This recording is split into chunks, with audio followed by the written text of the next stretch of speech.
And welcome back to Deviants. We are on episode number 2. Can you fucking believe it? I should be getting an award, some kind of a ribbon of recognition, because if you know anything about me, getting past episode 1 of any series I start, that is breaking new fucking ground. You know, fingers crossed, we're moving into new, uncharted territories. Now, to those people that have mistakenly come across this video and see that subtitle and think, "Get in my belly" is a reference to eating disorders, this video is not about anorexia or bulimia.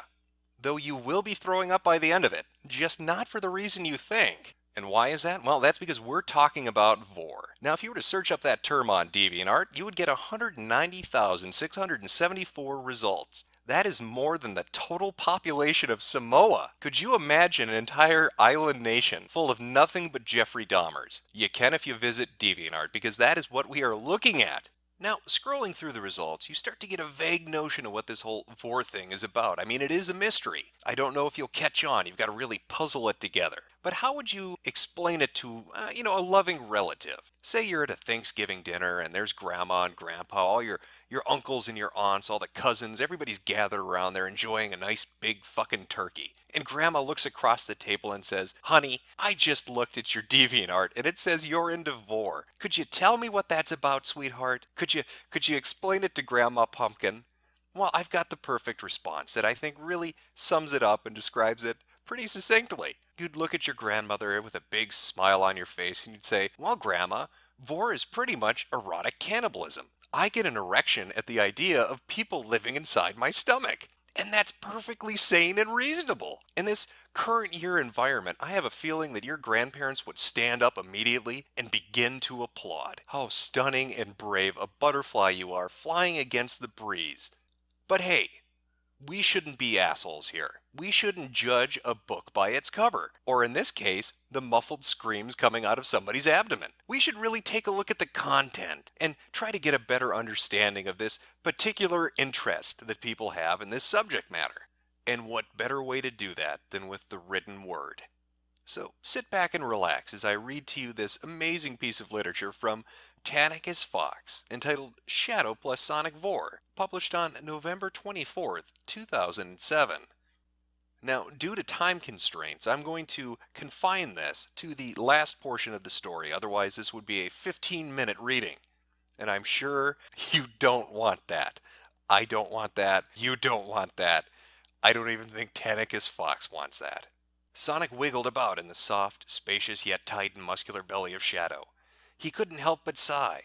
At least he tried, but he couldn't help but grin.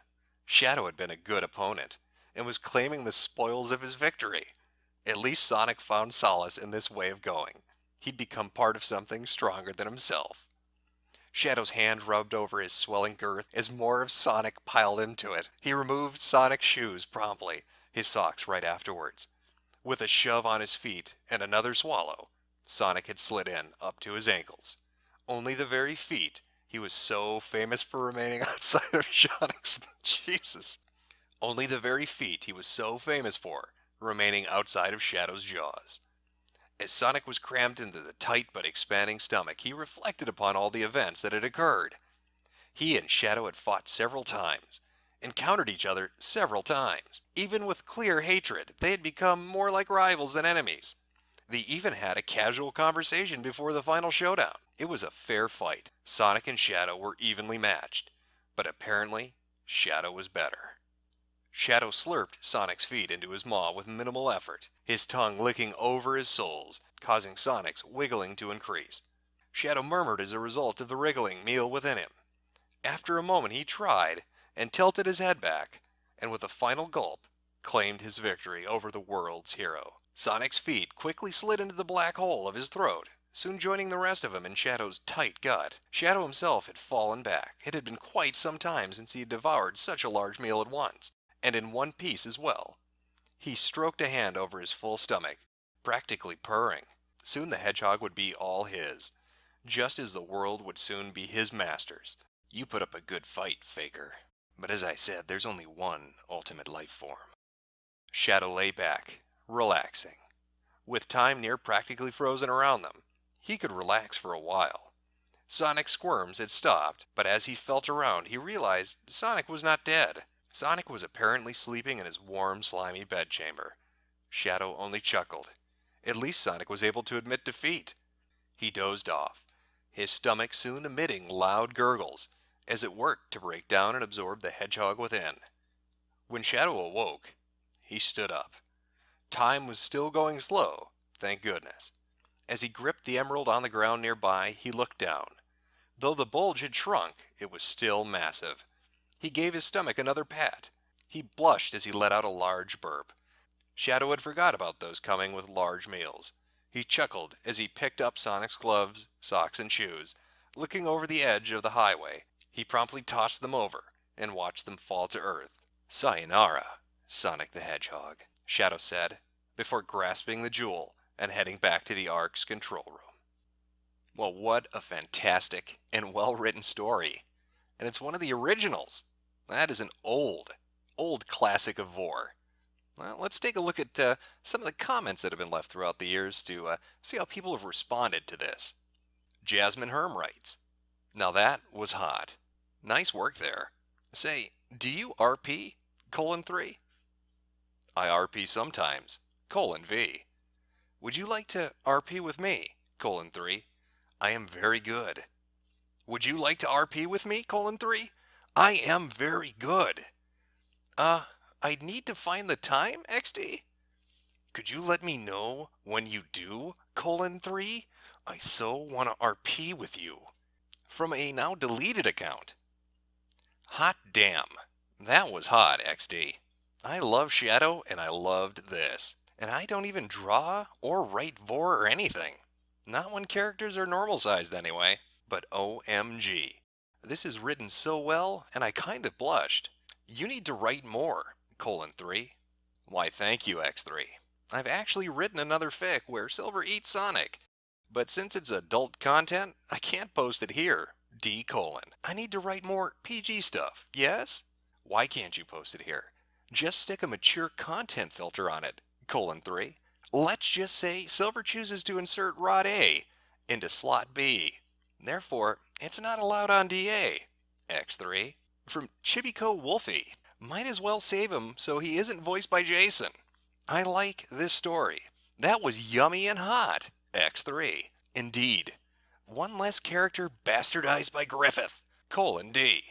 And thanks, 3. I should write more Vor stuff, featuring the 4 Hedgies. Well, simply fantastic. People really appreciated the literary depth of this story. That was clearly what they were focused on. Nothing else. Just good, old-fashioned storytelling. A fictional world that you feel like you inhabit when you read it. But I don't want you to think that Mr. Fox here is just limited to writing. No, he's an artist too. He's been doing this for 11 years. His most recent piece was from May 21st, 2016. We'll take a look at a few selective pieces to give you an idea of the depth of his talent and the scope of his interest. Burp. Well then, it seems your friend underestimated how fast I can open my jaw. Do you feel more fortunate? By all means, try to hit me. I have plenty of room. Gurgle. This stunning piece of modern-day art is entitled Ma Likes His Meat Raw, Vor. Ma's a villain from the Sonic comics. He has the ability to create a vortex by opening his jaws, which can suck in anything. I figured I'd play with it, so here he is, fat and happy, and eager for more. And this stunning piece, which appears to be a giant raccoon holding a homosexual man hostage after taking him captive at a furry convention.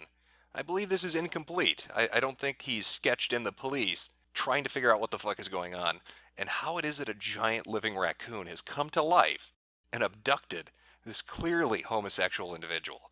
The piece is entitled Cooper's Treasure, Vor. Just a little commission.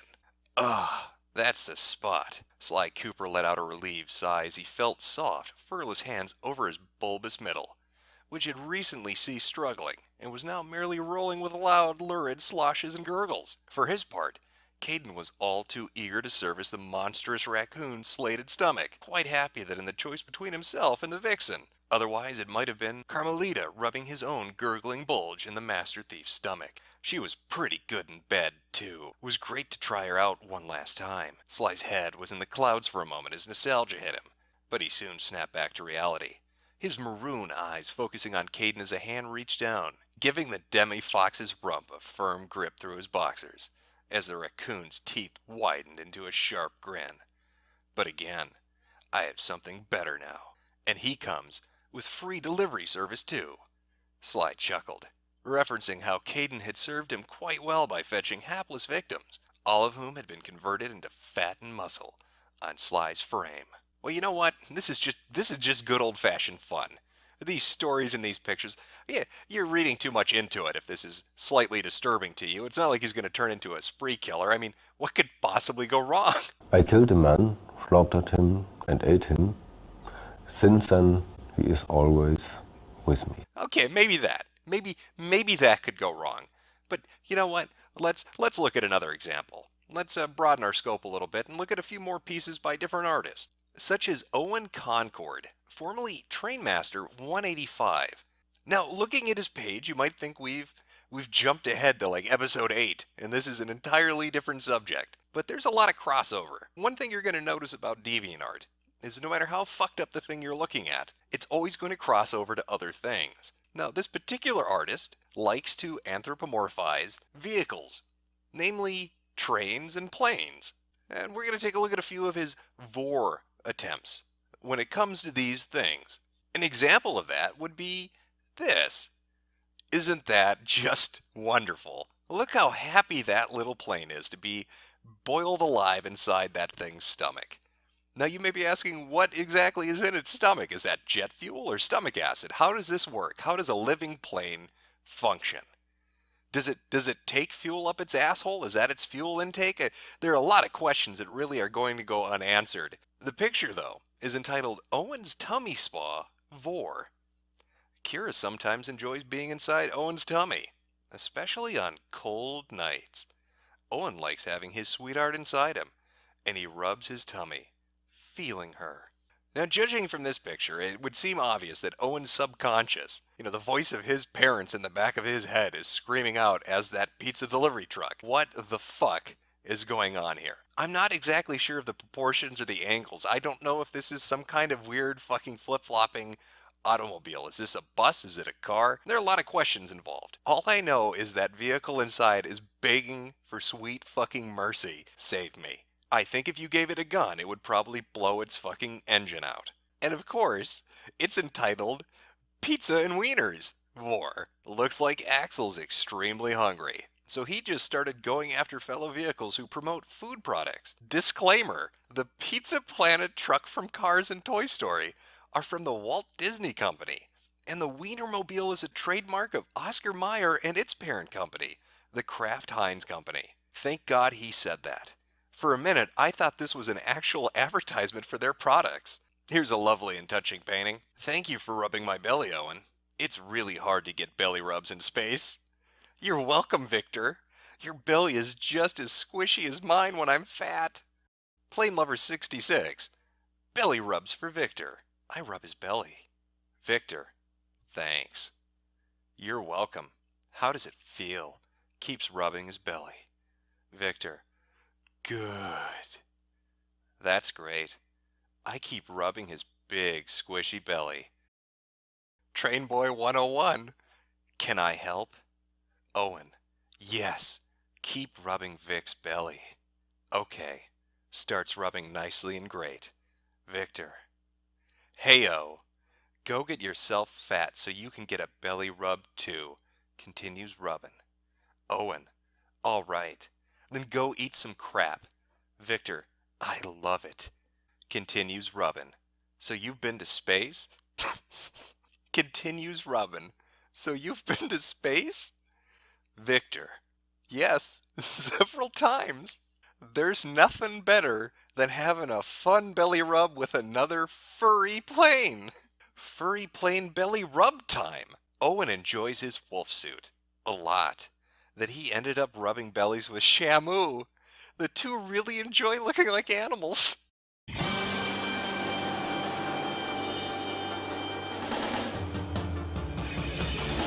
I wanna be the very best, like no one ever was. To catch them is my real test, to train them is my cause. I will travel across the land, searching far and wide. Each Pokemon to understand the power that's inside. Pokemon, gotta catch 'em all. It's you and me. I know it's my destiny. Pokemon, oh, you're my best friend in a world we must defend. Pokemon, gotta catch 'em. Our hearts so true, our courage will pull us through. You teach me and I'll teach you. Pokemon, gotta catch 'em all. Gotta catch 'em all.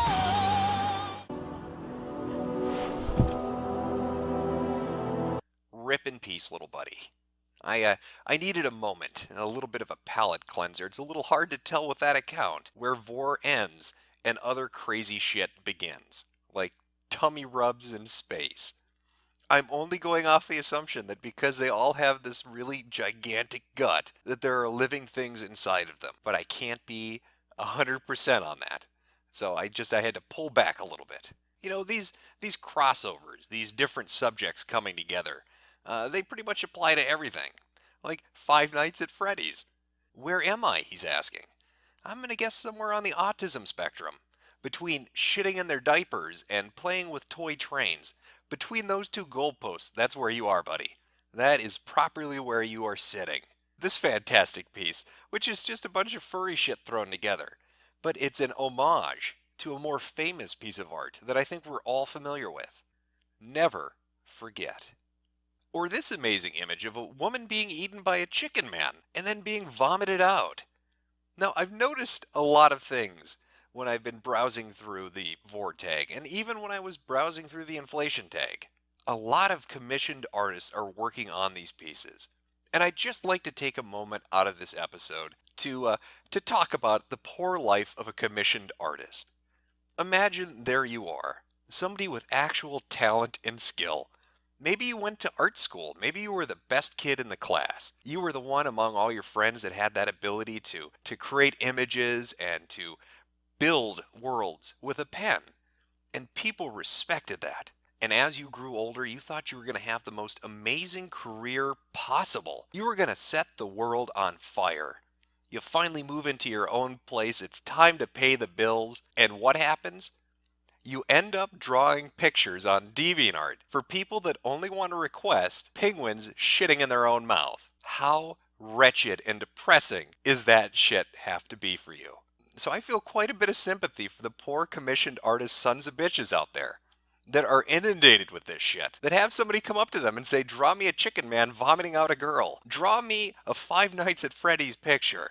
I want to see a furry gangbang, when all they want to do is create fucking art. Now, one of the things I never got to touch on last time when I did the first episode was the difference between the fantasy and the reality. Now, in that very first episode, we talked about inflation.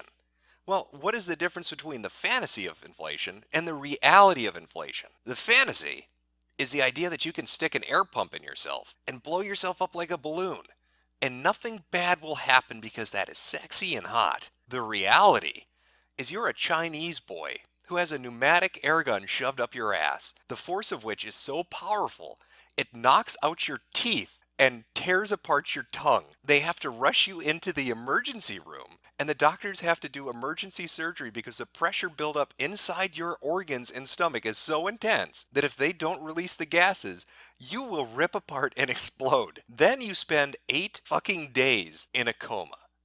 That is the difference between the fantasy of inflation and the reality of inflation. So what is the difference between the fantasy of Vor and the reality of Vor? Well, the fantasy is that you can have creatures and people and anthropomorphic airplanes jolly and jumping and living in your tummy like it's an itty-bitty little house, and that everything is fine. The reality is you will be beaten to death inside a prison. All right, well, that wraps it up for this episode of Deviants. A few quick pieces of news before I go here. I'm going to be looking for an alternative website to use next to YouTube to kind of put up addendum episodes. One of the problems here is obviously the terms of service. I'd love to show you the more fucked up shit, but there's no way I can put it up on YouTube. When I do find something, we will start adding on Deviants After Dark. Once I can do that, I'm not sure where I'm going to go. There are a couple of different sites I'm looking at. No, it's not Live Leaks. I like Live Leaks, and there's nothing the user base hates more than YouTubers shitting up the website with their crappy fucking videos. Vimeo and other sites like that, Dailymotion, they have issues as well. I will look for something, I will find something, and I will get this to work. So you can watch the sanitized version on YouTube, and if you want to see the more fucked up shit, you can click a link and it will take you to the After Dark portion where you will see the real nitty gritty of what these deviants get up to on DeviantArt. And to close it out, if you find something that you think is just fucking amazing and you think it's related to an episode coming out, feel free to tweet it at me at DeviantIs, and I will take a look at it, and if it's good, I will put it in and I will talk about it. If you've got an idea for an episode, or if you have an idea that relates to something that's coming up, feel free to put it in that and send it at me.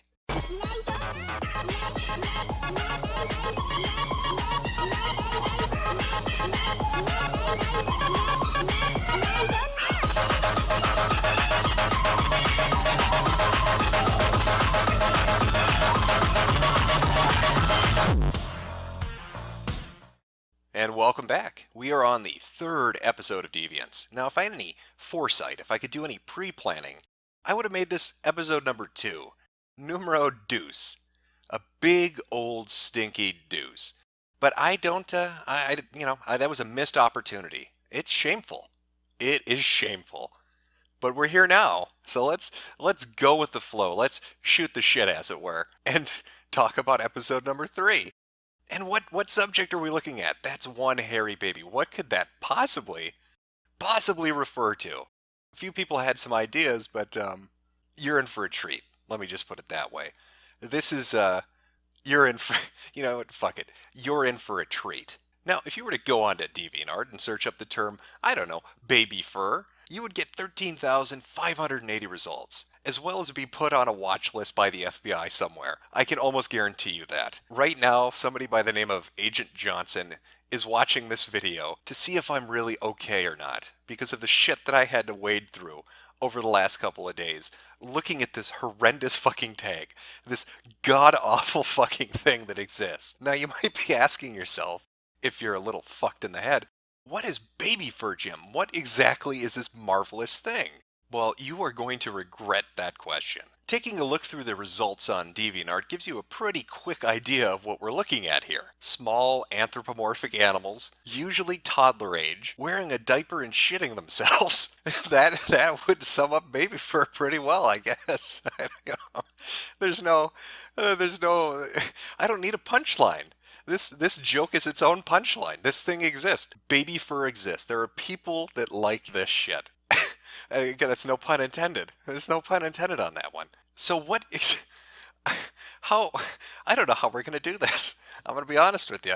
Let's jump into some art. You know what? Fuck it. We'll just jump right in. And what better place to start than a community, a group on DeviantArt that I think really encapsulates what this is all about. Forced baby furs. That's baby fur furry, anthro-forced. I want you to get a nice highlighted view of that because this is what we're diving into. I'll read the group's info for you.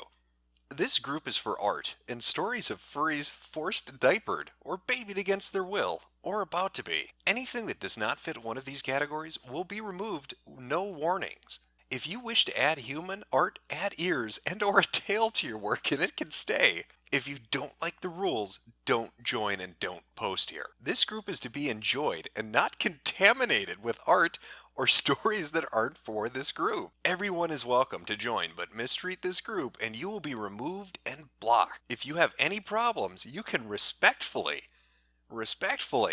message me at bungeebunny.deviantart.com.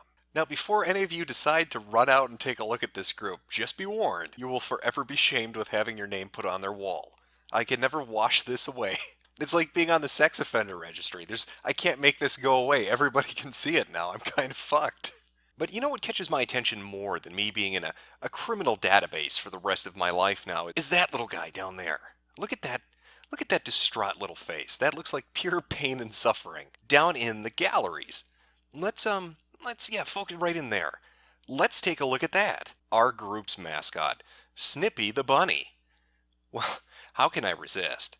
Clearly, this is going to be fantastic art. I think we're all in for a treat. Simply stunning. Nothing captures the essence of suffering more than this poor, poor, abused rabbit. Now, if you pay close attention, you should notice something's missing from this. And no, it's not his dignity or freedom. A commenter seemed to clue in on it. Where are his hands? Well, I think I can answer that question for you, Nutty. Clearly, they've been cut off. Because if he still had his hands, he would try to suffocate himself to escape this fucking living nightmare of having a diaper strapped to his ass. 5 years from now, 7 years from now, there's going to be a dead little bunny in the meadow that's handless and has a diaper stuck to it. That's all that's going to be left is a little pile of bones and a pair of Pampers. Continuing the theme of sick fuckery, here we've got a rabbit, an anthropomorphic rabbit with a diaper strapped to its ass, in a straitjacket, why not, and some kind of a contraption, a treadmill. It's like they took one of the extra scenes, one of the bonus scenes from a Saw movie and decided, fuck it, let's make it into a picture. You know, one of those talked about traps that they didn't really have the budget for. Here we see how it would have worked. There's a little key on there. They're taunting it. Here's your freedom, come and get it.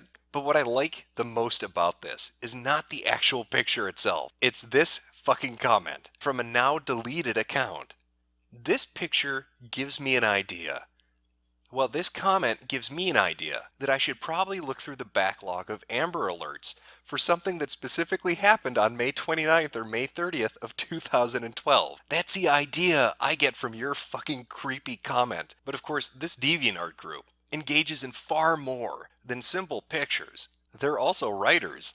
So let's take a look at some of their literature, because there was a gallery for that too. So allow me to read for you Pokemon's Embarrassment RP from Karth 3 on October 8th, 2014. I am a teenager who has been mistaken for a baby due to my small size and diaper. I was sent to the daycare mistaken for a small child. You are my father who has been searching for me all day. You decide to continue the baby treatment I got in the daycare to make sure I don't wander off again. You take me shopping for all the stuff. You buy a playpen, many toys, a crib, a pacifier, baby reins, some baby clothes, and very thick disposable diapers.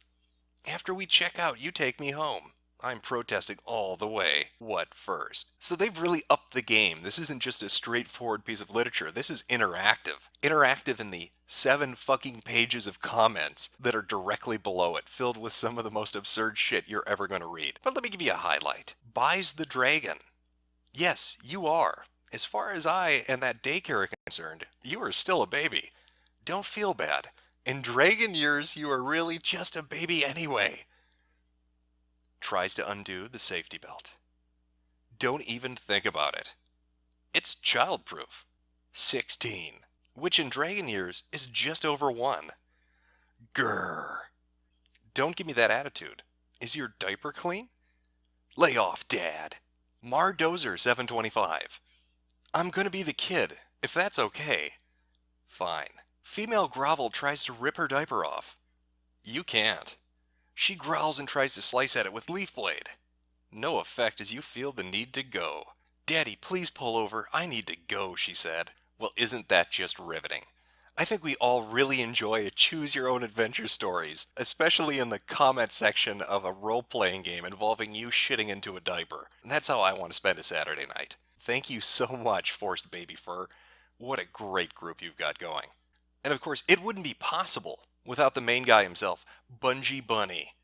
And just taking a look at that page, I'm sure your eye is drawn to the photo album he has on the right-hand side entitled Humiliation. I wonder what sort of pictures, what wonders we'll find if we take a look through here. There are so many things wrong with this photo. That's a fucking black cat or a cougar, and it looks like it wants to murder this bitch.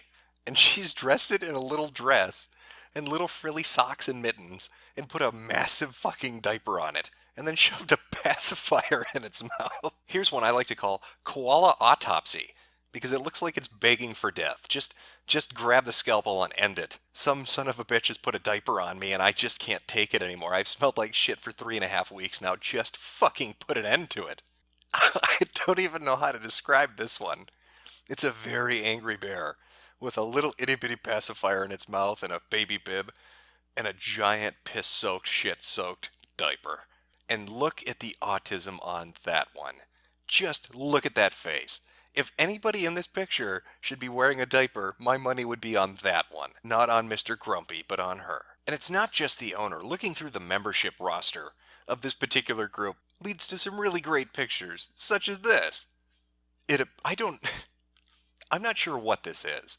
Is it a lizard? Is it a cat? Is it a furry lizard? It's got Sephiroth hair. It looks very distraught, shitting itself silly, while mechanical hands pamper it.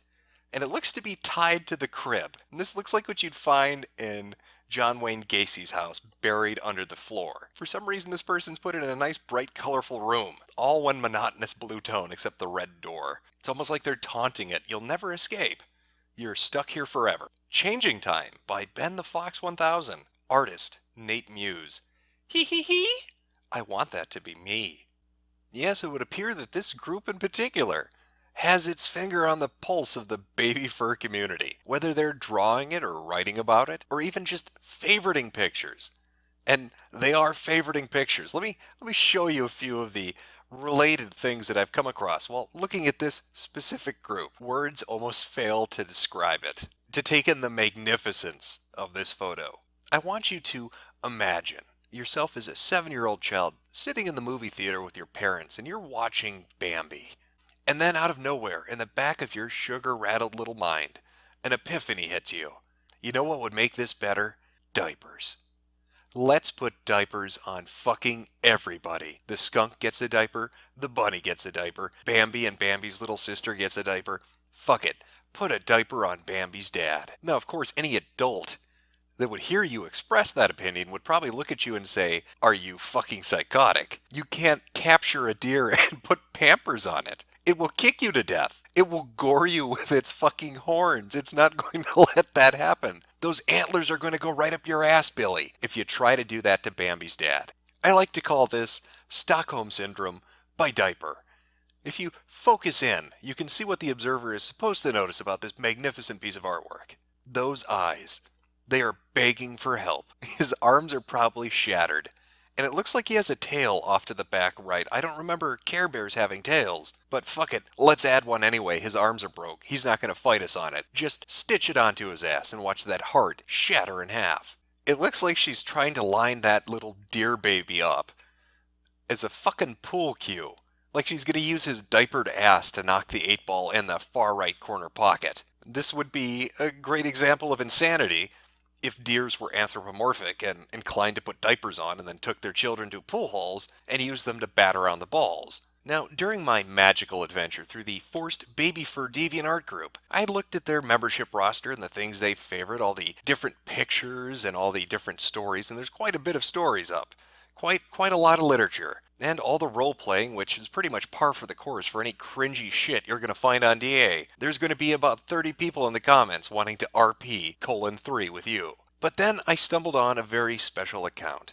It was so special, in fact, that I'm splitting this episode up. It's going to be continued in episode 4 next week. Next Friday, there's going to be more. Now you may be asking yourself, what was so special about this account? Well, taking a look at Toddler Girl, Messmaker Extraordinaire, a 35-year-old female from the United Kingdom. Nothing seems out of the ordinary. Well, out of the ordinary for these crazy fucking people. I mean, they do have 301 pages of a comic book about furries shitting themselves. But when you take a look at the bigger picture, suddenly it becomes clear. It would appear that there's quite a bit of crossover between baby fur lovers, the people that like anthropomorphic rabbits shitting in diapers, and age play people who are adults that like to pretend they're toddlers who shit themselves. So with that in mind, I'd like you to join me next week as we continue off, kind of bookend this extraordinary saga of shitting in diapers for part 4. Big boys make boom booms too.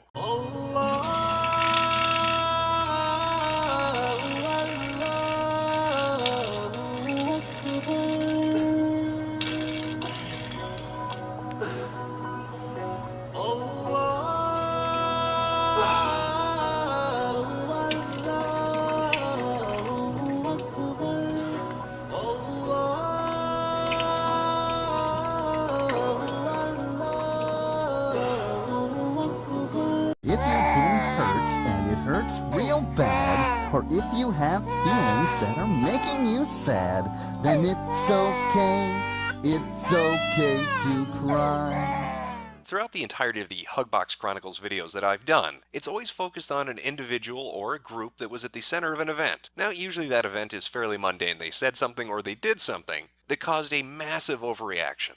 People flipped their shit.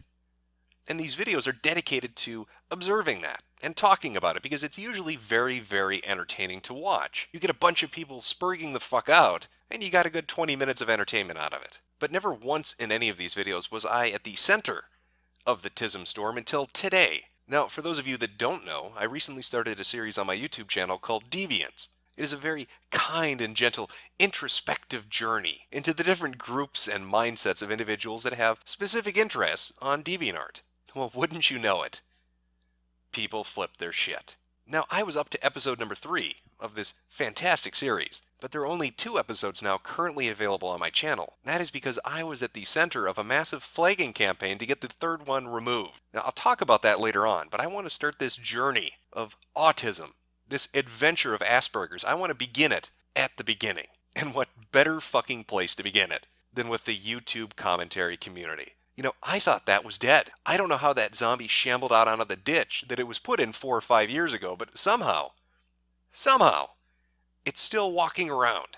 So imagine my excitement when this living dead thing shambled its way on over to me in the form of this amazing video entitled "Kink Shaming Isn't My Fetish, Mister Metokur" by internet freedom fighter Doodletones. So let me get one of the more fun questions out of the way. What is my sexuality? I consider myself to be asexual. Well, fan-fucking-tastic. What a great start to a video. I love me a tranny with a voice changer who happens to tell me every possible second of the day that they're asexual. Gotta get that fact out there. Very important that people know you're asexual. Every fucking moment of the day. As I feel the way he went about this video left a rather sour taste in my mouth. Are you sure that sour taste in your mouth is from my video and not the hormones you're taking right now? Just saying.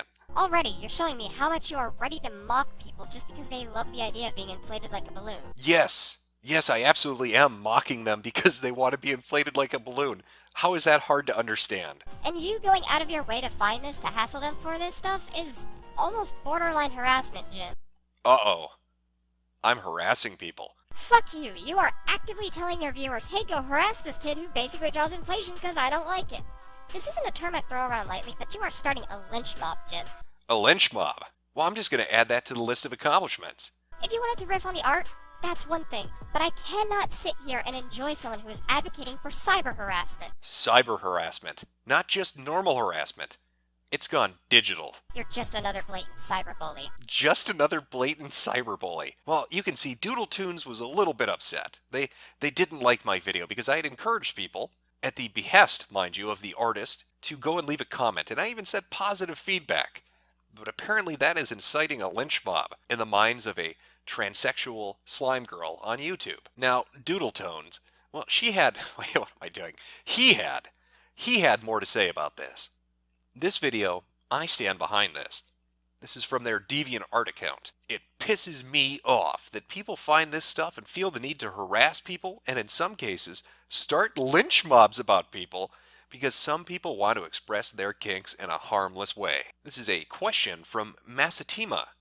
I've been thinking, your video, Mister Metokur, were you trolling? P.S. I'm not on any side or anything. I thought both sides were wrong. My favorite part of this is at the very end because it gives a really great insight. I think so far it's been worth it. Being the first to call out a name as big as Mister Metokur, because truth be told, I think this is something he's needed for a while. Well, thank God, Doodletones is there to call me out. It's something I've needed for a while. What with leading all these lynch mobs, it's very important that somebody stop me before more innocent people are hurt. So besides the protecting the innocent thing, what other reasons would Doodletones have had to make a commentary on my video? I mean, they seemed a little bit upset. They needed to call me out. It's something that's gone on far too long. It's a lynch mob. Seems to be a bit personally invested. A little bit personally invested. What could possibly... Oh, wait. Regarding the sudden censors. From Doodletones. So I'm moving accounts. Why? Because my grandmother thinks I have a mental illness and doesn't realize some of the stuff I post online may be for fun. A mental illness? What could possibly have made your grandmother think you have a mental illness? Oh, maybe is it that? ABDL, Adult Baby Diaper Lover Role-Playing Group? Doodle Tones, or should I call you by your proper name? Doodle Diapers. Doodle Diapers, do you get off on shitting yourself? Is that what this is about? Were you upset that there's a potential that I may end up doing a video on diaper shitting? And that's why you went off on a tangent for the inflationists defending them? Well, maybe that's not it. I mean, maybe it's just plain and simple ego. They do talk like they're in a holy crusade, like they're going to teach me a lesson because somebody needs to do it, but here comes Doodle Diapers to fight that battle. Did you know there's a commentary database wiki? Neither did I. I don't know why it needs to exist, but it does. Now, one of the interesting things about that wiki is Doodle Tones has an article. And the article contains a lot of factual information, how many subs they've had, the different accounts that they've had previously. But one of the interesting things about Doodle Tones' specific entry is who edits it. Somebody by the name of Susie Doodle. I wonder, who could Susie Doodle be? Who could be entering all these different edits on this particular article? Oh wait, why does that sound previous channel. Susie Doodle. So, once this video goes up, there's a bit of a reaction. I, of course, have a laugh at it because it's fucking retarded. Everything about it is fucking retarded. But people rally around Doodles. They won't let her diapers die in vain. And we get some fantastic art, like this piece, that one of her friends put up on DeviantArt. I think he might actually be teleporting behind me. 3 teleports behind me. That's what's happening in this picture. I'm leading, that's my lynch mob right there. I'm surrounding Doodle Diapers. Doodle Diapers is going to die. You can tell these people are really high quality banter enthusiasts. They really know how to bring that hot shit. They spit the fire. Like this amazing tweet. Really big mistakes. A fucking sick burn, bro. Fucking sick burn. I wonder who that is. I want to know the master of bants that came up with that. Oh. He looks like a badass. He looks like a badass. My God. My subscriber count. Son of Sparta. More like son of Sparta. Try sticking that giant fucking eraser in your mouth and evening out that speech impediment. Why, what? Why? Twitter was awash with the best of bants coming from the YouTube commentary community and the DA Tartlet community. This about Mister Metokur? He's honestly a piss baby, but it's not just him. He's basically if Red Supre was politically motivated. It's a huge conflict of interest that irks me. Politically motivated. Retsupre. Politically motivated. Retsupre. Conflict of interest. I don't know what the fuck this person's talking about. It's like a word salad. It's a word salad and they're bulimic. And they're just barfing up nonsense. I don't know what the fuck they're talking about. But it wasn't just Twitter. No, it was the comment section of Doodle Diapers' video itself. Now, I went there, as the nice guy that I am, and said, I've heard of this bastard. I know what you're talking about. He's a dangerous individual. And of course, they took it very well. They all took it very well, my presence on that video. But it was one comment in particular that would be the very upper edge, the very tip of a fucking autism motherlode that I was going to crack into. I found the vein that goes deep. And that vein is for no good reason. Hi there, kiddo. I think we got business later. Well, holy shit. I fucked with the wrong individual. Look at that badass. And he's got business with me later. I don't know about that. That sounds a little risky. What kind of business do you have with me, mister? Now, this is a very special individual, and you're going to find out why as we go in depth to explain who the fuck this is and just how autistic they are. Now, our first actual interaction was on Twitter. I had casually said that I needed an adult because some strange man on the internet was talking to me. His response was, "Will you hold my hand in the moonlight?" "No, but I'll hold the rope while they bring you to the tree." As you can tell, we are going to be the best of friends. And in very short order from that tweet going up, he produced a video. Mr. Metokur tells you what you can like for no good reason. Mr. Metokur, I've been told you like a good fight. I've also been told that H-Hand blows you. And I see Armored Skeptic there in your comments. Oh, what the hell. I think I'll patron smacking you around on YouTube. Let's see what you can do, kiddo. Well, I do love a good fight. I'm not so sure about 8chan blowing me, though. And I don't know what the fuck Armored Skeptic has to do with any of this. In fact, that seems to be a theme in his video. You're going to notice that going forward. He talks about a lot of unrelated shit, like the first 3 minutes of this video that I cut out completely, which was talking about something completely fucking off topic. Being art. And just do a search. You would get 139,008 results for inflation, along with the knowledge that God is dead. Yep, another armored skeptic faggot whining about God being dead. Because his life sucks. Well, I'm a Catholic puddin', let's dance. You know, one of the classic signs of being on the autism spectrum, especially towards the end that used to occupy Asperger's syndrome, was that you can't pick up on social cues and that you also don't get humor. Satire, jokes, it goes right over your head. You take it literally.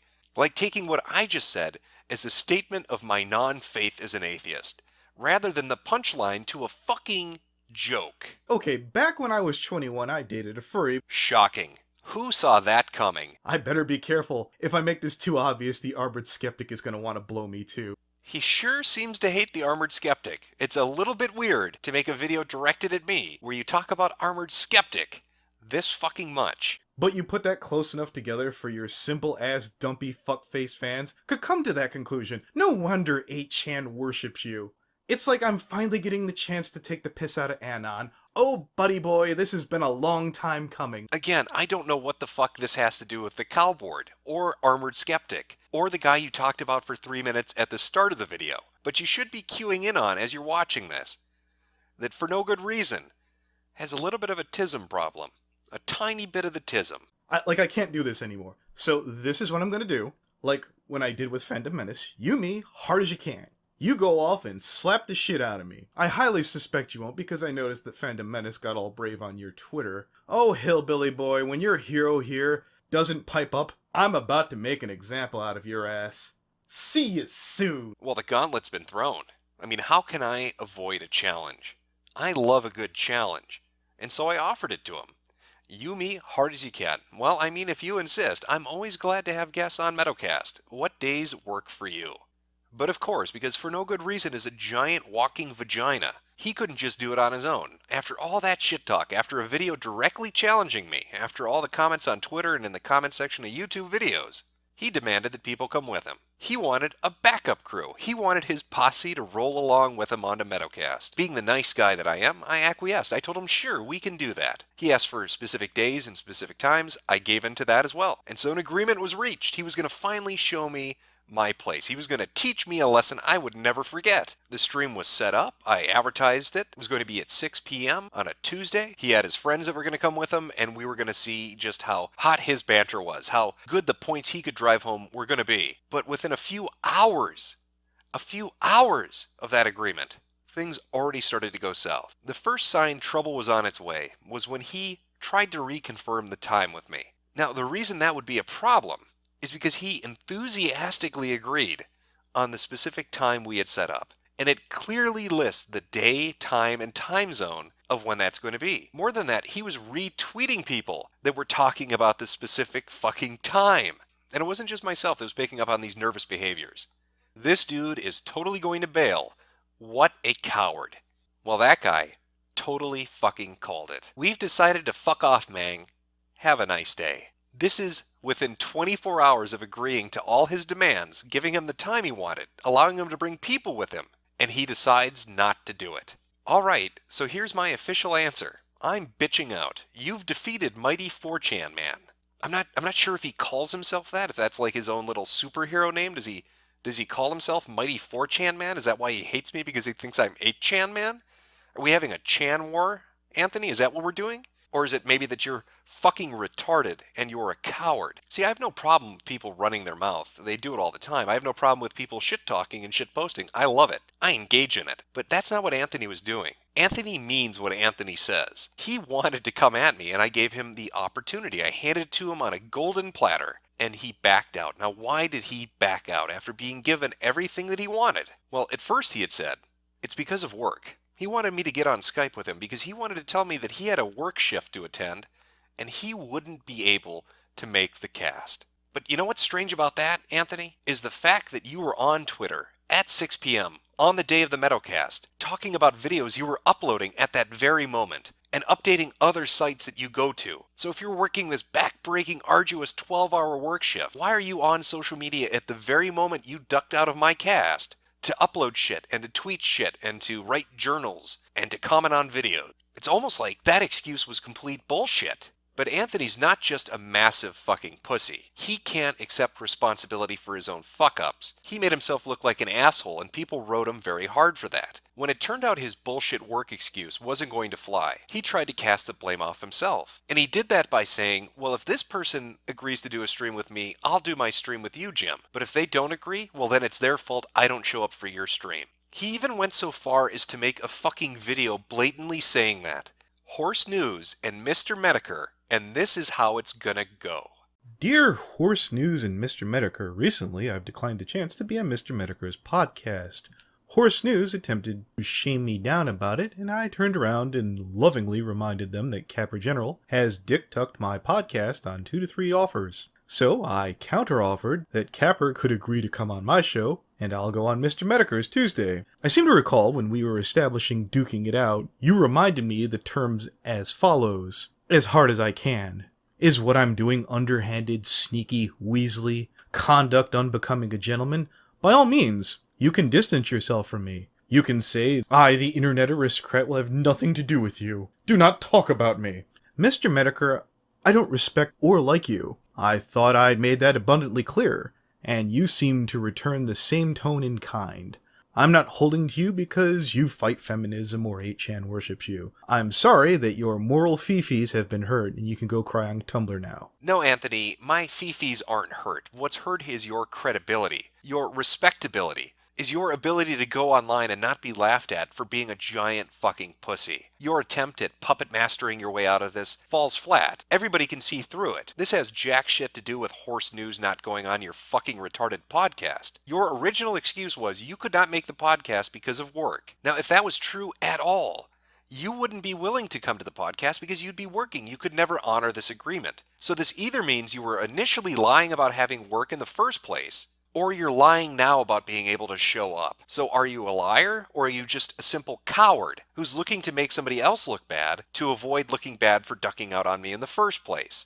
So just what kind of person is for no good reason? What kind of a man is Anthony? Aside from being a giant fucking vagina who needs to invite friends on and then makes up, excuses for why he can't make it and lies about those excuses and then tries to throw the blame onto other people. What sort of character does this man have? The kind of person that dates a furry? Okay, back when I was 21, I dated a furry. Well, Anthony has quite the interesting internet record. For one thing, he's the kind of man that has 4,000 alternate accounts. He's also the kind of man that's too fucking stupid to hide what he does with those accounts. If you look at this list and then go check on YouTube, and do this quickly because he's going to be covering this up, you will see that he subscribes to every one of his own channels and then likes all the uploads that he puts up. It's not just his channels for no good reason or fan and frenzy. He's got multiple channels, all of which like his own content and subscribe to himself. That is why this untalented piece of horseshit looks like he actually has a position in the brony analyst YouTube community. Because that's a thing. That's a thing this furry dating, 36-year-old lives at home with his mother autist is a part of. But he's not just a pathetic sort of son of a bitch that only likes and watches his own content because nobody else will. He's also a cuck. And I don't mean that in the playful banter way of just calling people cuck because you find it funny. He's a literal cuck. In an article entitled Brone Analyst Bilks CAD $7,432 of booty by beguiling brainwashed bronies by Tweefag, we find out a good deal about who for no good reason is. The article goes in depth covering this, and I will link it in the description. Everything I'm going to be talking about will be linked in the description for you to go and read, but I'll sum it up shortly. There once was a woman who was a brony analyst on YouTube. Somebody threw a pop can at her. This is an artist representation of the incident.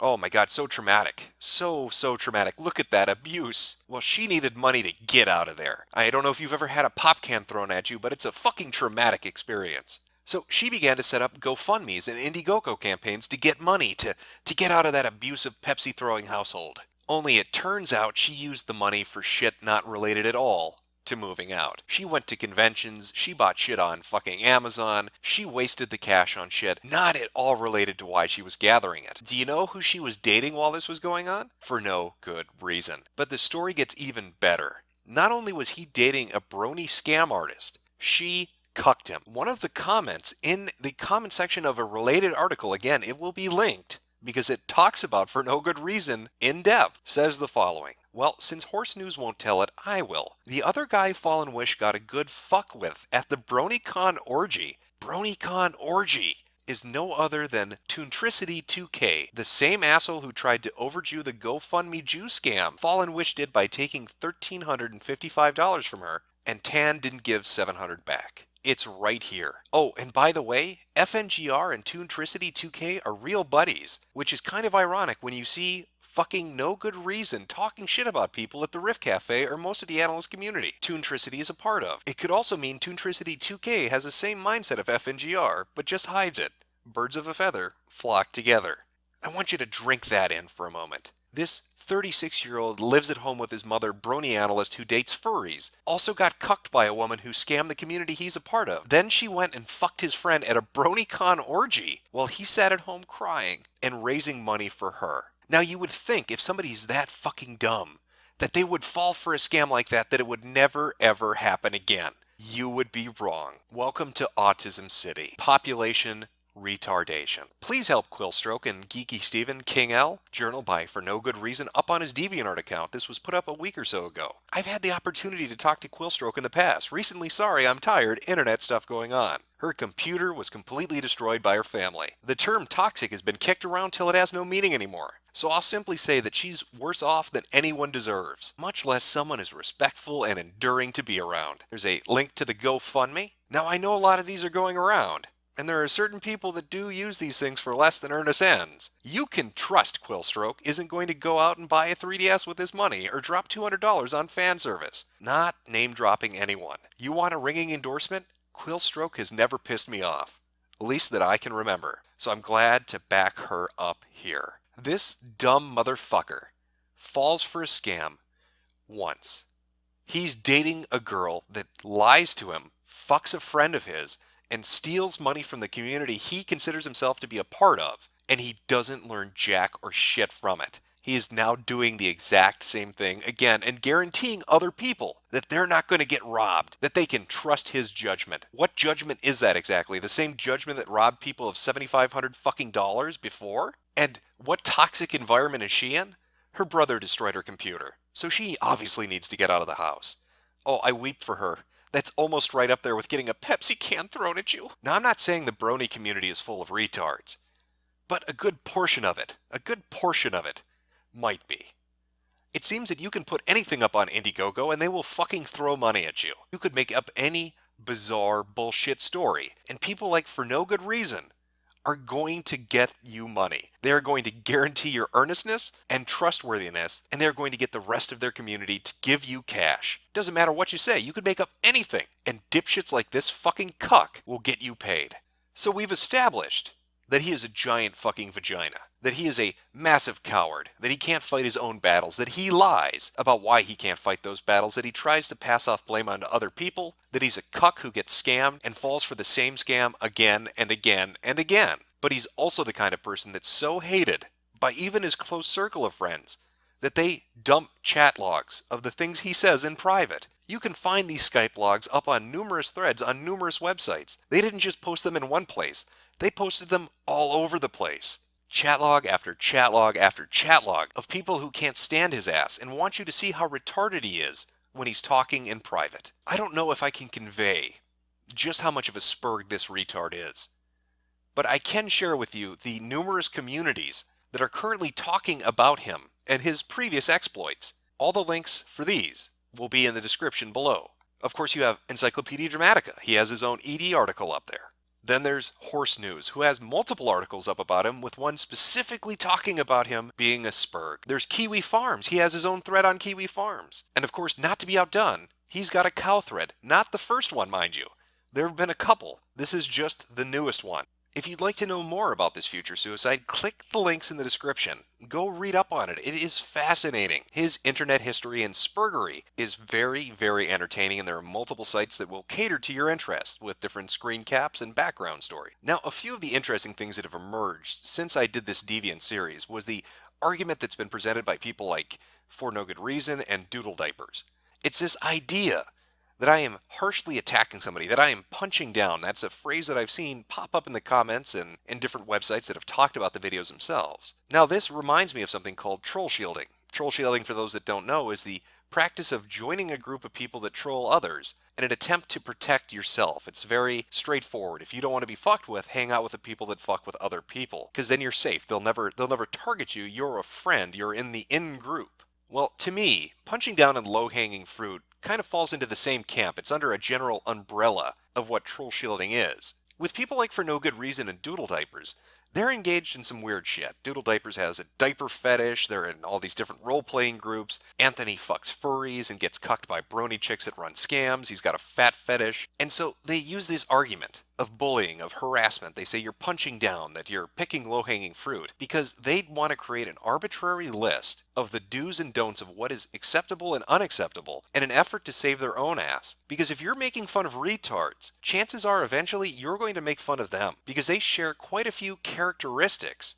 with the people you're already mocking. It's a form of troll shielding. They're not your friend. They're not in the in-group. So instead they try to create some list and make you adhere to it. They try to get you to enter into an agreement with them that, yeah, we can make fun of this, but we can't make fun of that. Yeah, we can make a joke about this, but that's not acceptable. And it's not because they really give two flying fucks about the people you're making fun of. They're just trying to save their own ass. That's all it is. Another thing I've noticed with this particular group, these commentators and analysts, is they like to talk a boatload of shit and then never back any of it up. Not just Doodle Diapers, not just Anthony, not all the people that sent different tweets and left different comments, but it just kept repeating itself. One last example of this would be a YouTuber by the name of Dylan. Now, Dylan made a video about a video about a video. It's a commentary on a commentary on a commentary. Again, like the fucking old days of YouTube, shit that should be dead but somehow still survives. And in that video, he made some not-so-subtle allegations about me being a harasser, a cyberbully, about me sending out people to go harass other people.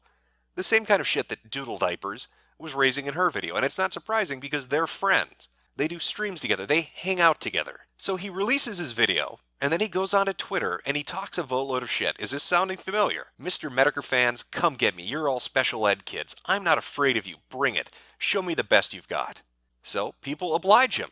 And 2 hours later, and over 100 blocks later, he is no longer saying that. He went from making Slenderman jokes and posting XD in every single tweet to screaming cunt and blocking every single person in sight. Not just on Twitter, even on YouTube, on his own video, saying that he wasn't going to put up with it. It wasn't fair critique, so he was going to delete those comments. And the craziest thing about it is, these people are not the worst. This is just the appetizer.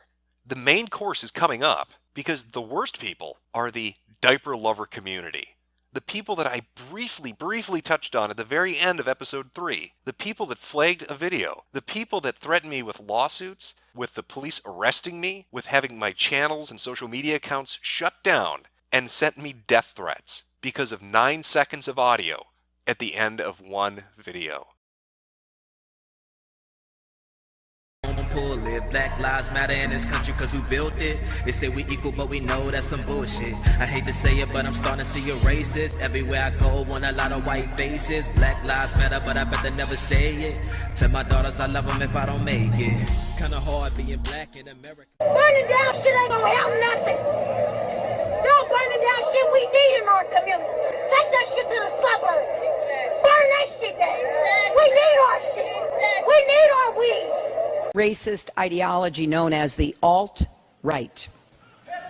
Now, alt-right is short for alternative right. Okay, wir können aktuell bestätigen, dass der Täter von Einsatzkräften auf der Flucht erschossen worden ist. Bei den Verletzten bleibt es aktuell. Wir haben 3 Schwerverletzte, einen Leichtverletzten, haben 14 weitere Personen, die mit im Zug waren, die nach aktuellem Stand unter Schock stehen. Somit werden sie auch als verletzt gezählt. Und wir können bestätigen, dass der Täter mit dem Messer und mit einer Axt bewaffnet war.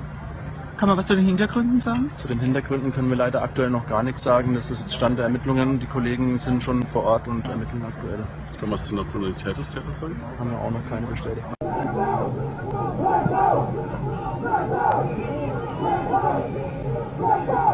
For a lot of it, Matt's doing this. Yeah, I had to look. I'm looking down. Ben, you were like in the fetal position at some points. Yeah, I was bored, but I was mostly bored. It's very numbing and very Now, repetitive. do any of y'all play video games? Because I don't. Yeah. Matt actually does. I do, and I have found that as I've gotten older and as the frame rates have increased, it's harder to spend a lot of time playing certain games. It gives you a headache. It makes it, depending on the perspective, it gives me a little bit of motion sickness. So some games I have to stop after 30, 40 minutes, like whereas it wasn't always that way. Is there like a flashing mound of gold coins or anything? Almost. Spoiler, you never find out who he is or how he ended up in that situation.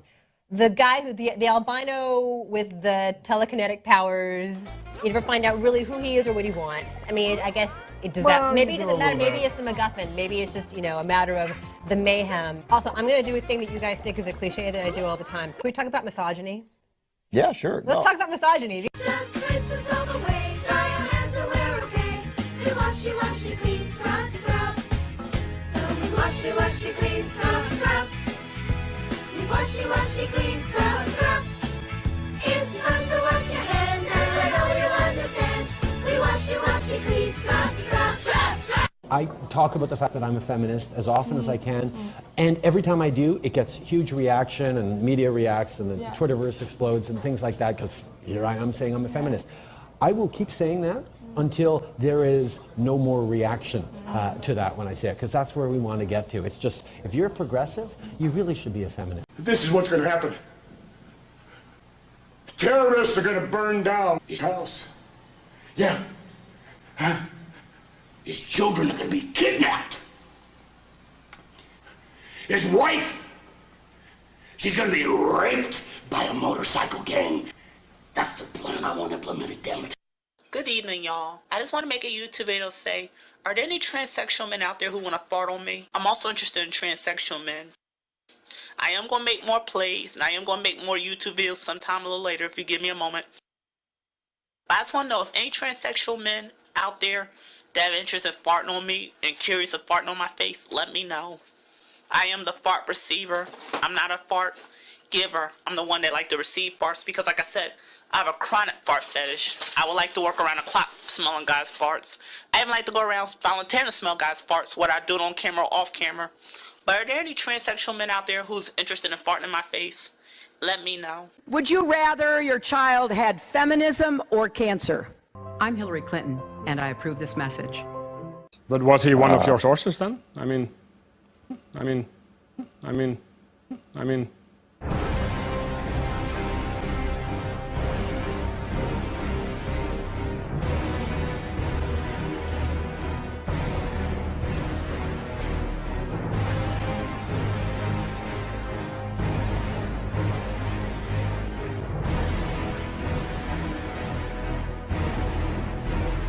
Okay, so what are your numbers, guys? I gave 3.3, but I thought about giving it a 6.6. I'm saying 4. Yeah, I give it a 6. And as far as video game stories go, Super Mario Brothers, it's okay. Look, I know people who are going to love this, and they're a lot younger than we. Dave White, and Dave White was laughing the whole time. True, but he was also looking at fixed points on the horizon periodically. I think there's a lot of that. Like, I wonder what this would feel like watching it on a smaller screen. On an iPad. Right? Like, if watching it on an iPad, I wonder if I would be better. But it's a video game story, and at least for me, like, I'm like, yeah, okay, it's a video game story. I'm not expecting anything out of this. I think they hear what we're saying. Video games are stupid. Right. I want. So I give it a 6. Where's the Pac-Man first-person game with GoPros? I'm going to. Okay, wir können aktuell bestätigen, dass der Täter von Einsatzkräften auf der Flucht erschossen worden ist. Bei den Verletzten bleibt es aktuell. Wir haben 3 Schwerverletzte, einen Leichtverletzten, haben 14 weitere Personen, die mit im Zug waren, die nach aktuellem Stand unter Schock stehen. Somit werden sie auch als verletzt gezählt. Und wir können bestätigen, dass der Täter mit dem Messer und mit einer Axt bewaffnet war. Kann man was zu den Hintergründen sagen? Zu den Hintergründen können wir leider aktuell noch gar nichts sagen. Das ist jetzt Stand der Ermittlungen. Die Kollegen sind schon vor Ort und ermitteln aktuell. Kann man was zur Nationalität des Täters sagen? Haben wir auch noch keine Bestätigung. Listen up, all you dino scalawags!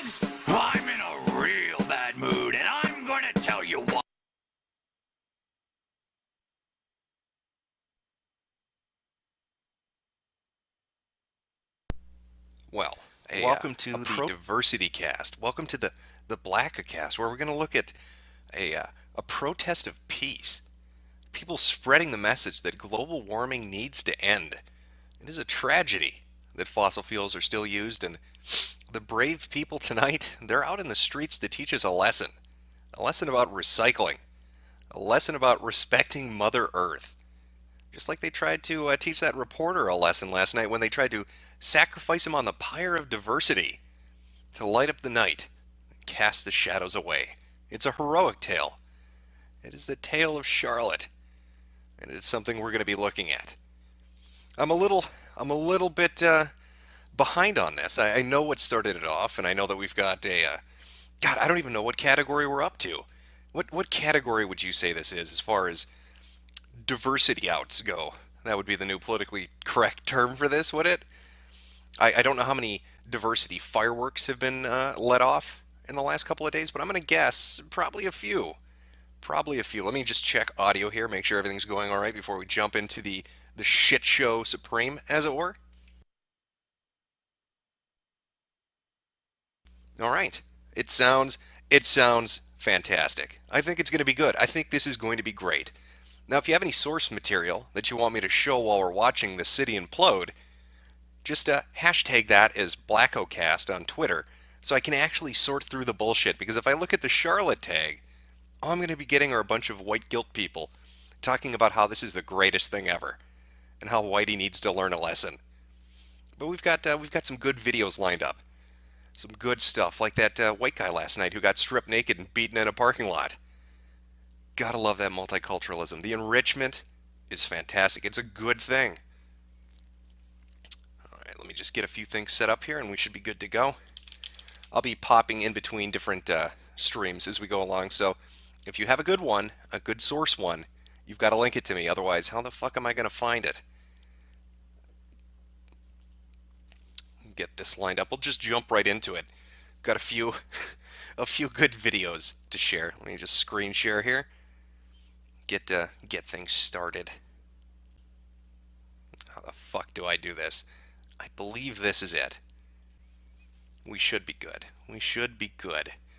Hopefully this is showing up for you. We'll see. We'll see how things go. Somebody's got a video to share with us. I think I've seen this one already. I think this is a white gentleman having his privilege checked on the street. Let's find out. Obviously, he's standing next to the garbage can, which clearly says litter, but he is not recycling. He's got a non-recyclable, or he's got a recyclable material he's trying to put into the trash can. So let's watch these global warming activists teach him a lesson.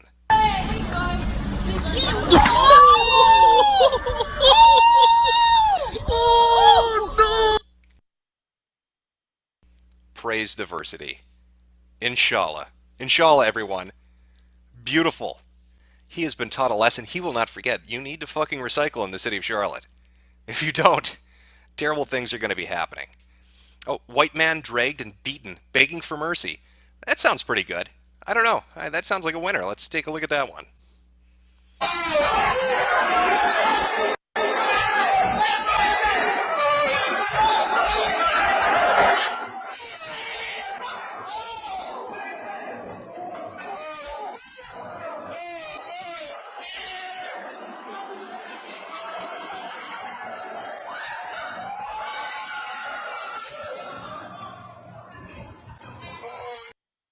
I don't know what's so bad about that. This is just your ordinary, average, mundane night in Sweden.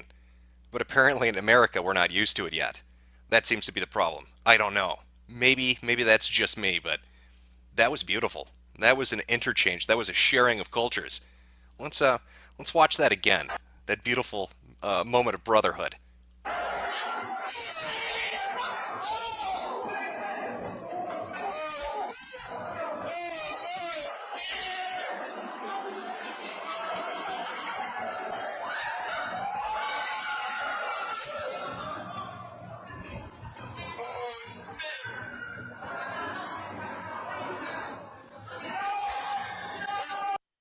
Somebody in chat asking, why are they recording vertically? Why do they always do that? You need to check your privilege, white boy. Okay? World Star Hip Hop, alright? Nigga, you hear what I'm saying? Like, that's how it's done. That's how it's done. You white people and trying to fill the whole screen because you don't want those black borders, because you don't like black. This is a racism thing, chat. I'm on to you. Yes, he was a good boy. He's a good boy. He didn't do nothing. He's just he's just trying to live his life. He's just trying to live his life. Oh, here we go. Let's take a look at this. It's already ended, sadly.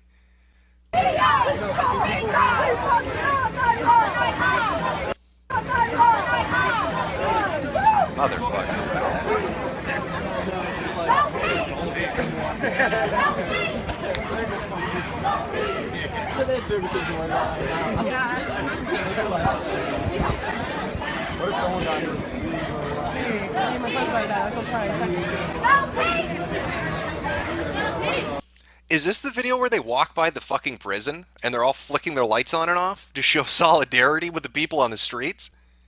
I wonder, why would criminals in a prison be showing solidarity with the protesters?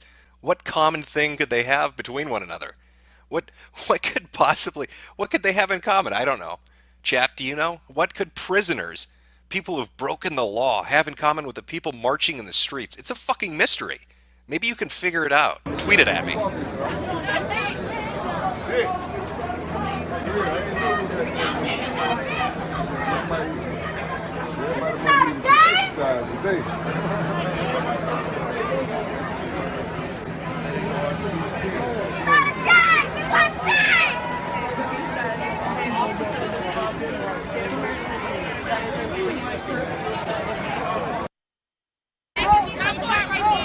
Look, everybody down. Everybody down. Hey, Tom.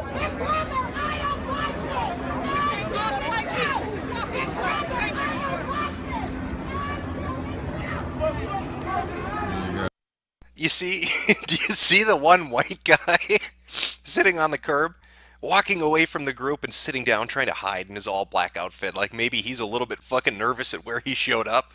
Like maybe he made a bad decision coming down to this protest. I don't know. Maybe that was a terrible fucking decision on his part. Terrible fucking decision. It's crazy, I know.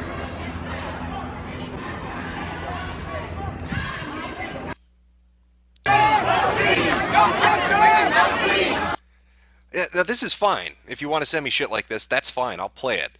But I'm looking for live stuff. I want to see them doing something live. Because that's what's fun, isn't it? Let's see if we can find a live stream. This one's already ended. Sadly, that was the problem. Somebody's tweeting me fairly adult pictures. I don't know. I need an adult. This is terrible.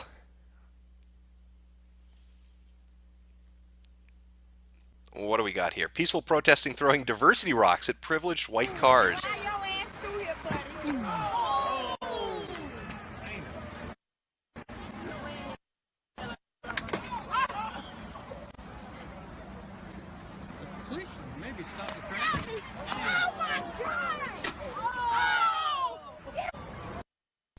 Oh, that's fantastic. I mean, there's nothing wrong with that. Let's throw shit at people driving on the highway. What could possibly go wrong with that?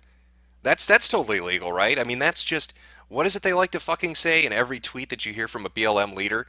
Oh, riots are the voice of the unheard, or some bullshit like that. You know what else is unheard? The sobbing of the driver after he has to pay the bill to fix the shit that you just ruined by throwing a fucking rock at his vehicle while he's driving 60 down the road, you piece of fucking shit. Oh, but no, that's racism. I can't say that. I can't say that these people are thugs. Thugs out on the street wrecking shit and destroying shit and burning down their fucking neighborhoods and ruining businesses and looting stores and attacking innocent people and destroying vehicles on the fucking roadways. That would be racist. No, this is clearly an expression of innocent people who have been persecuted. Let's watch them fight back against that persecution one more time.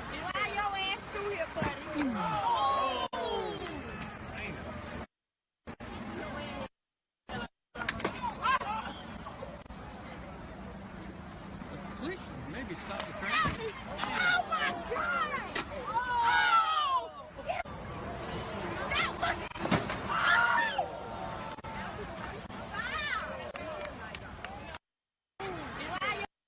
God, you know what would have been great? if the guy from Falling Down had been driving down that street when they did that. Wouldn't that have been a nice turn of fucking events for once? Just fucking, you hear them, oh, damn, girl, look what you did, Shaniqua. You fucked up his vehicle. Hey, that's great. They can't even tell who's driving that shit. They don't know who's in the fucking driver's seat. Maybe it's a black person. Maybe it's somebody whose kid was beaten to death by the police. They have no fucking clue who's driving. It could be a fucking Klan leader.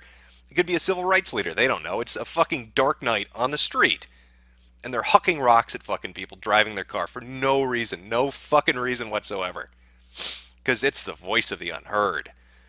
I don't know. Is anybody else getting fucking tired of this shit? Is it wearing anybody else down? City after fucking city after city after city, and it keeps fucking happening. First it was Baltimore, then a bunch of other cities, then we got to Milwaukee, then a bunch of other cities, and now we're in fucking Charlotte. And it's the same goddamn thing every single fucking time. They get out there, they wreck a bunch of shit up, and then act like it's fucking justified.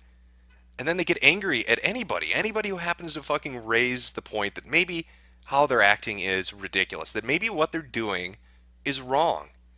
So they get on Twitter and they get all their fucking BLM leaders out there and they all bash anybody that would dare raise the objection that they're fucking morons. That they are fucking morons destroying the areas they live in and accomplishing nothing. Nothing. They're not getting anything done. They're just making life for everybody fucking miserable. At what point is it enough? At what point do people say, I'm sick of having my fucking commute ruined. I'm sick of watching my cities get destroyed.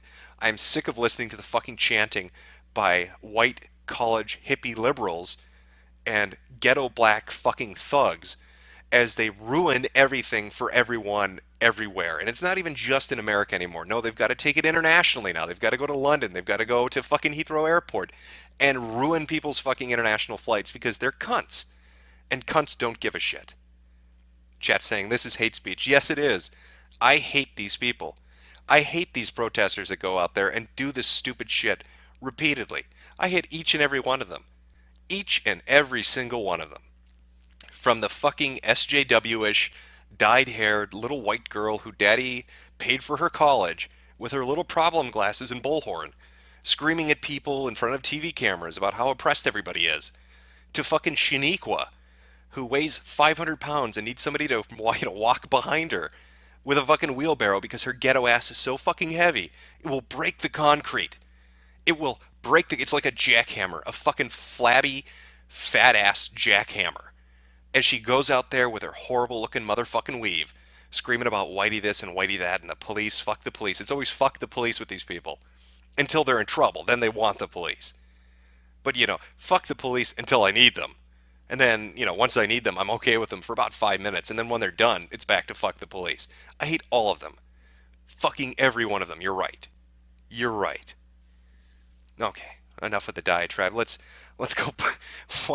What in the fuck is this? Are you... Jesus. Did she take him prisoner? Is this the film set for Mad Max 3? Is that what I'm looking for? Is this instead of Beyond Thunderdome? Are we beyond KFC? What is this? What is this? Look at the hair. Yeah, Mad Max, you're right. You're absolutely right last night. Yeah, falling down. Beautiful. Oh, look at that. Well, praise the diversity again. Clearly, this establishment was racist. That window. I have it on good authority that window used to call black people who walked by niggers. That's what I've heard. I can't confirm it. I'm pretty sure on Yelp, if you look up a review for this particular restaurant, one of the things it costs at points is that glass panel used to call black people niggers. They had no choice. They had to take it out. They had to end the hate speech of fucking glass. It needed to be done. It needed to be done. Uh-oh. I've seen this character before. This is Peeps? Is that how you pronounce it? I don't know. As, I'm with her. So all I know is what Hillary has told me. But this thing, this angry green frog, from what I understand, is a symbol of white supremacy. And that's why it's got the swastika on. Yeah, I hear people who post this are white supremacists who hate everybody. The alt-right, I think it was. Terrible. Just terrible. Get that racism away from me. Don't tweet me green frogs. Don't tweet. You're not understanding how this works. You're all sons of bitches. Okay, hey, great. Castration. That was a good one. I can see how this is going to go. I can see how this is... Oh, we got something down here? Am I doing it right?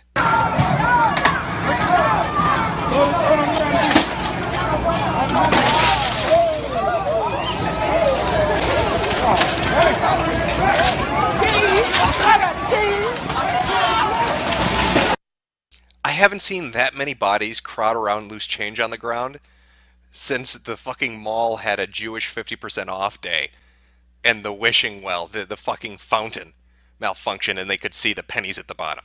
Look at them crowd around this.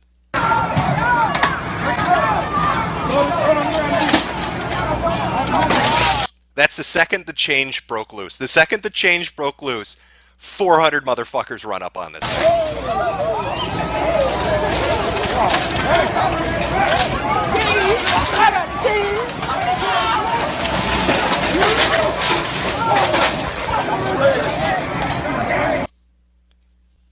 Well, praise diversity. Praise diversity. There's nothing wrong with this. What a fantastic city. Who wouldn't want to live here? Who wouldn't want to live here? Now, my understanding is that curfew's coming up, right? That's what we're dealing with. Curfew's coming up. It's going to be fun to see what happens, then with the National Guard in town. I think this might be an interesting night. I don't know.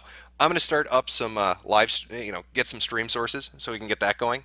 Just going through the tag a little bit, seeing any golden videos that people might have that they wanted to show. So give me a second to do that. Oh, there we go.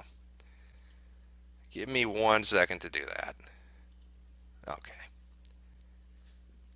See if we can find something entertaining here. Something fantastic, something good and family fun, family friendly. Protest. Oh, we've got an InfoWars stream. You know what? That might actually be pretty good. Let me pull that one up.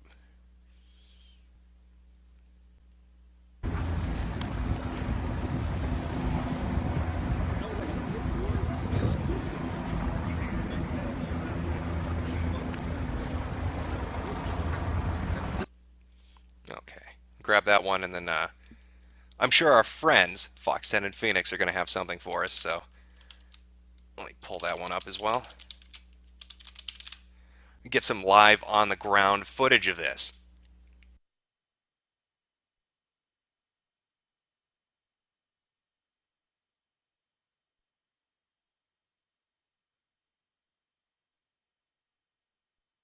Let's go ahead and start walking up Moorhead. Okay, I think we're good. Pull this up, we're good to go. Oh boy, it's a stream within a stream. How fancy. Any damage, I'm not seeing any right now. There's a group of people in front of the doors right there. Looks like a lot of people who live in this apartment. Yeah, people out on their balconies. To see what all the commotion is about.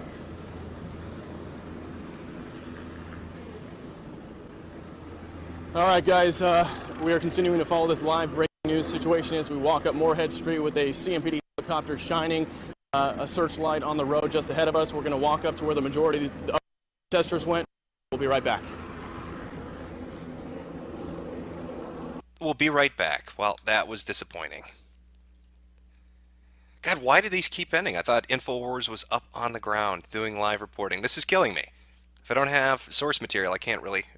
How do you even do this? How does one accomplish that kind of an angle? That's why whenever they shoot it, it's the gas form. Let's walk over here and see if there's any more people on the road. Which is why it does what it does.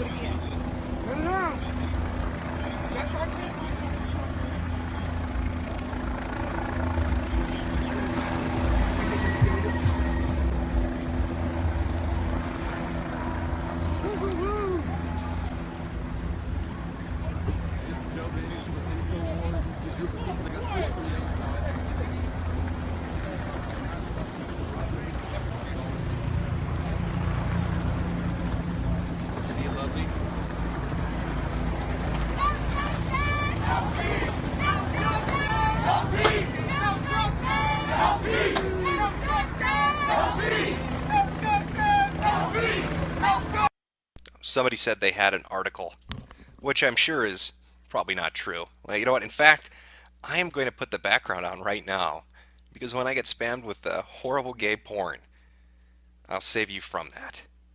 It will save you from that. Fox 10 stream, I've already got that up. We'll watch that as things go on here. Racist car being taught a lesson. That one sounds fantastic. We will watch that.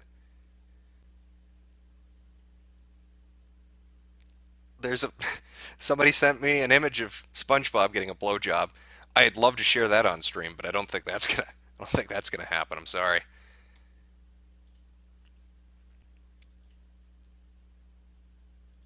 Okay, let's take a look at this one.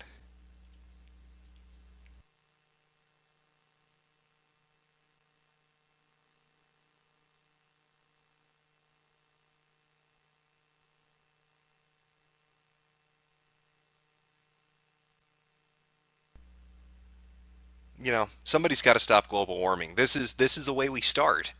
We send a message. No more fossil fuels are allowable. We gotta teach these fucking vehicles a lesson. Get the fuck out of here, Whitey. Take your SUVs and your hatched-back fucking soccer mom vehicles and just get off our roads. Oh, that's nice. Throw up. What the fuck is he throwing through the window? Did he grab a lamp post? What the fuck is that? Did you see that shit? Look at this. Right through the window. No real reason. Fuck it. Let's just do it. That is, again, praise diversity. I don't think you say it enough. I don't think we all say it enough when we see these fantastic events happening in real time. It really lets you know how mature these protesters are out on the streets, teaching everybody a valuable lesson in multiculturalism by destroying everything in sight. It's the only way. I'm angry at the police. Let me destroy everything in sight. That's the best way that I can voice that anger. You know, it's completely reasonable. There's nothing insane about that. Oh, we've got a live reporter on scene. This should be good.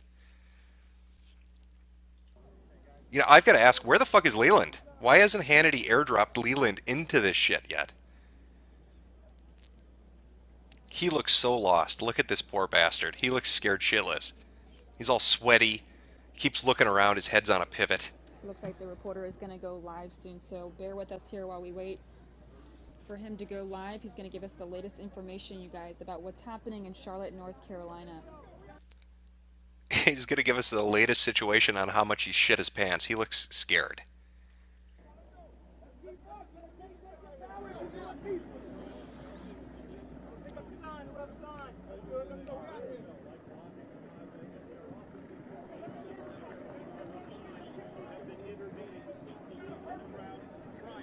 How much do you want to bet he lives in the suburbs? How much do you want to bet this guy has never been around this many black people before? Oh my god, they're everywhere. Do I look directly at them? Will they attack if I do that? Bob, stop filming me for a second. I'm going to look over here. There aren't a lot of black ones over there. God, shit. Just walk with me. Just walk with me over here. Very slowly. If you move too quickly, it alerts them.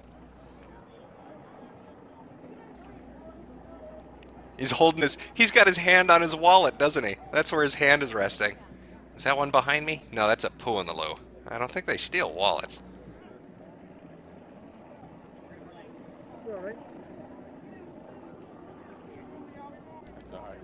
That feeling when you're 45 or 50 years old, sweating your ass off in front of a fucking police line, terrified somebody's going to throw a Molotov at your head.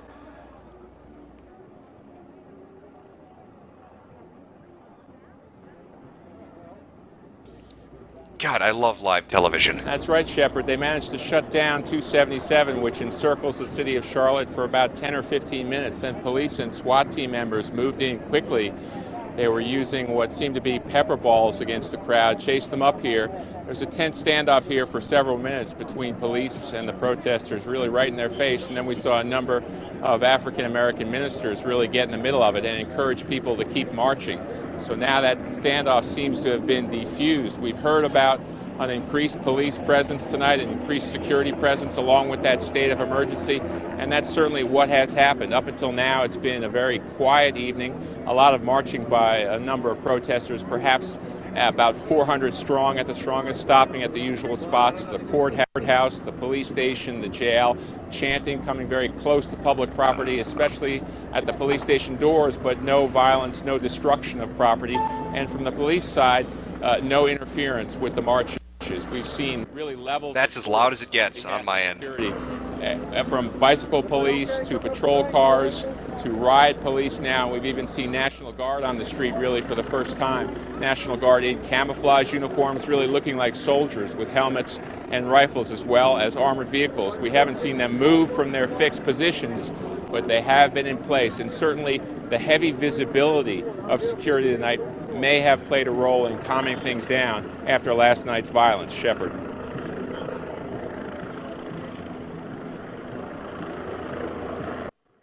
The security was in place, and apparently they were ready for it. So is this the new sacrifice? They got rid of Leland for this guy? Is that what I'm understanding, chat? This is the last one? He's the last one left? Leland was killed somewhere on his way to Milwaukee, and this man replaced him? In both directions now. A very heavy security presence here. Last night it appeared there was not enough police on the streets. It took about 4 hours to clear just one street, as we witnessed throughout the night. Really pitched battles back and forth with pepper spray, with mace, with tear gas. Every time the police would move forward about 100 yards, fire off some rounds, some flashbang grenades, the protesters would simply regather in just a few minutes' time. Tonight we haven't seen that. We haven't seen the protesters really able to make a stand, to get their grip on any territory. This highway was an attempt to do that, and it managed to succeed only for a few minutes before the police have cleared the scene here.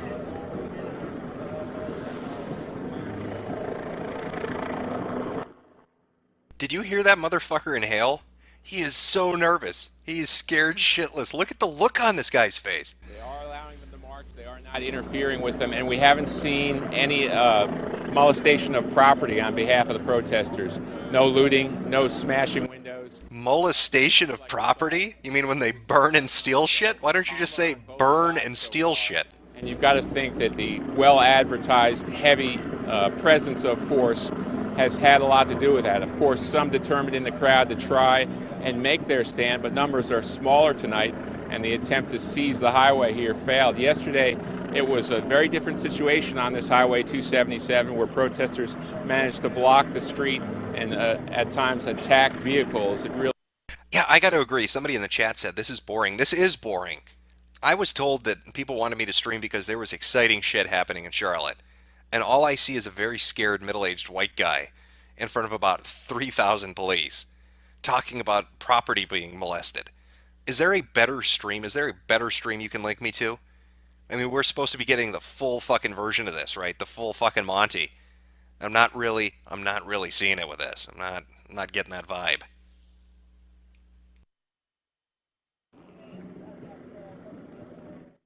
They look like they're going to fall asleep. What happened between last night and tonight that have put everybody into this lackadaisical state? Is it the National Guard? Do you think it's because the National Guard showed up? They realized, uh-oh, we can't be complete cunts on the street anymore. We're going to have a problem.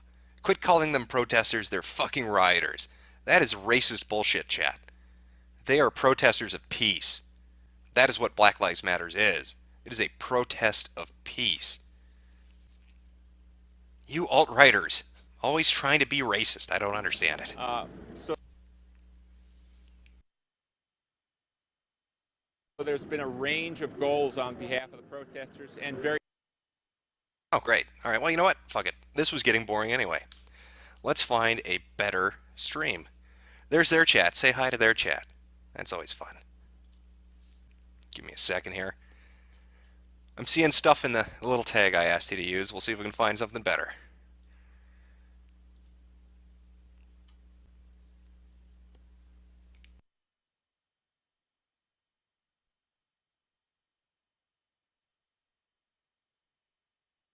The shit you motherfuckers are tweeting. That's none of this is related to the events. I don't know why I need to be looking at Shrek fucking somebody. I don't think that has anything to do with what's going on in Charlotte. I'm just gonna say I don't think so. I don't think that's related. I could be wrong. I could be wrong. You know, I got an idea. Protesters just lit a car on fire. Well, let's take a look at that. Nope, I'm gonna guess that's not it. That was cute. It's very well done. It's very well done. News protests in Charlotte after fatal police shooting. God, I'm dying here. I'm not seeing anything. You motherfuckers lied to me. I thought there was going to be this great fucking protest. Been hearing about this shit for 2 nights. And I show up and I find nothing. Lying motherfuckers.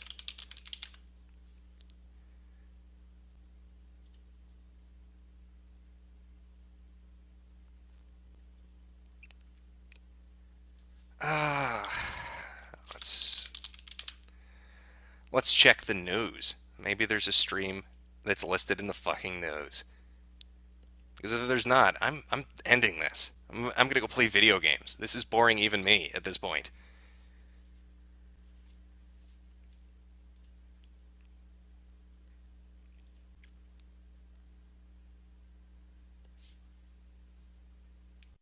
By those bicyclists who were able to manipulate.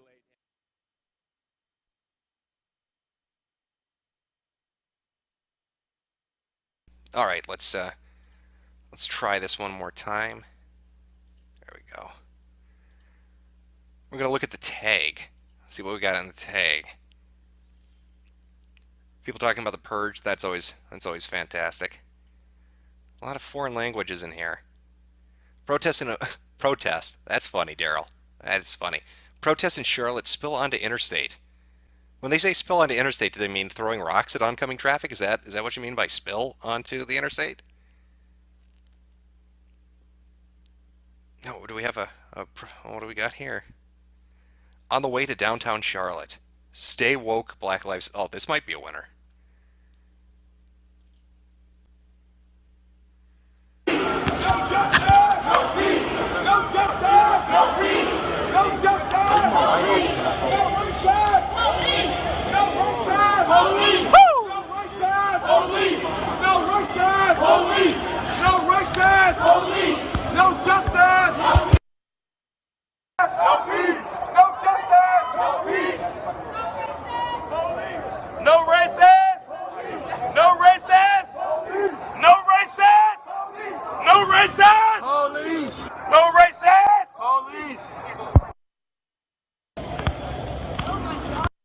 These are some woke motherfuckers. Here we go. We got a parade going on. A diversity parade down the streets of Charlotte. This seems like this might be fun.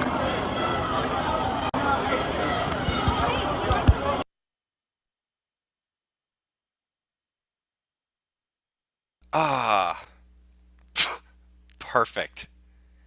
Just perfect. Okay, well, that was a fucking winner of a stream. Glad that black guy knows how to operate that camera.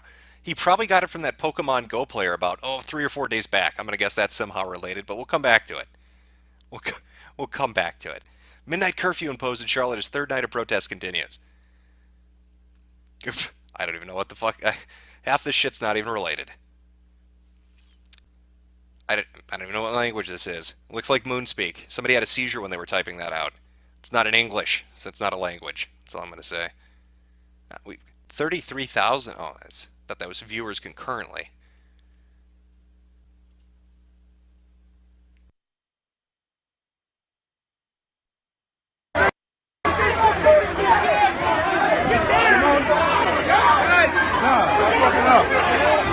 Stop fucking up.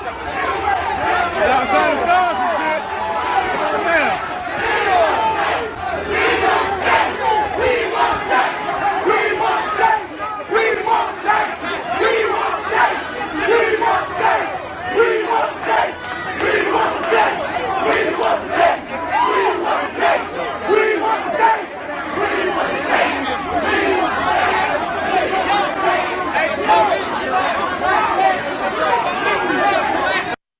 I can't even tell what the fuck they're screaming, can you? Like, I'm listening to it, but I don't know what the hell they're saying. Something about they want Jake. I don't know who the fuck Jake is, but he's awfully popular in Charlotte tonight, by the fucking sounds of it.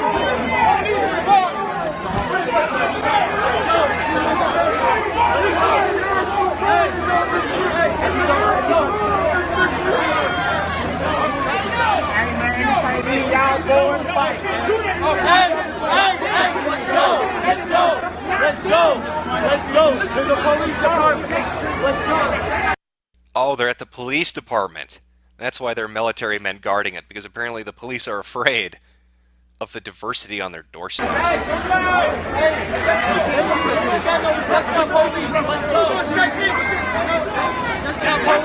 Let's go.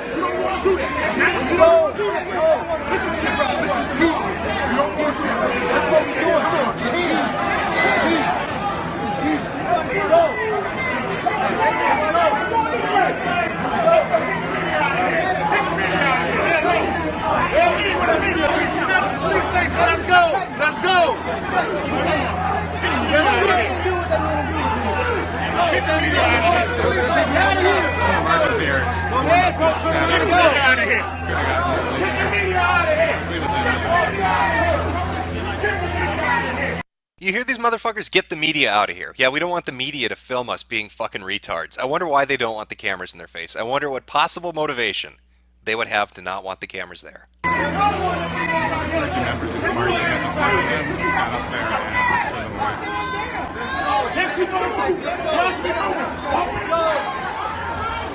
Let's go. Let's go. Keep moving. We want the police department. Why do they keep saying it's a police station? Like they don't know where the fuck they just marched to. Are they confused? They lost? They don't understand the building? That maybe they thought they were just going to go loot a liquor store or steal some fucking Nikes, and then they got out there and they're like, holy shit, the people in there have guns. Maybe it's not a good idea to get in their face and throw shit through their windows. Let's go back to that restaurant from earlier. I heard the fucking glass windows are racist.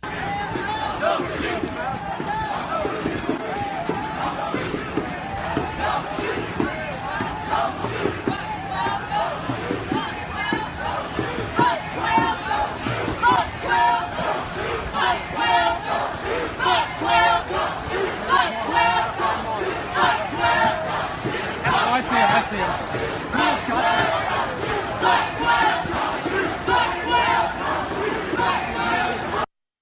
So they're screaming, fuck 12. I'm guessing that's referring to the curfew. Don't shoot. Fuck 12, don't shoot. Yeah, because when the guys with tanks roll into your town and say, get off the streets at midnight, it's a good idea to sag your pants, throw up West Side, and tell them you ain't scared of them. You're going to do whatever you want to do. You're going to go steal some Nikes. Fuck the guy with the tank. I'm sure this is going to end really well when that curfew hits.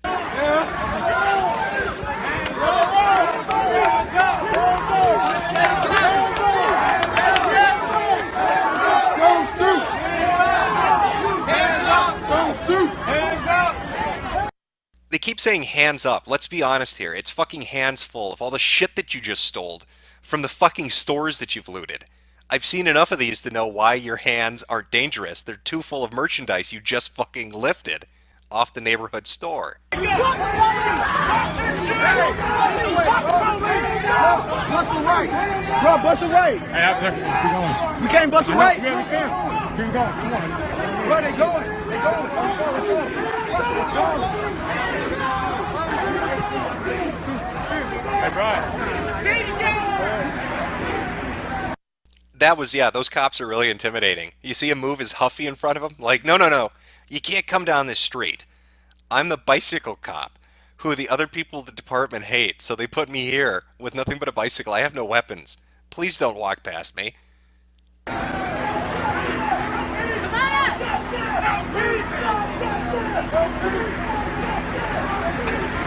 God, wouldn't it be fantastic if they tried to flip a fucking military Humvee? If they tried to light that thing on fire? Do you think a fucking, like an M50 would pop out of the top of it? I don't know. And just start killing everyone? Like, how much shit is the National Guard going to take before they just show them why they're different than a police force? Like, how many of them is it going to take to flip that? That's all I want to know.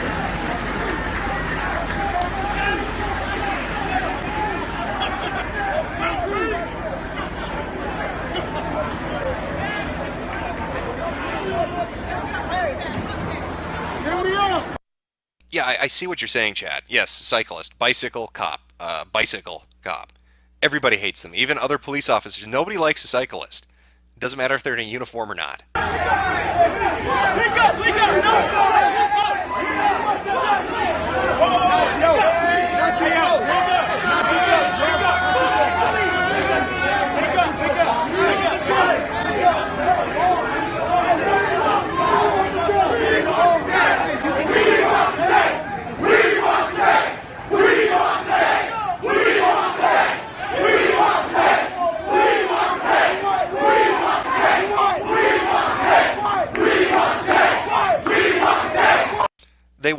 Tay?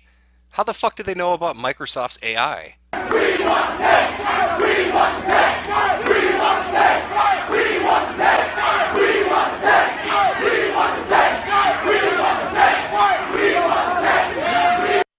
That's amazing. I'm amazed that they even know what that is.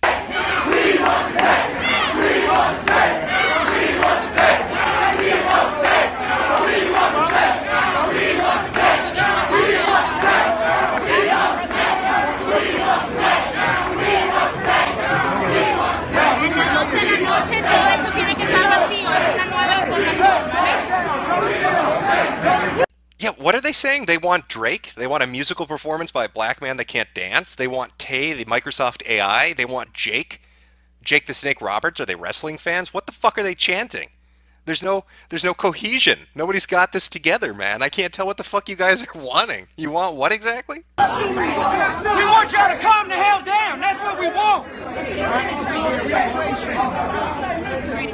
Trading dates. Listen. All right, and we need to go home. Yes, so hurry up. We're waiting on you. Hey, we can do this. Here we go. Listen up. What's your name? Listen up. What's your name? Let's the winner. You can't hear. We got a little movement if you can't hear. We can't hear. The bullhorn's on the way. Listen. First of all, we have had a damn. And listen, we've had too many. This is fucking amazing. Hey, everybody be quiet, listen to me. Everybody around him won't shut the fuck up. This is beautiful. Listen, somebody lost their life over this movement last night. Justicar! Somebody lost their life. Are they screaming for Justicar, the atheist YouTuber? This is the weirdest fucking Black Lives Matter protest I've ever seen. They must be very big fans of his videos. Everybody standing here today is standing on their own 2 feet. Somebody came out here last night and they're not here tonight. Let's pay our respect. Let's pay our respect. Fist up! Fist up! What? This is for the brothers that lost their lives last night. The brothers that lost their lives Wednesday night. The brothers that are losing their lives across this country every single day. We tired. Because of a system. Yes. This is the people. We are not ignorant. We are not going to be ignored. We are united. True. And we are. You hear the black chick behind him? He's like, we are not going to be ignored. She's like, we are not ignorant. You tell him. This feels like a Kid and Play movie from the 90s.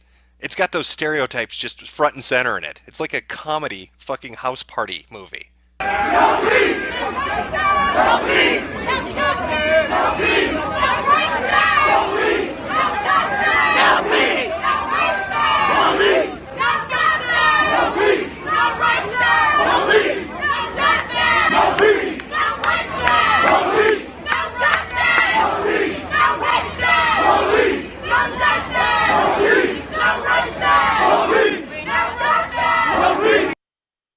Oh, I wish it would focus in on this. I'm pretty sure it said no justice, but like KNOW, no peace. No justice, no peace. I don't know, can you be that bad at spelling? Yeah, no justice, no peace. It's like well, you know, like your autistic friend that misheard something and then he made a sign about it and went to a protest. They're like, no, we're not talking about knowing what justice is. We're saying if there's no justice, there's no peace. This person is fucking retarded.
This is just fantastic stuff. I done goofed. I see that, chat. Oops. I hit the wrong button. It was a moment of silence. It was a moment of silence for the poor dead innocent man they were all in Charlotte for. Yeah, moment of silence, everyone. Charlotte, we are in a state of emergency. This means the National Guard is in Charlotte. They are there to protect residential and business properties and restore order. They are allowed by law to use whatever force necessary. You can legally be arrested for no reason. You can legally be shot for no reason. You do not have normal constitutional rights and freedom. You do not have the right of peaceful protest right now. Please stay safe. Please stay inside and stay educated. Please stay woke. I know there's a delay. You don't even know that I unmuted myself. You're just all bitching right now in chat. Yeah, no, I hear. Okay. Let's you missed a couple of gems there. I guess it's just lost for the ages. What are we going to do? What are you going to do? They're dragging and brutally beating any white people they can find in Charlotte, North Carolina right now. That is just great. All right, we'll go back to Periscope. We'll watch some more of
No, that's the end of it. That is where it stops.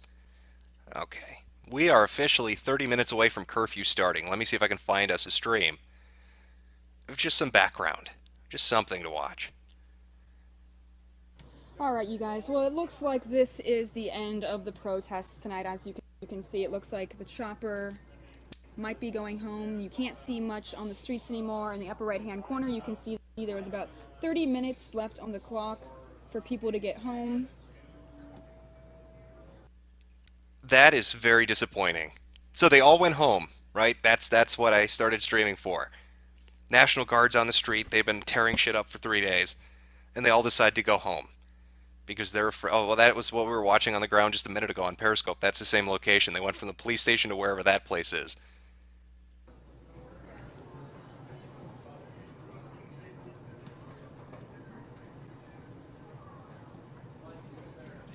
Really quiet out there in Charlotte. It's kind of surprising. I don't know where all those people went so quickly. There were hundreds of people out there, and it looks like they've all dispersed. Oh, I know where they went. They ran with their tail between their legs because the National Guard's not going to fuck around with them. That's where they went. God, it's almost like if every other city that's been in this fucking situation had just called in the goddamn National Guard in the first place. This shit would have ended right away. It's weird, isn't it?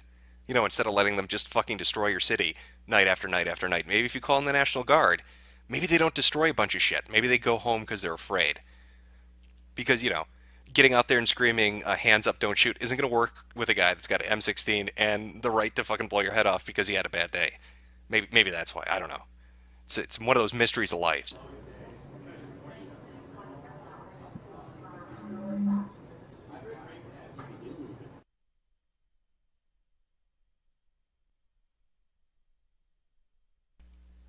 This is just sad. It looks like those are some just protesters sad. there. Protest is a mess. Just pathetic.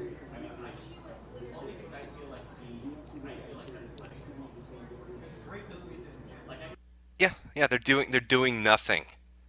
There's nothing going on. You interrupted me playing Dead Rising for this shit. This is what I stopped playing Dead Rising for. You know that's out on PC right now. It's a pretty good version. And I was running home because the National Guard is there because they're scared. Because they real niggas. You know, they hood niggas. They don't take no shit from Whitey, except when Whitey's got on fucking Kevlar armor and has a shit ton of ammo. Then they take shit from him and run. They run home. Just pathetic. Just sad and pathetic. Entirely sure what we're looking at right here. They might just be gathered around. Again, they have about 20 more minutes until the curfew is set in.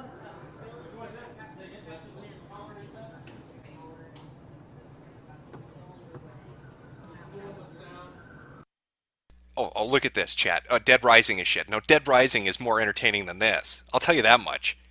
At least in Dead Rising, there are actual people milling about. They may be undead, but they've got more energy than these lazy fucks. Look at them. They're so bored right now. Protesting in Charlotte, they are sleeping in the fucking street. It's like the Jeb Bush of riots. They are laying down. They're so fucking bored with what they're doing. Just all of them. They're just sitting down. They're just tired. I need a break. Stealing shit is just tiresome. Where this is the third night of protests after a man was shot and killed there on Tuesday. He was an African-American 43-year-old man. His family says he did not have a gun on him, that he was just holding a book. Police say no, he had a gun on him and he was posing a threat. So today, the public is asking to release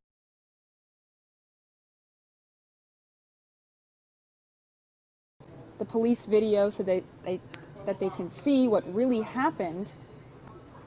So this is the third night of protests. Again, not really sure why they're all gathered around there right now, but there is a curfew set tonight. The mayor set a curfew for midnight. They have about 20 more minutes until they have to leave. Last night, a man was shot and killed there, one of the protesters, by another man on the street. He was sent to the hospital and put on life support for a few hours, but today it was confirmed that he did die. Oh, so he's dead, right? So they should have a reason to be pissed off, but apparently that's too tiresome. They need to get some sleep. Now, maybe this group isn't going to go anywhere. We're about, 25 minutes away from the National Guard actually imposing the curfew that's going on in Charlotte right now, because it's at midnight, from what I understand, I think. But they're not doing shit right now. They're not doing shit. Except for being boring. This is boring the shit out of me. I'm reading the chat right now. I'm not even watching this. Napalm them? It's a fantastic idea. Might get a reaction. But I don't think it's going to do anything for us right now.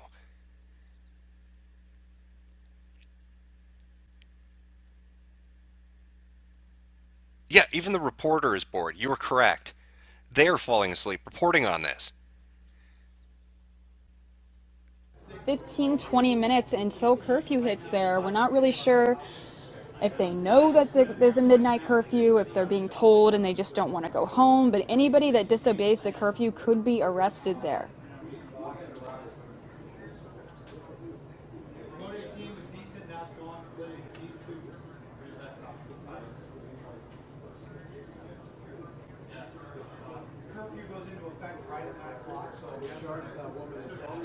Yeah, I hear them talking about when the fucking curfew goes into effect, but it's boring. It's so fucking boring. This was not the night of excitement that you faggots promised me. Of course. Why?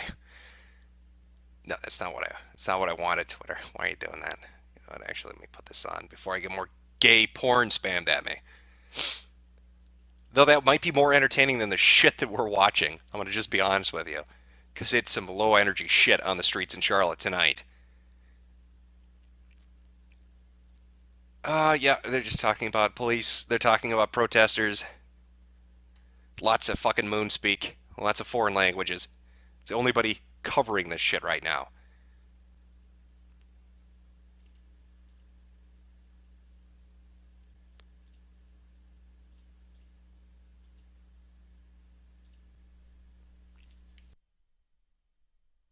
there's so little going on, even in the audio of this fucking newscast, that they've actually muted themselves. Because there's nothing to even talk about. Now, they Thank are... you for everybody that's commenting that they subscribed. We appreciate that. Yeah, they're now talking about subbing to their fucking... Fox 10 is talking about their subscriber base rather than the fucking riot that's going on in their city. This is pathetic. I can't do it anymore. This is boring the shit out of me. Games called off due to rain, guys. Everybody go home. It looks like they're not going to do shit tonight. You got, maybe that's it. That's what you've got in Charlotte tonight. A group of, I'd say, if I had to roughly estimate how many people that is, maybe 250, maybe 300 that are just milling about. I don't see widespread protests anymore. I don't see people fucking turning over cars and lighting shit on fire and attacking people anymore. Again, because the National Guard was called in. Because the National Guard is actually physically fucking there. They have a presence on the street. People know the National Guard is in the city. People know the National Guard is not going to fuck around. And they are coordinating with local law enforcement. Seems like it had an effect. Seems like it controlled the fucking behavior. Again, maybe as a heads up to every other fucking city that has been dealing with this shit, to just cut through the bullshit and do it right away. Just don't even fuck around with it. Don't even give them an opportunity to wreck your fucking city. Just call in the goddamn National Guard and be done with it. They're so neutered. They're so weak now. Because the moment they're presented with somebody actually pushing back against this bullshit, they fucking buckle. The only reason they get away with the behavior they've been demonstrating, and I'm talking about these BLM protesters, I'm talking about these fucking social justice activists, is because nobody pushes back against it. Because you've got a bunch of white guilt liberals that fucking give into it. They put up with it. They accommodate and fucking encourage the behavior. And if there's no pushback, they will think it's okay to do, and they will keep fucking doing it. So by having a heavy fucking force there, they've sent the message that we're not going to put up with your fucking shit anymore. And all of a sudden, they're well behaved. All of a sudden, they're not doing the shit they were doing for the last fucking 2 to 3 nights. And tonight, the mayor has issued a midnight curfew. Again, less than an hour until all these people on the streets here have to get home. And also, comment below if you want me to take a video from the ground right now, as you can see people walking, or if you... You know, I'm just going to say as an aside, too, I first encountered Fox 10 in Phoenix. I can't even remember, what protest was it? Was it Baltimore? Where people basically got them to talk about Ben Garrison on the air. Very small channel at the time, but they've grown quite big. They've gotten really good at doing this, too. They usually have multiple angles, so it's one of the better streams, I guess, to look at. Or Cuck Commander. No Thieves Allowed does a pretty good stream, too. I'm just telling you this because the way things are going right now, it's pretty boring. I'm probably going to stop streaming. So go watch Fox 10 in Phoenix. Go watch No Thieves Allowed. They will have all this shit for you to watch. No Thieves Allowed usually has like 5 streams going at once. So you've got multiple fucking angles to look at. Let's get a good look at the people that are a part of this fucking pathetic shit. Not the highest of resolutions. I apologize. Not my stream, so not my fault. Is this the white force field? Is that what they're employing right now? I see a lot of white college kids mixed in with this shit, which is ballsy, because last night they would have been getting dragged into parking garages and beaten after being, fucking stripped naked. Seems to be what's going on. Or, if they were older and homeless, getting knocked over because they didn't recycle properly at the fucking litter can. But now there they are, right in the streets, marching down them. Nothing but a bunch of fat, ugly women in their muumuus and fucking pansy-looking pussy beta men, all just marching down the street because they want to be hip. I've got such a cool story to tell everybody at college tomorrow. I was part of the protest. Look at this, guys. They're going to think I'm awesome. You fucking cucks. So brave. Look at these warriors marching down the street away from the fucking National Guard because they're scared.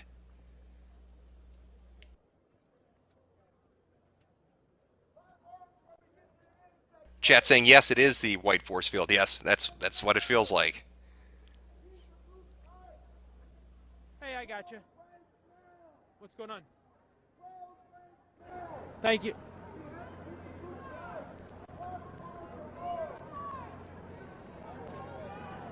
God, I gotcha. Are the rioters so scared they're actually being quieter now? Are they afraid the National Guard is going to hone in on them based on how loud they are? They've got like 100 cameras on them. Yeah, these people are, it's pathetic. All that fucking bravado, all the bluster of the last 2 nights when they were ruining the city for everybody, all flushed down the toilet because they're pussies. They're pussies that get away with bad behavior because nobody pushes back. And now somebody is. And now they're not so tough anymore. Now they're not such hot shit anymore.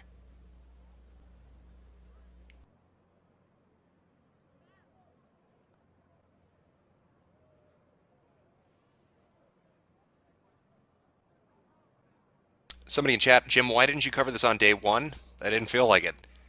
I've seen this shit so fucking much. It happens in every fucking city.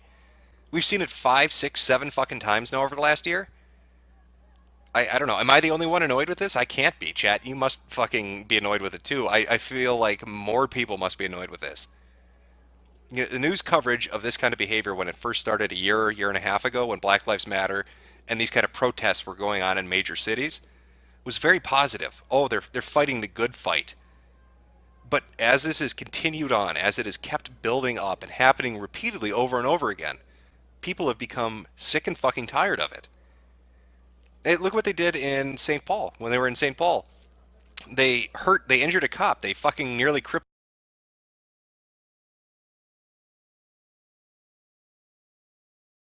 a cop permanently because they were throwing rebar and concrete off overpass bridges, and they fucking hit him right in the back of the head, right on the spine. And they're like, oh, it's not our fault. We're peaceful. That wasn't one of us. That was somebody else. They also were chucking M80s at fucking police lines and acting like that's nothing. Why are you getting angry at us? We're throwing, low-grade explosives at you. What are you upset about?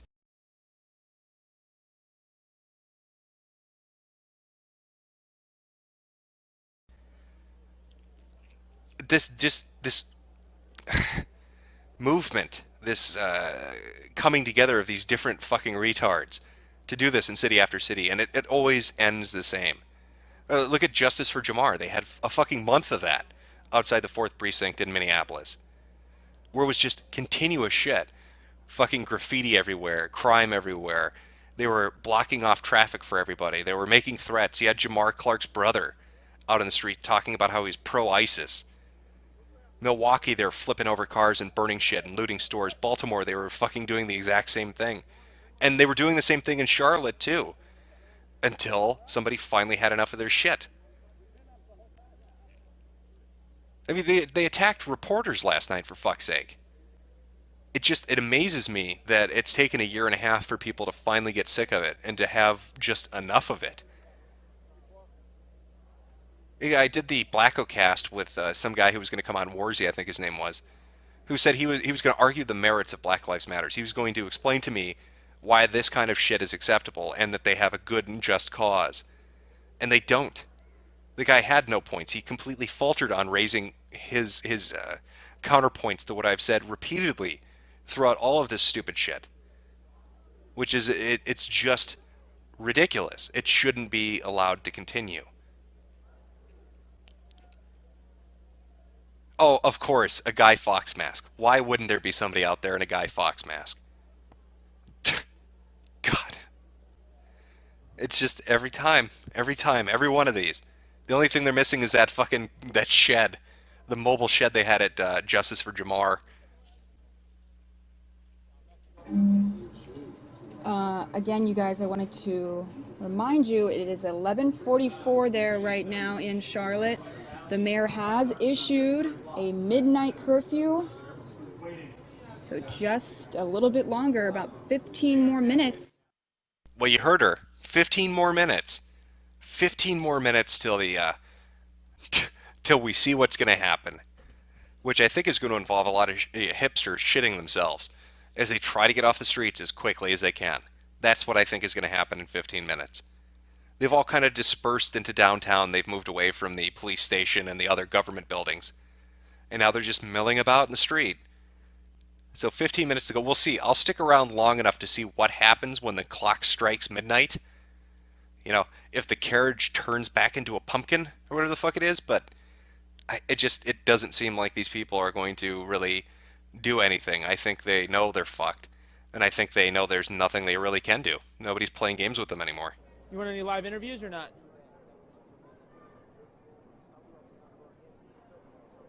Copy that. Copy that. Copy that. Copy that. 10-4, good buddy. Okay. Let's see. All right, copy that. Does he think he's on the set of a movie? Is he playing CIA man for us? What the fuck?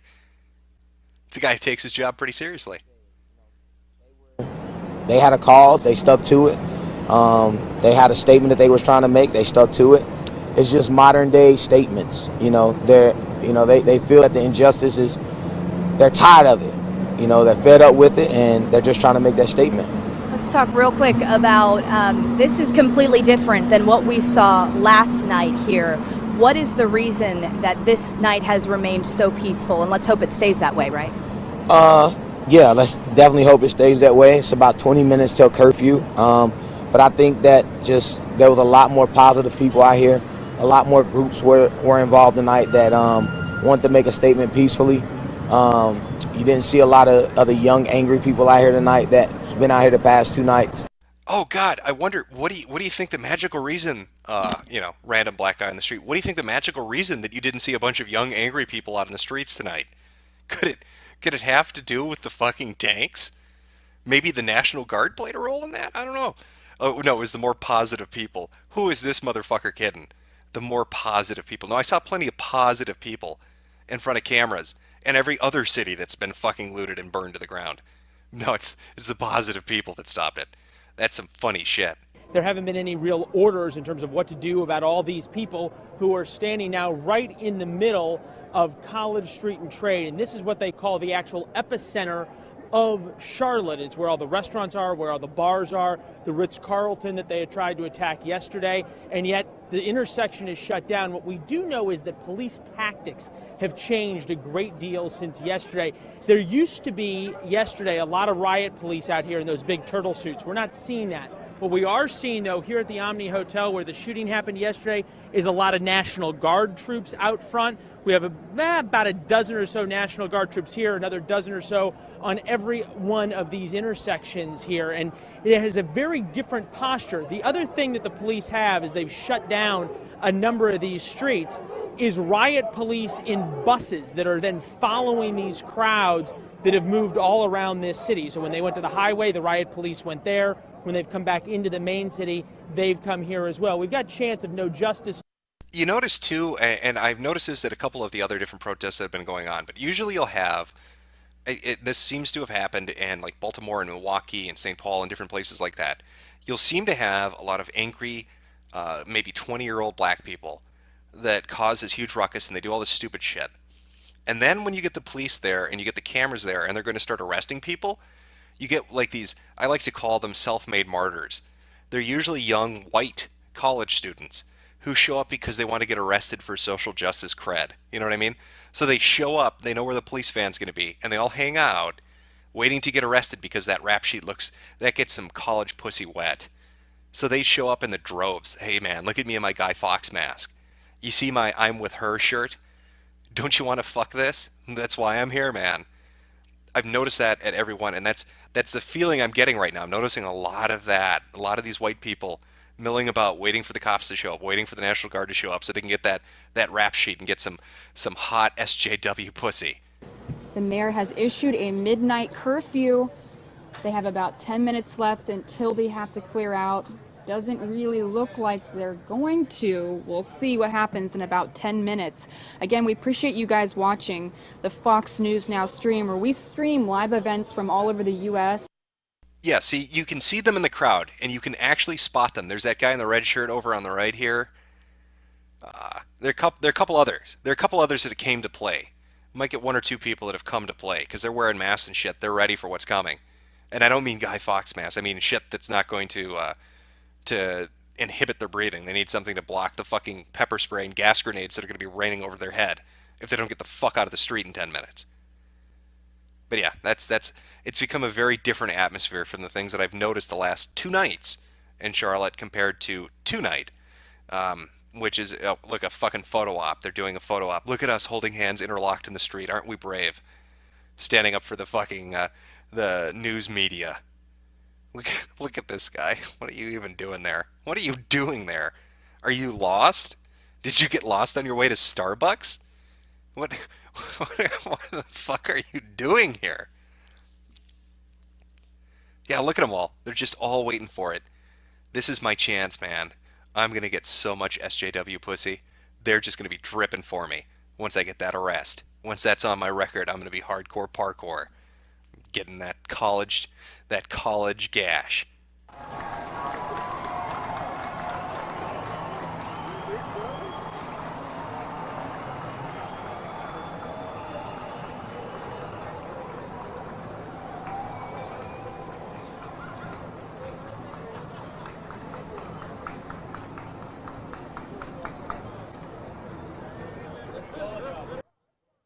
God, this is boring. This is so fucking boring. They're all on best behavior. They're scared. That's what it is. I'm just going to keep reiterating that point because maybe at some point somebody will hear this who's a fucking mayor of some little city that's dealing with this shit. Just don't even fuck around. Just call in the heavy guns and be done with it because it works. When you get fucking police out there in SWAT gear and they've got the arrest, paddy wagons behind them, when you get the National Guard on the street, they suddenly don't want to start this shit. These people aren't revolutionaries. They're fucking thugs that just want to riot and burn and destroy and steal. That's all they're there for. They're fucking criminals using this as a disguise to get away with criminal activity. That is what every one of these has devolved into. They're not going to, be fighting you in the streets, fucking building to building. They're pussies.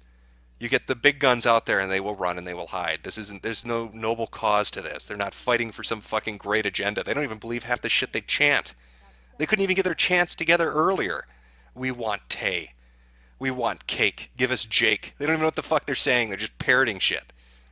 Don't have any of their shit together. Nobody's got a bullhorn. Somebody probably stole it.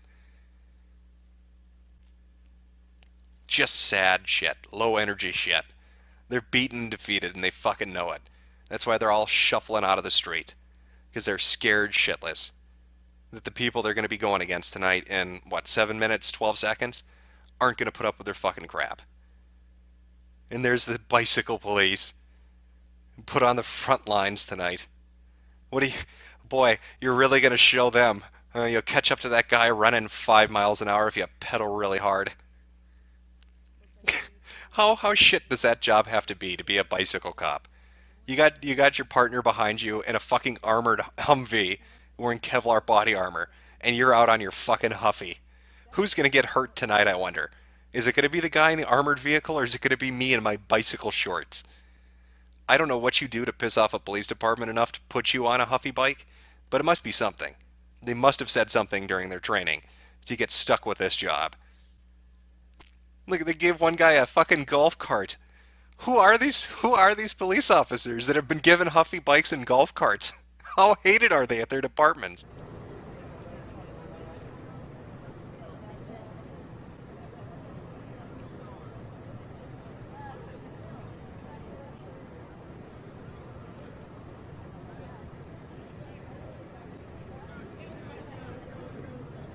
I appreciate you guys watching. I am reading all of your comments right now as they come in on the live chat on our YouTube page. Again, you're watching the Fox News Now stream. I wonder, do you think the other guys at the police department fuck with them? Do you think they come in some days and they're like little girl tassels on their bike handles? Like, hey, Officer Greg, I put cute little fucking tassels on your handlebars so it matches how masculine you are riding your fucking 10-speed down the street. You're really going to show that criminal element you mean business on your pink bike? They're going to be terrified. And these motherfuckers in a golf cart. What am I watching? Look, there's a guy with National Guards right there. Armored Humvee with a fucking fully automatic gun. And they're on their little bicycles. Stone there at Charlotte, North Carolina.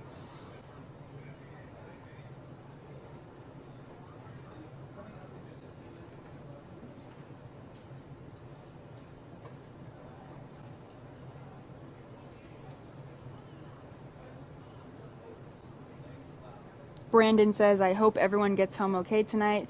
Brandon, you're right. Hopefully this is much more safe than last night. Well, last night one protester was actually shot and killed there by another civilian on the ground. So tonight they have taken extra precaution to make sure that people go home. That's why they've set the curfew. They've called in the National Guard, the Highway State Patrol to help the police officers there. All right, we're less than 5 minutes away. We are 4 minutes and 23 seconds away from this shit going down to see if anything is going to happen. The city of Charlotte means business. Look at that bike cop. He is not fucking around. He is ready to go. You know, and if the guys on the Huffies can't take it, they got a couple of BMX bikers, some X-Game extreme officers that are going to come out there and kick some serious ass. I heard they even brought in the skateboard division and a couple of rollerblading meter maids, and they're going to show these protesters what's up.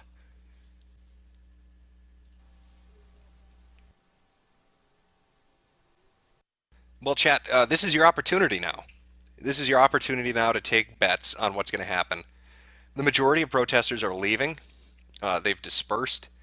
The group that's kind of still concentrated together is much less than what it was earlier on. So what do you think is going to happen?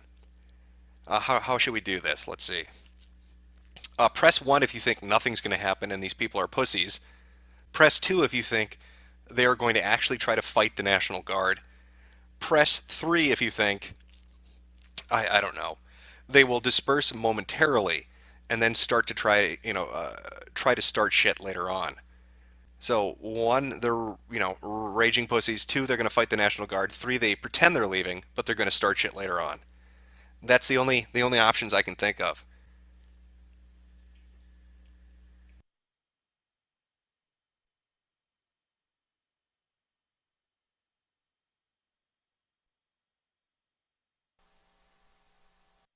Okay, we are 2 minutes and 40 seconds away from this. I'm going to pull off the stream for a second, put the background on, check Twitter, because people keep saying check Twitter, and see if I can find anything about Charlotte. Let's see if there's some other amazing stream, if there's some other portion of the city that's fucking burning to the ground right now. Hope Charlotte police report, police release the video of the killing they're talking about. Protesters block I-277 and third night of protests. I think that's from earlier, though. No, it's just a lot of pictures of people in police gear, ready to fuck around. Oh, is InfoWars back on? We might have InfoWars. I can pop. Yep. Okay, we got InfoWars. I'm gonna throw that up on Periscope. Just give me 1 second here. Y'all see that bullshit that was talking about the COVID? Y'all here with the savages. Brandon the Deviants. They know we ain't going nowhere.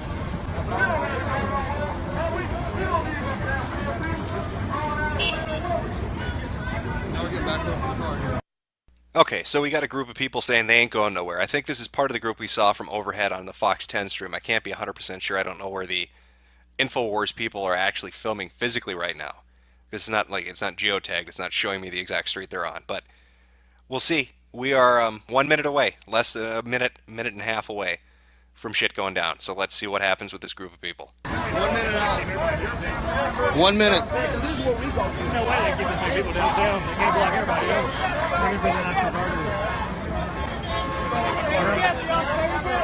They're waiting. That's the problem.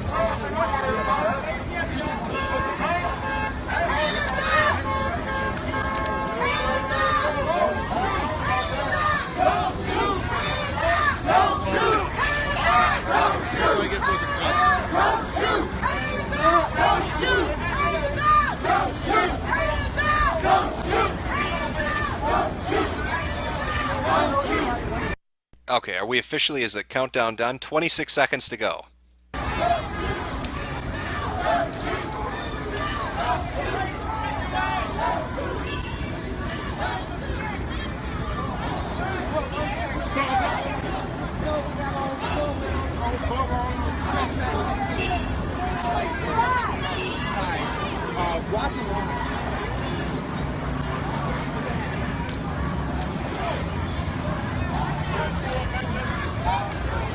Now we're gonna go back right in front of where all the National Guard is. Oh, now somebody on stream just said they're going back towards where the National Guard are, so that could be entertaining. Might turn interesting in a second here, because curfew is now officially fully in effect. Playtime is over. Now they are illegally protesting. They are violating curfew enforced by the National Guard by being on the streets right now. So we'll see what's going to happen. Now the fun begins. They were throwing flashbangs.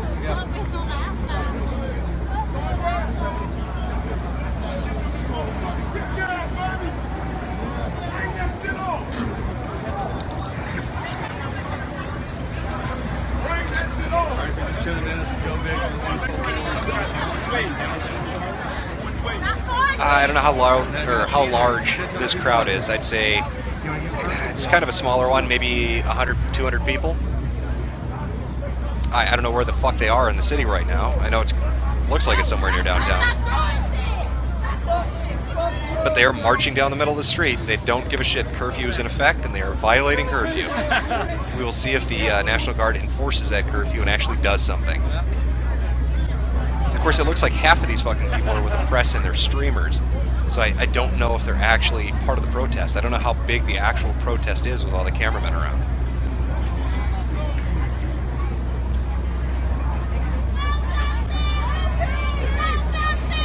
I hope you're ready, chat. We're going to find out who wins in a fight, a Kang or a tank. I haven't heard announced. 12:02. I haven't heard. Said they'd be able to bullhorn. Well, eventually they're going to have to shut down one of the roads. They're probably going to shut off 3. Well, they start warning you ahead of time, 10 minutes.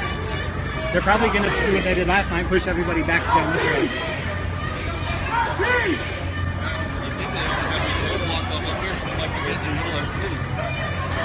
Yeah, if anything, they're going to have these 3 roads blocked, and they're going to push everybody back this way.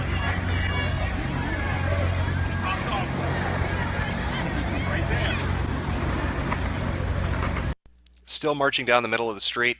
No National Guard in sight. I haven't seen a police presence yet. Obviously, the police and the National Guard are aware of where these people are marching, but they're not doing anything. What happened? Oh, we're switching camera angles.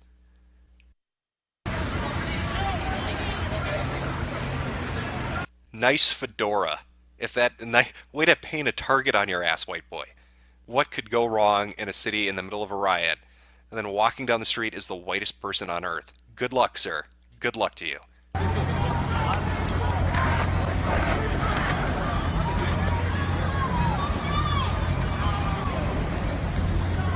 They look like they're blocking up here.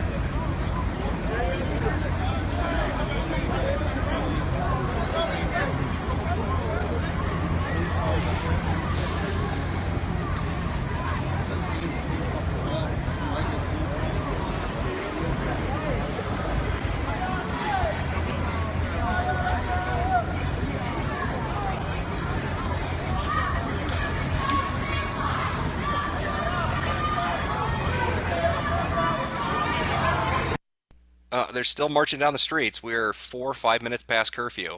I don't know what's going to happen. I don't know when this is going to be enforced or how they're going to do it. If they're just going to ride up on them and say you're under arrest, get the fuck off the street, or what is going to happen exactly. Did the stream just die? Did the military just block their streaming ability? I apologize. No, I mean, there's nothing you can do about that.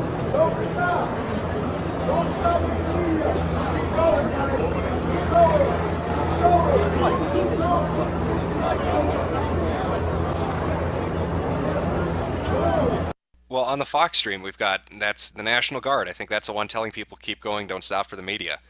So it looks like, yeah, and the media's being marched out of there too.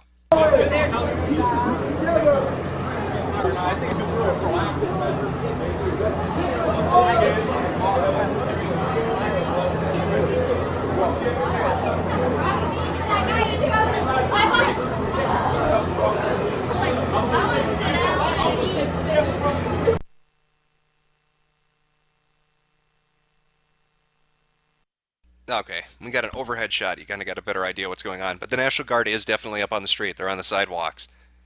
And I don't think they're fucking around. They're telling people go. I don't know how long they're going to be allowed to just blatantly march in the middle of the street when curfew's enforced. I think they're giving them some leeway to get to their destination, to get home, to get to their apartments or wherever the fuck it is they live. But there you go. I'm not seeing anybody defiantly standing in front of the National Guard and saying, we're not leaving. No justice, no peace, none of that shit's going on. They are walking away because they're being told to walk away by the National Guard, who seems to have a Humvee and at least 2 to 3 soldiers. Yeah, well, even more than that. I'm seeing like 5 or 6 guys near each Humvee, but it's spread out pretty evenly. About every 200, 300 yards, you've got a Humvee, armored vehicle, and then you've got 5 or 6 guys and then a few police. So the protesters definitely know that there's a presence on the street that is not going to let them get away with their shit. And that bridge looks familiar. I think that's where I think this is the area the InfoWars guys were. I think this is all the same group. It's just 2 different streams. One was the Periscope on the ground, and the other is Fox 10 with their affiliate, whoever that happens to be. But there you go. That's it. I think they've given up. I don't think they're going to resist. I don't think they're going to fight back or be brave or any of that shit. I think they're done, and they know they're done. So anybody who pushed 1, congratulations. You chose the right option. They are going to go home like a beaten puppy. They have their tails between their legs.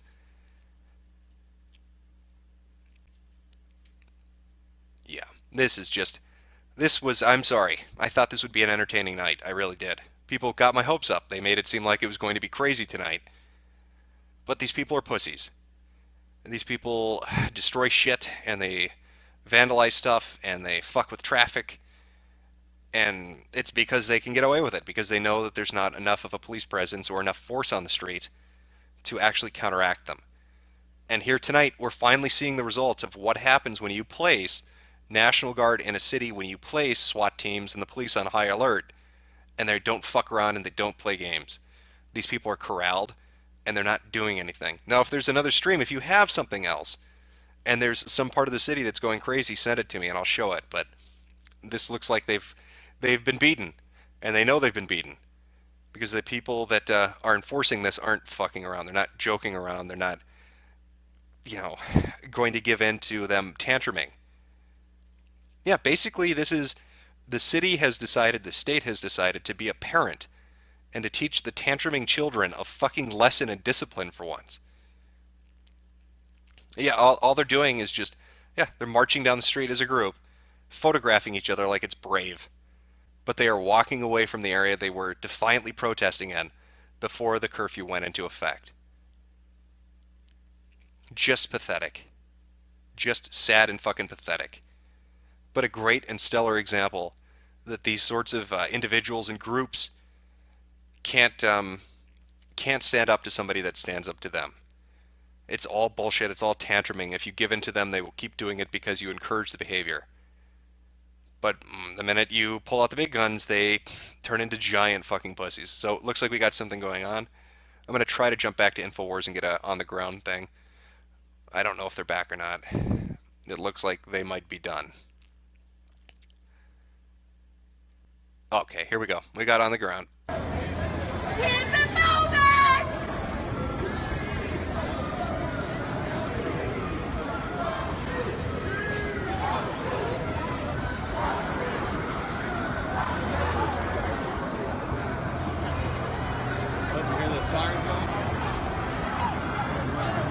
Well, they're approaching an intersection that's got flashing lights up ahead, so we might have something happening pretty quick.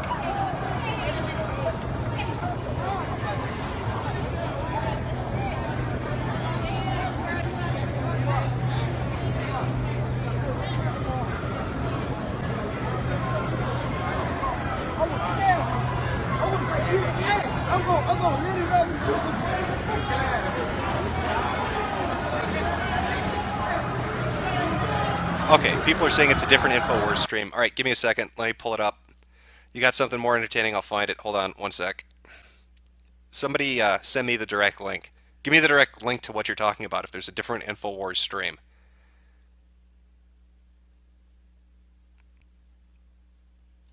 Trying to pull it up here. I'm not seeing it.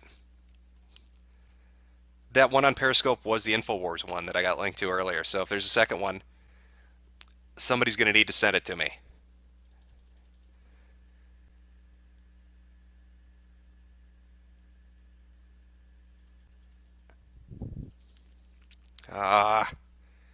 Killing me here, chat.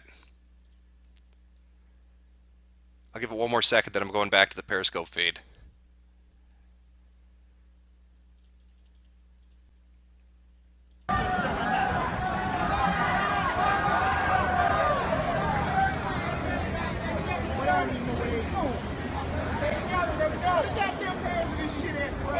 Stay together.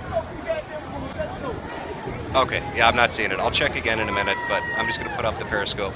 We're going to stick with that for a little bit.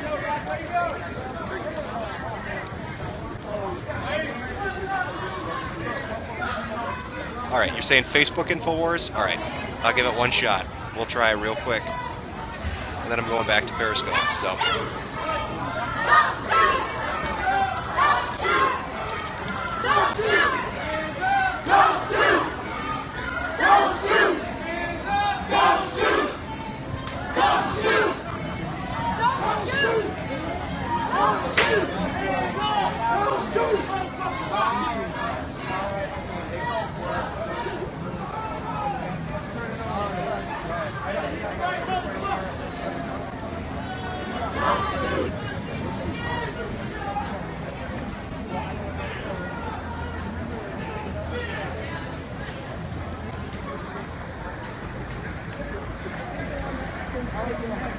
Okay, yeah, I'm looking for it. I'm not seeing it.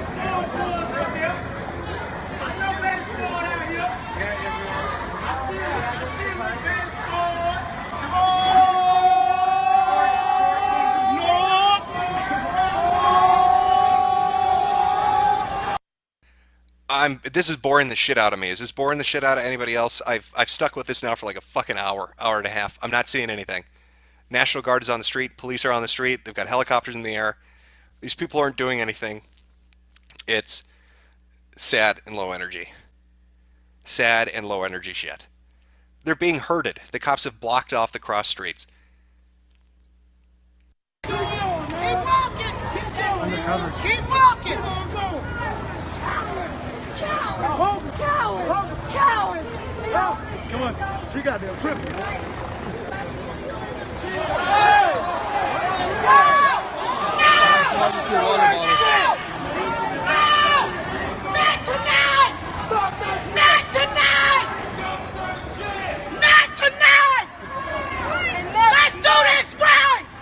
Enough! Keep walking! No, turn no, into the shell. What you doing? This ain't civil disobedience. Doing what the fuck they want to do. Man, what the fuck?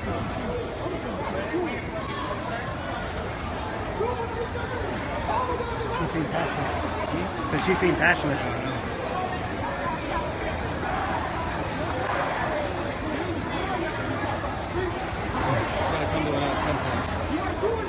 I mean, at some point they're going to get sick of it and they're going to be like, okay, it's time to fucking go.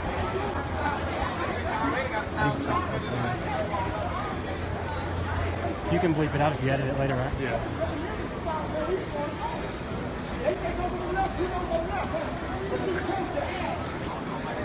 Oh, they're walking back towards 277. We're walking down the same road we were on earlier. Back out towards the interstate again. I guess if you're going to do it, that's the best way. Okay, you know what? I'm cutting my losses here. I'm sorry. This is horrible. This is boring. I can't do it anymore. Nothing is happening. These people pussed out. They're going home. Protests are called. They're done. I've looked at a couple of different streams. Everybody is leaving. I'm not seeing anything. If you've got a better stream, go watch it, because I'm unless somebody's catching something magical. If Unicorn Riot's out there, maybe go watch that. I don't know. But they have completely pussied out, and they're being herded like fucking cattle by the police and by the National Guard. So there you go. I mean, that's the answer. That's the answer to all of it. The moment that you get law enforcement kind of coordinating with the National Guard when the city has had enough, when the state has had enough, these people aren't a threat. The pushback is too much for them to handle, and they pussy out. Maybe they're going to all gather in the park and chant names. I don't fucking know, but they're certainly not looting stores anymore. They're certainly not tipping over cars and burning shit anymore. They're not attacking random people on the street anymore, at least not from what I've seen. And that's not because they don't want to. It's because they're not able to. That's the big fucking distinction. Yeah, no, I'm done. I'm gonna go play Dead Rising. This is fucking gay. This is gay and boring. Nothing is happening. Inshallah. Okay, praise the diversity. The stream is done. I am done with this. Again, check out Fox 10 in Phoenix. I'm sure they've got some coverage on the streets for you. You can check out, what is it, No Thieves Allowed on YouTube. He usually has about 5 or 6 different sources up on the screen at the same time. Maybe he'll catch something that you can watch. Or you can watch Periscope. InfoWars has their own Periscope thing up. If you want to watch it, that's the last thing we watched. Maybe you'll find something, maybe you won't. I don't think it's worth watching anymore tonight because I'm not seeing anything entertaining. But yep, I'm calling it. I'm going back to Dead Rising. Fuck this.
Yo, this your boy, Scooby-Doo Joint.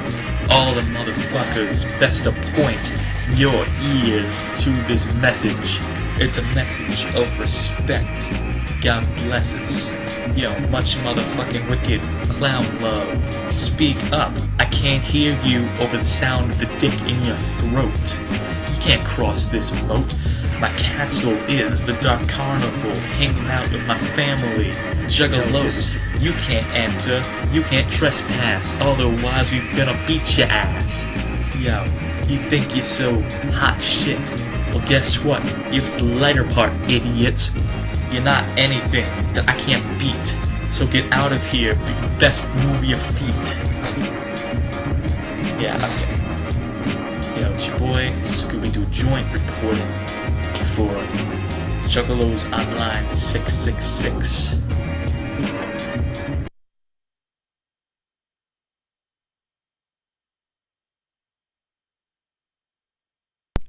Alright, well, praise diversity, chat. I hope you're ready for a entertaining evening. We're going to finally get to see some stuff that we've always wanted to see. Oh wait, what am I doing? The stream isn't going to begin shortly, it's already begun. Just give me a second here to check audio levels, make sure everything's going right. Hitbox fucked with my settings, so I don't know how this is coming through. Hitbox more like shitbox, I'll be honest with you. I wanted to give him one more chance, avoid any YouTube heroes, but what are you going to do? What are you going to do? So give me a second to check this, and we'll get going. Okay, I think we're good. I think we are okay. I'm not 100% sure. Wanted to start it, crap, at the start of the hour, at the top of the hour, whatever. Didn't work out like that. Not really my fault. I haven't used Hitbox in like 2 years. I could get the audio to come through, but the video wasn't coming through, and the last thing I wanted to do is spend an hour on there and then go to cover the debate, and then the actual video's not coming through, because I think we all want to see Hillary pass out on stage. I think that's the thing people are most interested in. So the video's really important for tonight. Now, I put up a poll on a couple of different places, a couple of different sites to see what people thought was going to happen. Is Hillary Clinton going to have a coughing fit? Is she going to have a seizure? Is she going to have to leave early for some reason? Or is she going to be just fine? And surprisingly, the answers were pretty fairly spread out. Most people favored that she was going to have a coughing fit, which is the easy bet. She does all the time. Every speech she gives, she has a coughing fit. So it's not surprising that people would go with that. That's the easy money. You're not gonna get a lot on that bet. Having a seizure would be phenomenal. I mean, you have to remember, they're estimating. It could be a little off, but roughly they're estimating it's going to be 100 million people watching this. I think one article had said that's 11 million short. 111 million watched the Super Bowl last year. So 100 million fucking people are going to be watching this. If Hillary Clinton gets on that stage and she has a seizure or strokes out or gets wobbly or falls down or anything even remotely approaching that, she is done. There will be no recovery. So, that option up there of Hillary having a seizure, it may be a long shot. I don't know what the temperature in the auditorium is. They tried to convince me that she had heat stroke on a 78-degree windy day and overcast skies. So if she's built that weakly, they'd better hope that's like a fucking Arctic freezer in there. The temperature had better be at like minus 40 degrees Fahrenheit for her to survive, because apparently she's like a fucking living popsicle and will melt at any temperature above freezing. So just an FYI on that. The leaving early option, is she going to leave early? That's kind of the wild card. What could possibly drive her to do that? Nobody knows. Nobody fucking knows what might drive her to do that. Maybe she knows she's going to faint, or she knows she's going to pass out, so she just kind of comes up with an excuse. Oh, I've got to go. Bill's out there dicking bimbos, so I have to go stop him right now. And she excuses herself. And that's a possibility. And of course the last option was she'll be just fine. Nothing's going to go. There's going to be no issue at all. I doubt that's going to be what plays out. Personally, I'm not expecting something phenomenal. I don't think that she's going to get up there and foam at the mouth and flop around on stage. I hope that happens, but I don't think it will. but I'm pretty fairly certain she's going to have a major coughing fit. I'm fairly certain she's going to look pretty woozy and weak up there. All Trump has to do is basically be Trump. He's has to appear as a healthy individual, and he will look 100 times better standing next to her.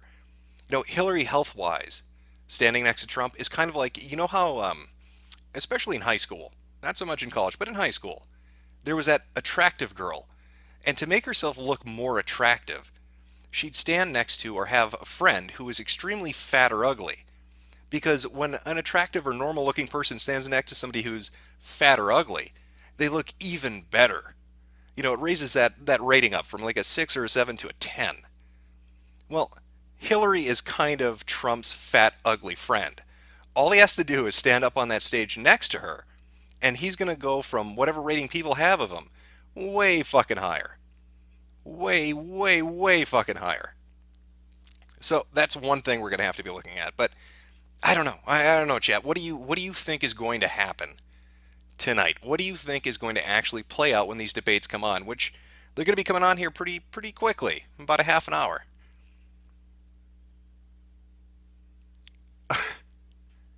And of course, there is a delay, so when I ask a fucking question, there's going to be a little bit of dead silence waiting for an answer.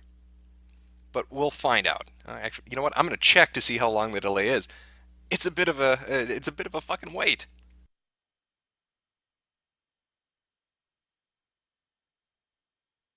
Holy shit, that is a long delay. All right, well, whatever. We'll roll with it.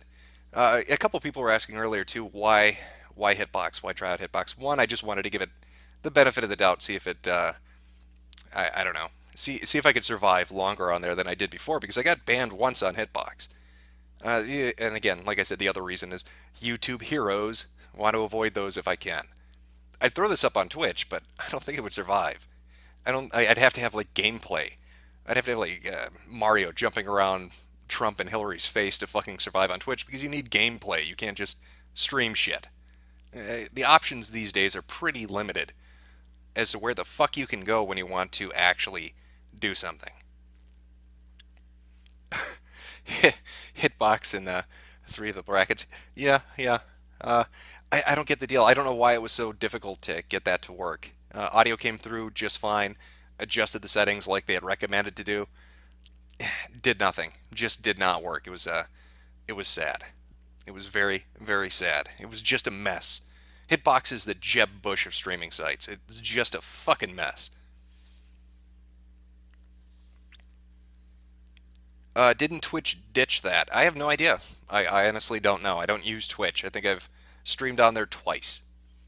I played a little bit of, what the hell was it? I don't even remember now. That's how long ago it was. Oh, Chivalry. That's what it was. I played Chivalry like twice on Twitch, and just to test out settings, just to use Shadowplay to see if it worked well, which it does. Surprisingly, it works really, really well for streaming on Twitch, but I have no fucking interest in streaming video games, so just kind of see if I could do it. People are talking about the other two candidates. The other two candidates? Who the fuck? You talking about Jill? Jill and Gary? Can they even afford to get to the fucking debate, let alone be in it? What is Jill's running at, like, what, 2%? And Gary was at 8%, I think, the last time I checked. I don't even know. I've pretty much not been paying attention to either of them. Besides, isn't Jill getting arrested for defacing fucking pipelines or something? NVIDIA. Hey, they're not terrible if you like to have, computer components that get so hot that you could cook eggs on them. It's pretty good, especially when they do a driver update.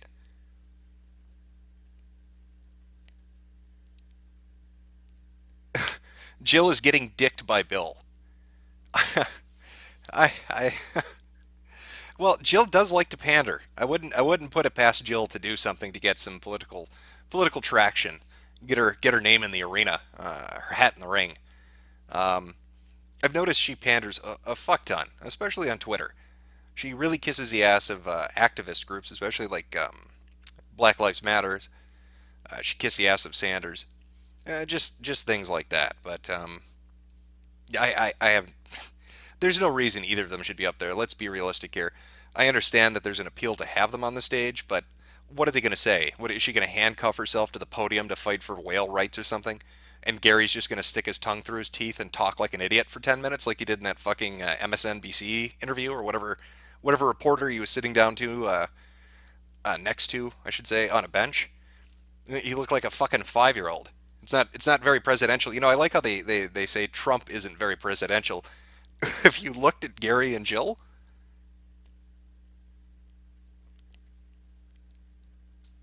shill for Jill. No, I don't really have an interest in shilling for Jill. I dislike Jill, to be honest. And Jill is a shill. There you go, Jill the shill. That seems more accurate. So we've got a half an hour to kill before we start on this, and I don't really plan on showing any video in particular. I've got a couple of different source streams for the debate, so we should be good. Hopefully they'll work out, but I don't expect we'll have any issue. Until then, feel free to shitpost. I don't really care. I don't moderate my chats. I never have, so you can say whatever the fuck you want. Maybe it'll spark some interesting insight before we get to the debate proper. This has been exciting. This election cycle in general has been very exciting, especially the Republican primaries. I really enjoyed watching Jeb Bush have his soul crushed in front of millions of people every fucking week. Watching, the Zodiac Killer suppress his rage enough so he didn't go out and start executing people because he wasn't doing well. Watching Dr. Ambien falling asleep on stage. I mean, it had some really memorable moments, much more than the Democratic primaries. And with the Democratic primaries, it was really kind of that bang in the end. We find out the DNC is corrupt as shit, that the people in high positions within it are working or associated with Hillary, that Bernie Sanders basically got fucked, and that he bent a knee and kissed the ring. He didn't really contest it. He didn't really fight back against it, which is a shame because his followers really wanted him to. There are a few images of Bernie crying, looking very sullen and upset. But what is he on? His fourth or fifth summer home?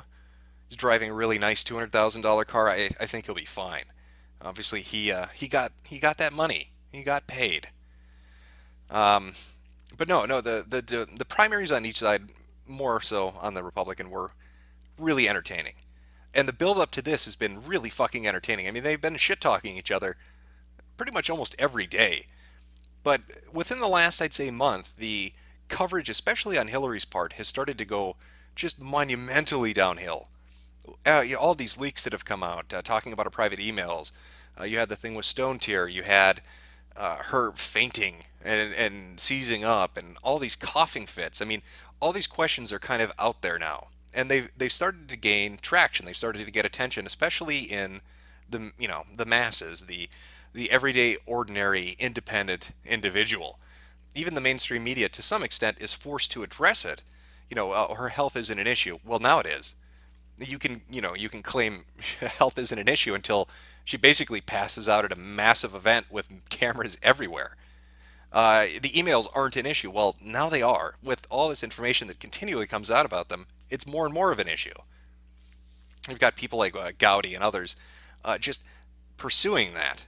So she has this cloud hanging over her head, and it's gotten darker and darker the closer we get to this evening, to this debate between her and Trump.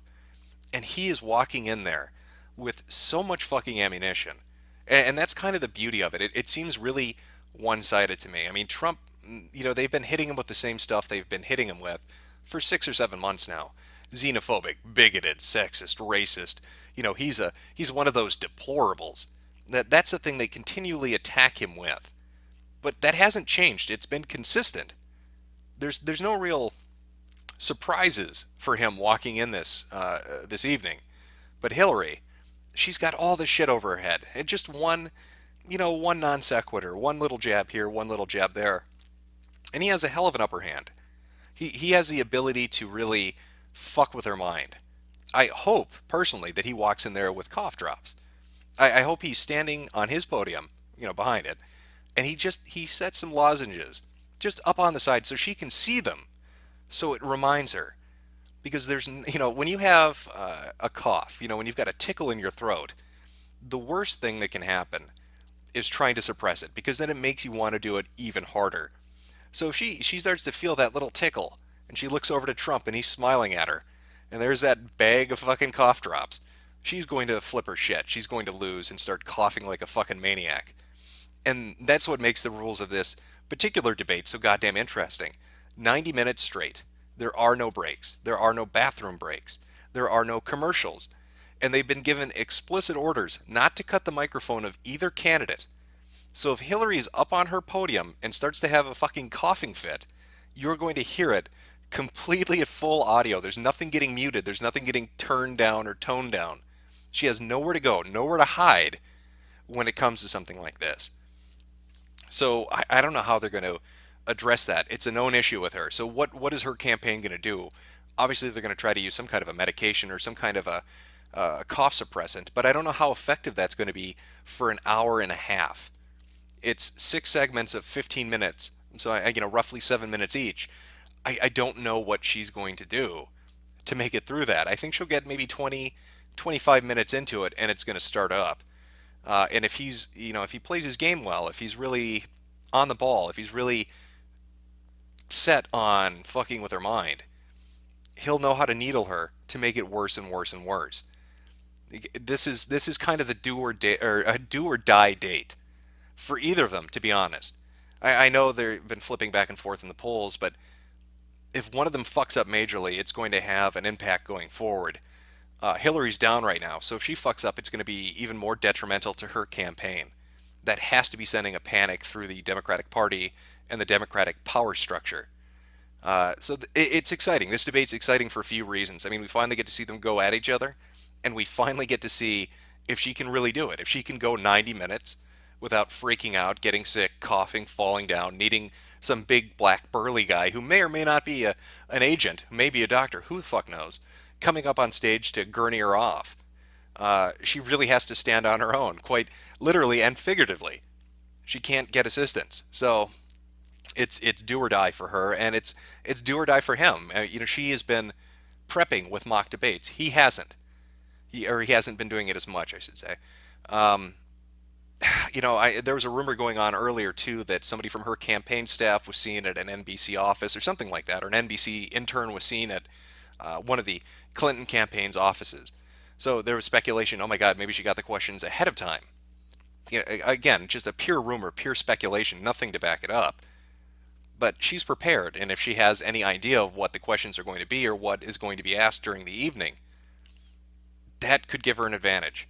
That could really give her an advantage. So, Trump is pretty good off the cuff. He's pretty good on the fly. Hopefully that will counterbalance it. But, I don't know. Their preparation styles are different. He doesn't want to come off as robotic and kind of a Marco Rubio, you know what I mean? Where it sounds like he's a fucking robot on stage because he's rehearsed the same line over and over and over. He has these canned responses. He wants to get up there and be natural, be a leader, be somebody who can think on their feet. That's part of the appeal. That's part of why his fan base and the people who follow him like him. So again, there's so much stuff going on with this debate. There's so much shit going into it that's going to make it really, really entertaining to watch. I know the majority of people just want to watch her fall down, but I think there's a lot more subtle things going on that are going to kind of interplay with one another throughout the night. Who knows? Who knows? I mean, maybe they get up there and the moderator, who is a registered Republican, air quotes, isn't really as Republican as he seems or as neutral as he'd like to appear. Maybe he hits Trump but softballs Hillary. I have no idea. Maybe he's completely neutral and there's no issue. Maybe he favors Trump, which would seem unlikely, but who knows?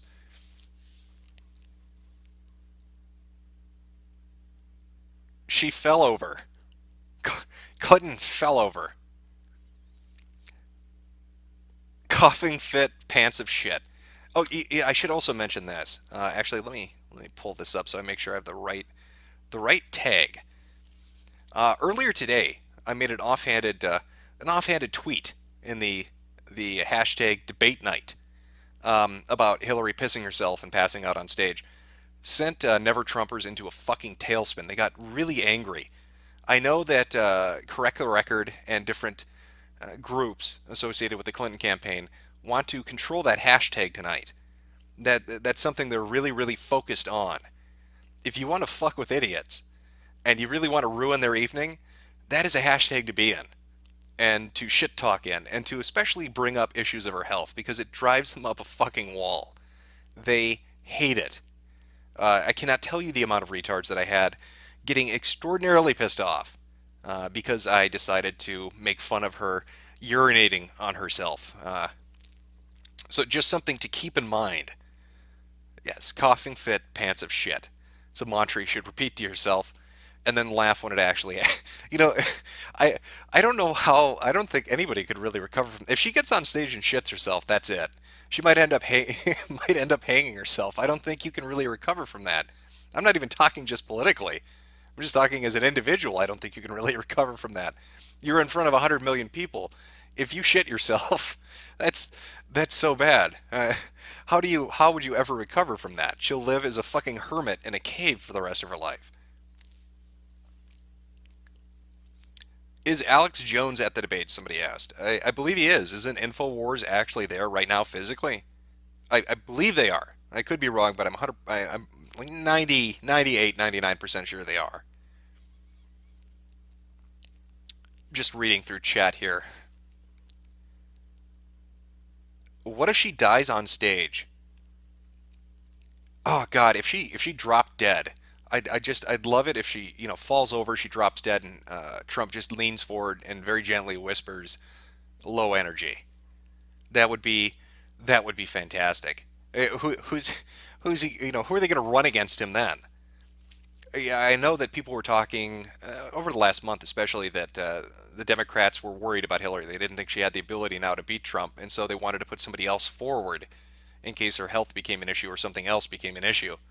And they wanted to put Joe Biden up on the ticket somehow. I don't know. I don't know if Joe could really do it. I mean, he'd be too distracted smelling the hair of little girls to handle a debate with Trump. Other names that they'd brought up didn't really seem to have an appeal. Is Sanders going to come back? If Hillary keels over, what is he going to emerge from the shadows as the hero of the party? I doubt it. Now he's shamed. No refunds. What is he going to do? He's a joke at this point. Sanders coming back because something happens to Hillary, I don't think pans out well for them. He kind of burned a lot of bridges when he was, buying that new house and having his personal yacht built. I don't think people will have as fervent support for him as they did before he fucked them in the ass by selling them out. But again, I don't know. A lot of speculation. What are you going to do? Jim, will you show up at the debate? No. God, no. I'll watch the debate, but I'm not going to be at the debate. Even if I had the means to get there, even if I worked for some news media website, I wouldn't want to be at the debates. That just sounds incredibly fucking boring. It's more entertaining to be in your house, drinking, and watching it with other retards on the internet. That's more entertaining than actually going to the thing physically. Light up a candle. Light up a camel, Jim. Yes, I'll be smoking throughout the evening and drinking throughout the evening. It should be entertaining. Again, not 100% sure, but we'll see how it pans out. Jim, will you suck my dick? No, I'm sorry, I will not. Jeb 2016 in a landslide. I think that boat has sailed. I don't think Jeb's going to be making much of a comeback after his fucking son endorsed Trump. I think he's probably on suicide watch. It's funny. George H.W. or which one? Bush Sr., whatever, came out and kind of gave a really weak endorsement of Hillary, or allowed rumors to circulate that he was supporting Hillary, but he sure as shit never supported his son. George Bush Sr. had social media accounts. He could have gone to events, but he never did. That has to be crushing, really, when you think about it. Here you are, you're Jeb Bush. Your fucking son endorses the guy that bullied you, basically, mocked you, made fun of your wife. Your father never supported you, never really went out on the campaign trail, never just said, "Hey, look, my son isn't a complete fuck up. He's running for president." So, I don't think he can pull himself out of his depression to really do anything.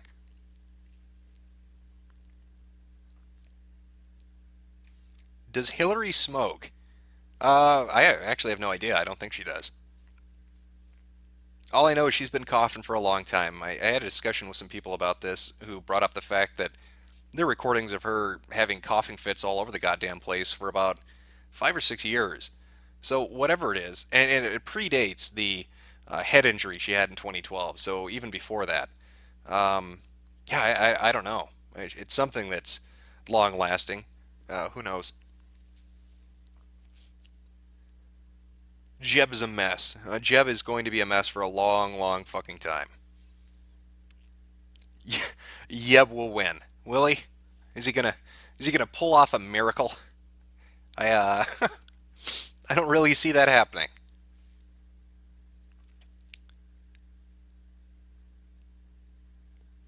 She does coke. Somebody in the chat said.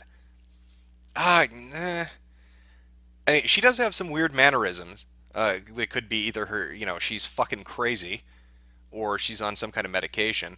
I don't really see her as a coke user though. Yeah, it doesn't really fit up for me. It's just allergies. No, I don't think it's allergies. I don't think, unless she's allergic to good health, then that might be her allergy. That would explain a lot of things. Every time she starts to feel healthy, those fucking allergies kick in, and she has a seizure, or shits herself, or pisses herself, or passes out, or coughing fits. Falls down, cracks her head on the concrete, deletes 30,000 emails accidentally.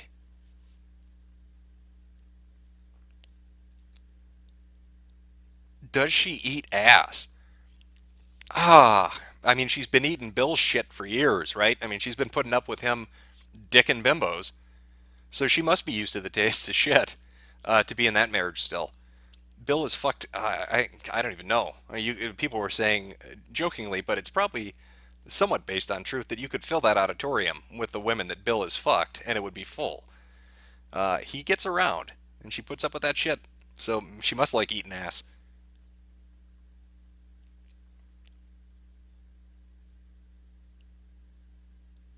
It's gout. People are convinced that Hillary has gout.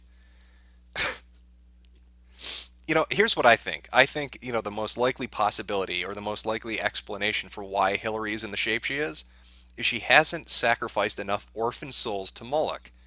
That's my guess.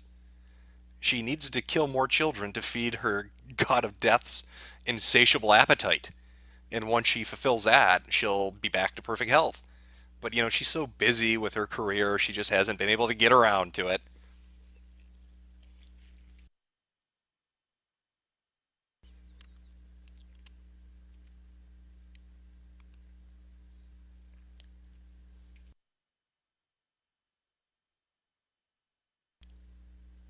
The fuck is this channel? This is Brightside Bob's channel. He's graciously allowed me to use his channel to do shit on because Hitbox is being a fag.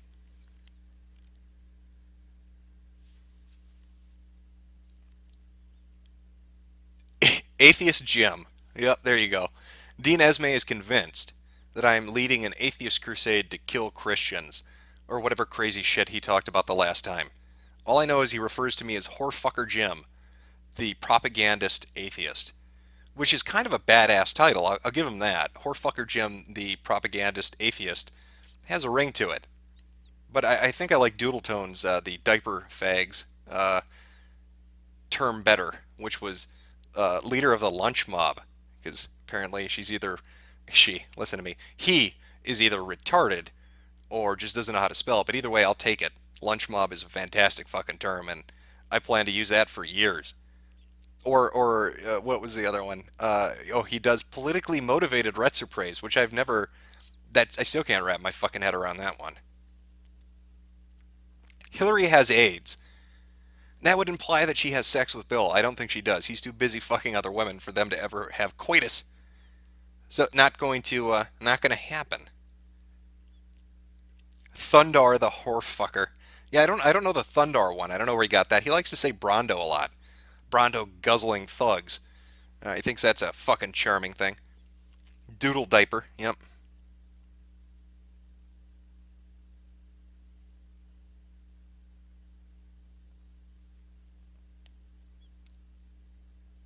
Yeah, politically motivated right suppress.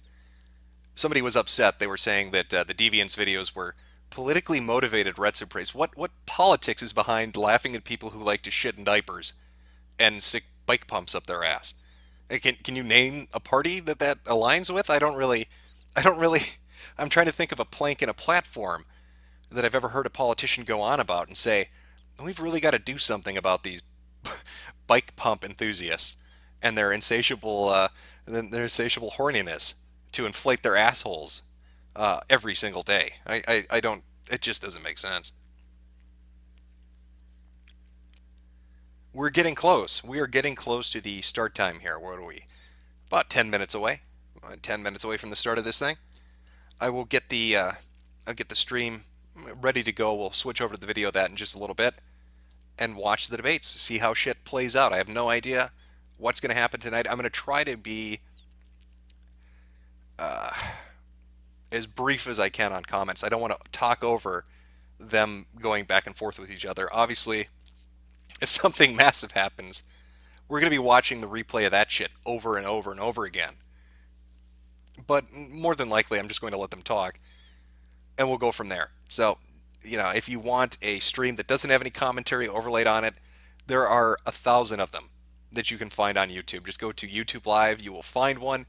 Go fucking watch it and have a good night. But I'll be talking interspersed between the debates and try not to yap over them too much. I know that can be fucking annoying.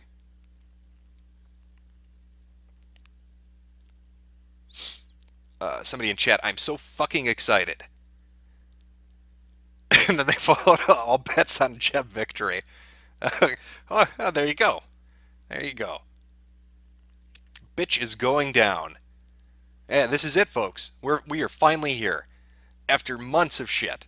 After months of campaign trailing and the back and forth and the tweets at one another and the different campaign whistle stops, we're finally at the first fucking presidential debate between Donald Trump and Hillary Clinton.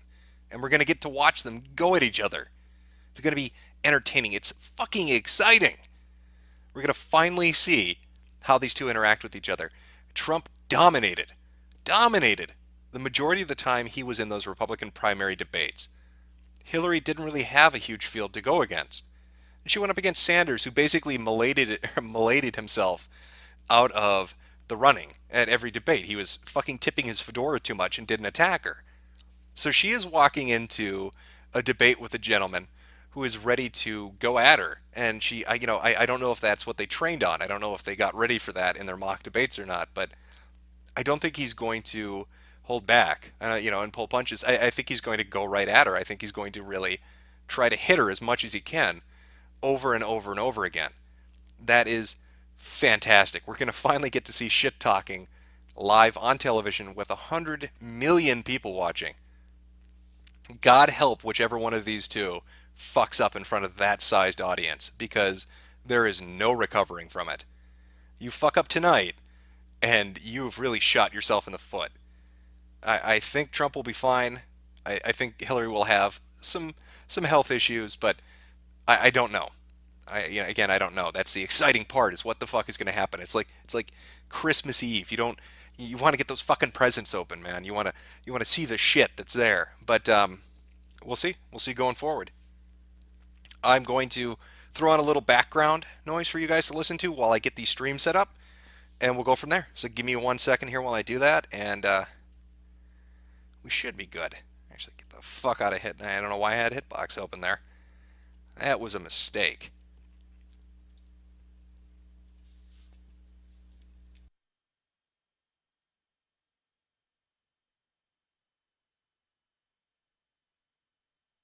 Okay, I'll get this set up and we'll get going here.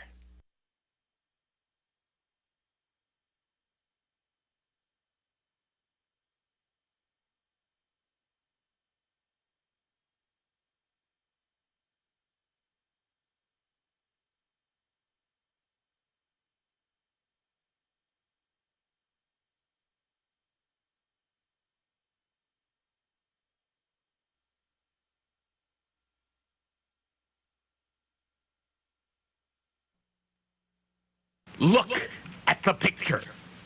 See the skull, the part of bone removed, the master race Frankenstein radio controls, the brain thoughts broadcasting radio, the eyesight television, the Frankenstein earphone radio, the threshold brainwash radio, the latest new skull reforming to contain all Frankenstein controls, even in thin skulls of white pedigree males.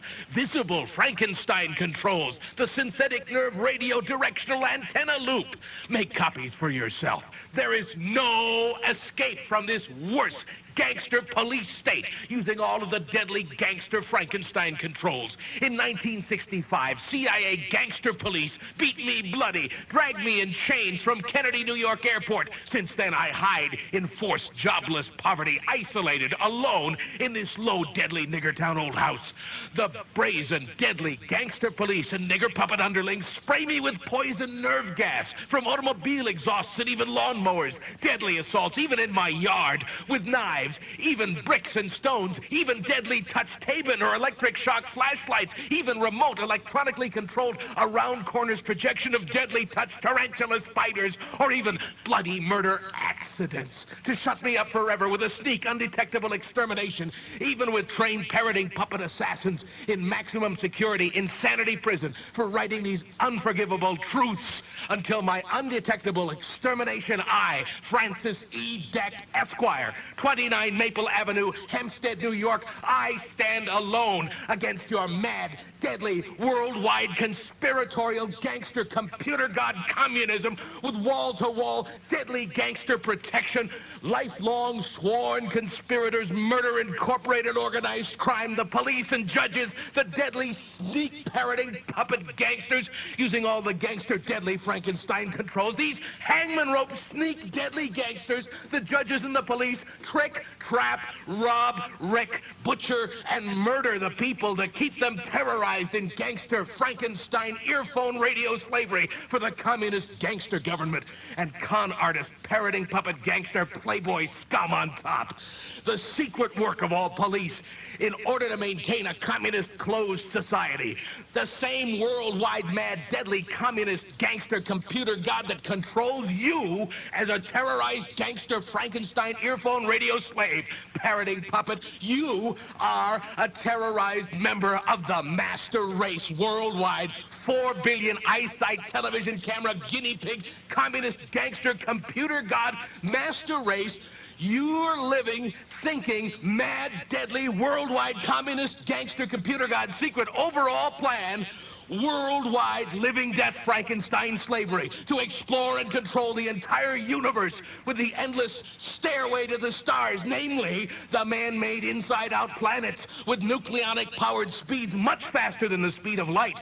Look up and see. The gangster computer god concocted new fake starry sky. The worldwide completely controlled deadly degenerative climate and atmosphere through the new world-round translucent exotic gaseous envelope, which the worldwide communist gangster computer god manipulates through countless exactly positioned satellites, the new fake, phony stars in the synthetic sky. For ages before Frankenstein controls, apoitic niggers interbreedable with apes had no alphabet, not even numerals.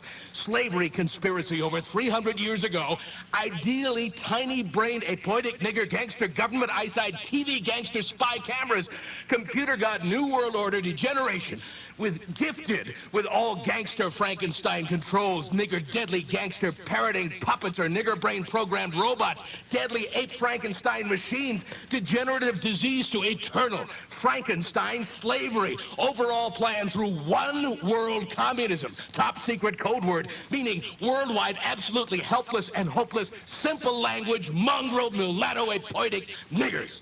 Worldwide systematic instant plastic surgery, butchery, murder, fake aging so all people are dead or useless by age 70, done at night to you as a Frankenstein slave, parroting puppet gangster slave. Now even you know I am a menace to your worldwide mad deadly communist gangster computer god. Therefore I must go to extermination before I am exterminated by this gangster computer god concocted and controlled worst mongrel organized crime murder Incorporated gangster communist government. I hand you the secrets to save the entire human race and the entire universe. Donate money or even a manual typewriter to me for your only hope for a future.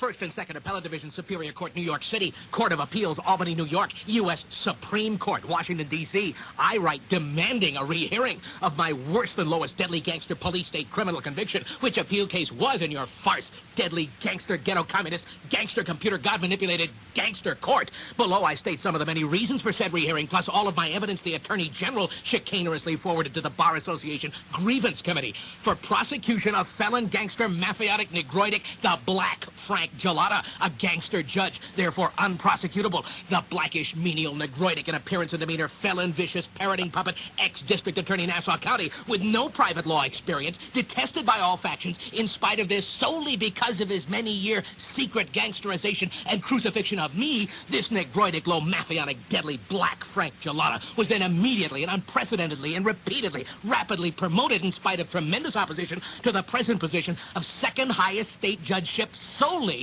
through gangster computer god manipulation. As additional evidence, during the last week of my within-mentioned month-long, worse-than-a-farce Nazi court criminal trial in Nassau County Court, 1958, where dwarfed felon gangster parroting puppet rectum lapper sodomist Judge William Sullivan's ball of fat felon slut wife, she, as planned, sat in the front row, repeatedly stripping her overclothes and completely pulling up her dress and slip and pulling aside her old-fashioned pink bloomers in order to display her anus, her conch. She repeatedly gesticulated and whispered, "I'll give it to you to suck. Finish him." Her husband dwarfed it. Okay. All right. I love that guy's rant. Holy shit, is he crazy. All right. I've got the video source debates pretty much starting, so I'm going to throw it up and we'll watch as we go. Enjoy the debates. We are finally fucking here. Let me switch over and get this started. Okay. Here we go.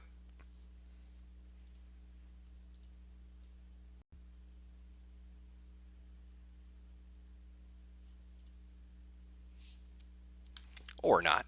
I have to restart the stream here.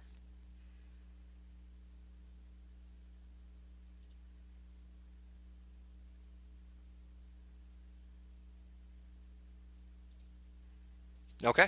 4 minutes to go. That's the official time that's up on C-SPAN. We've got a live shot of what's going on. Technically, this is supposed to start pretty soon, but I guess they're giving it a few minutes buffering, so who knows. We've got our introductions coming along. This is your last chance to place your bets, chat. What the fuck do you think is going to happen? How is this going to play out in front of us all? Place those bets down. Gotcha. Oh, I hear whispering. I think we're good to go. Yeah, got you good. Thank you. Tell me if that volume works for you. We're at full. We should be good. You should be able to hear it just fine.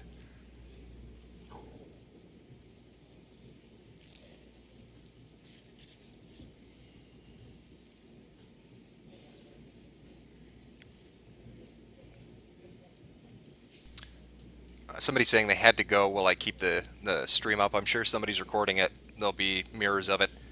I don't plan on pulling it down. We'll see how it goes. But 3 minutes, under 3 minutes before the shit show starts. I have been looking forward to this fucking thing for so goddamn long. I know I'm not the only one. I know a lot of you have as well. We will see how it turns out. Okay. Oh, yeah. Well, let me just talk to myself in front of a live studio audience. Hopefully I don't say anything embarrassing and shart myself while I'm live mic'd in front of, all these cameras. God, look at it. Every angle is covered. Oh, if Hillary starts to wobble, oh boy, that's a packed auditorium. Lots of people came to watch this shit show. And I'm not sure where Mark Cuban's sitting, but I'm pretty sure Jennifer Flowers is sitting right next to him. I really hope that panned out. Coughing fit pants of shit. There you go. I see the chat's enjoying it. You're fucking hyped. We ready for this shit? We're going to watch a woman seize up on stage in front of national television.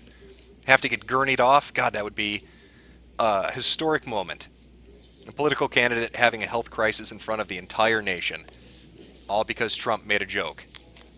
Oh, I can see the headlines tomorrow, BuzzFeed and everybody else. Trump bullied Hillary into an early grave. News story at 11. Minute 30 to go. God, the anticipation is fucking killing me.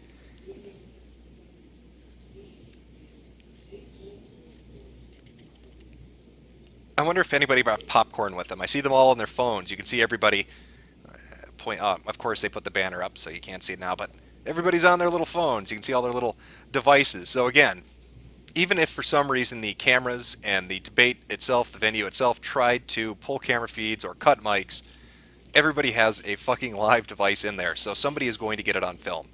There is no way, no possible way, that Hillary can fuck this up and get away with it. None. Does not exist. We're 1 minute away. Thanks for the reminder, 1 minute asshole. away. That's why I let everybody know. A minute away. Okay.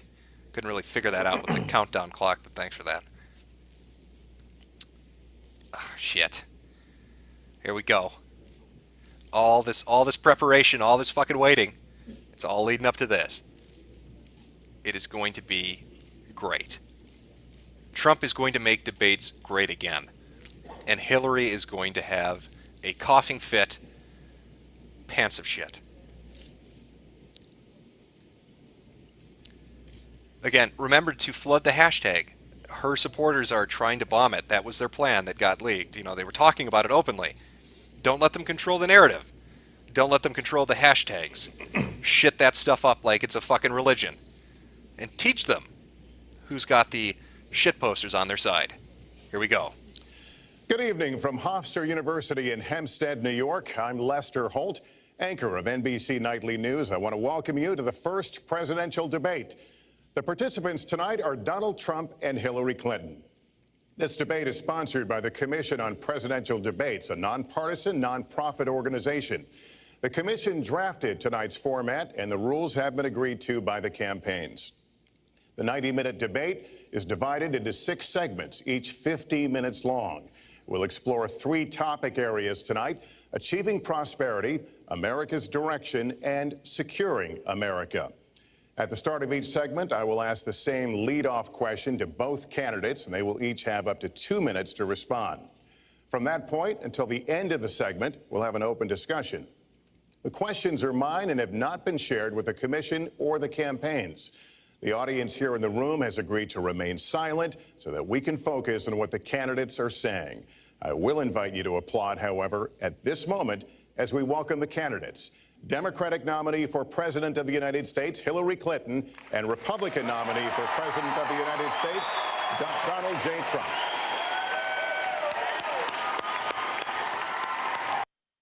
Chat, just give me a quick heads up. Is audio and video coming through fine for you? I kind of need to know before we get into the heart of this. Good luck to you. Mr. Trump, good luck to you.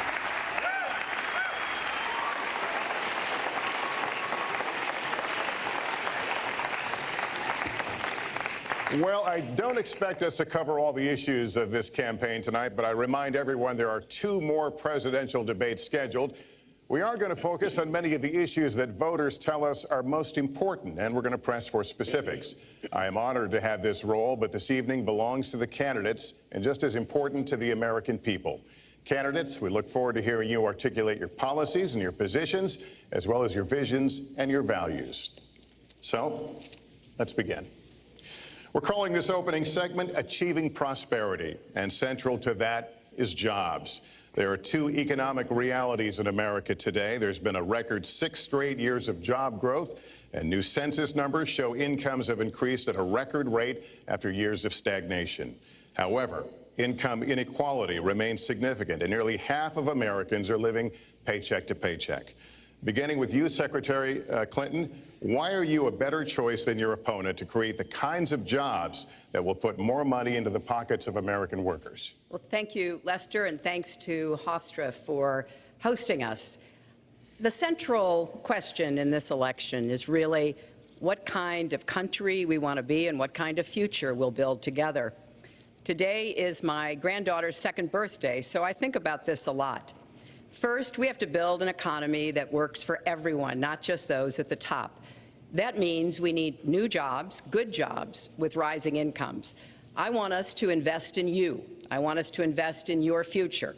That means jobs in infrastructure, in advanced manufacturing, in innovation and technology, clean renewable energy, and small business, because most of the new jobs will come from small business. We also have to make the economy fairer. That starts with raising the national minimum wage and also guarantee, finally, equal pay for women's work. I also want to see more companies do profit sharing. If you help create the profits, you should be able to share in them, not just the executives at the top. And I want us to do more to support people who are struggling to balance family and work. I've heard from so many of you about the difficult choices you face and the stresses that you're under. So let's have paid family leave, earned sick days. Let's be sure we have affordable child care and debt-free college. How are we going to do it? We're going to do it by having the wealthy pay their fair share and close the corporate loopholes. Finally, we tonight are on the stage together, Donald Trump and I. Donald, it's good to be with you. We're going to have a debate where we are talking about the important issues facing our country. You have to judge us. Who can shoulder the immense, awesome responsibilities of the presidency? Who can put into action the plans that will make your life better? I hope that I will be able to earn your vote on November 8th. Secretary Clinton, thank you. Mr. Trump, the same question to you. It's about putting money, more money, into the pockets of American workers. You have up to 2 minutes. Thank you, Lester. Our jobs are fleeing the country. They're going to Mexico. They're going to many other countries. You look at what China is doing to our country in terms of making our product. They're devaluing their currency, and there's nobody in our government to fight them. And we have a very good fight, and we have a winning fight, because they're using our country as a piggy bank to rebuild China, and many other countries are doing the same thing. So we're losing our good jobs, so many of them. When you look at what's happening in Mexico, a friend of mine who builds plants said it's the 8th wonder of the world. They're building some of the biggest plants anywhere in the world, some of the most sophisticated, some of the best plants. With the United States, as he said, not so much. So Ford is leaving. You see that, their small car division leaving. Thousands of jobs, leaving Michigan, leaving Ohio. They're all leaving, and we can't allow it to happen anymore. As far as child care is concerned and so many other things, I think Hillary and I agree on that.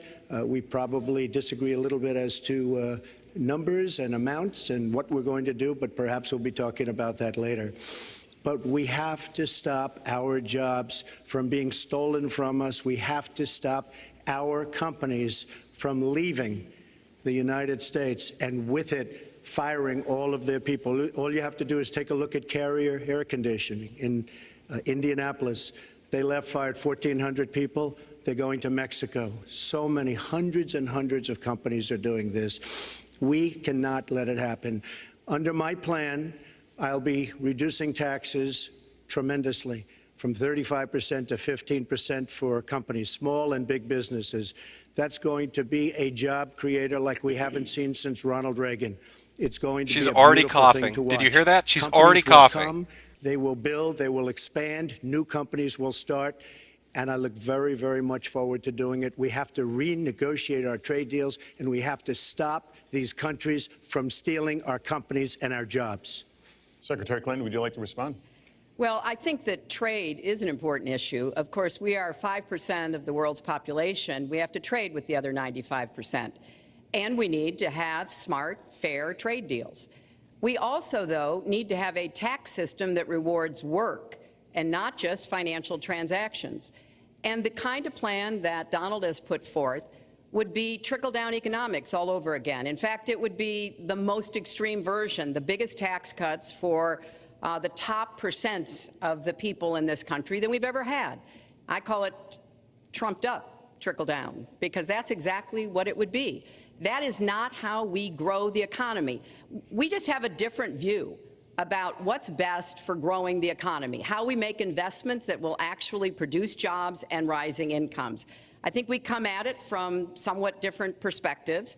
I understand that.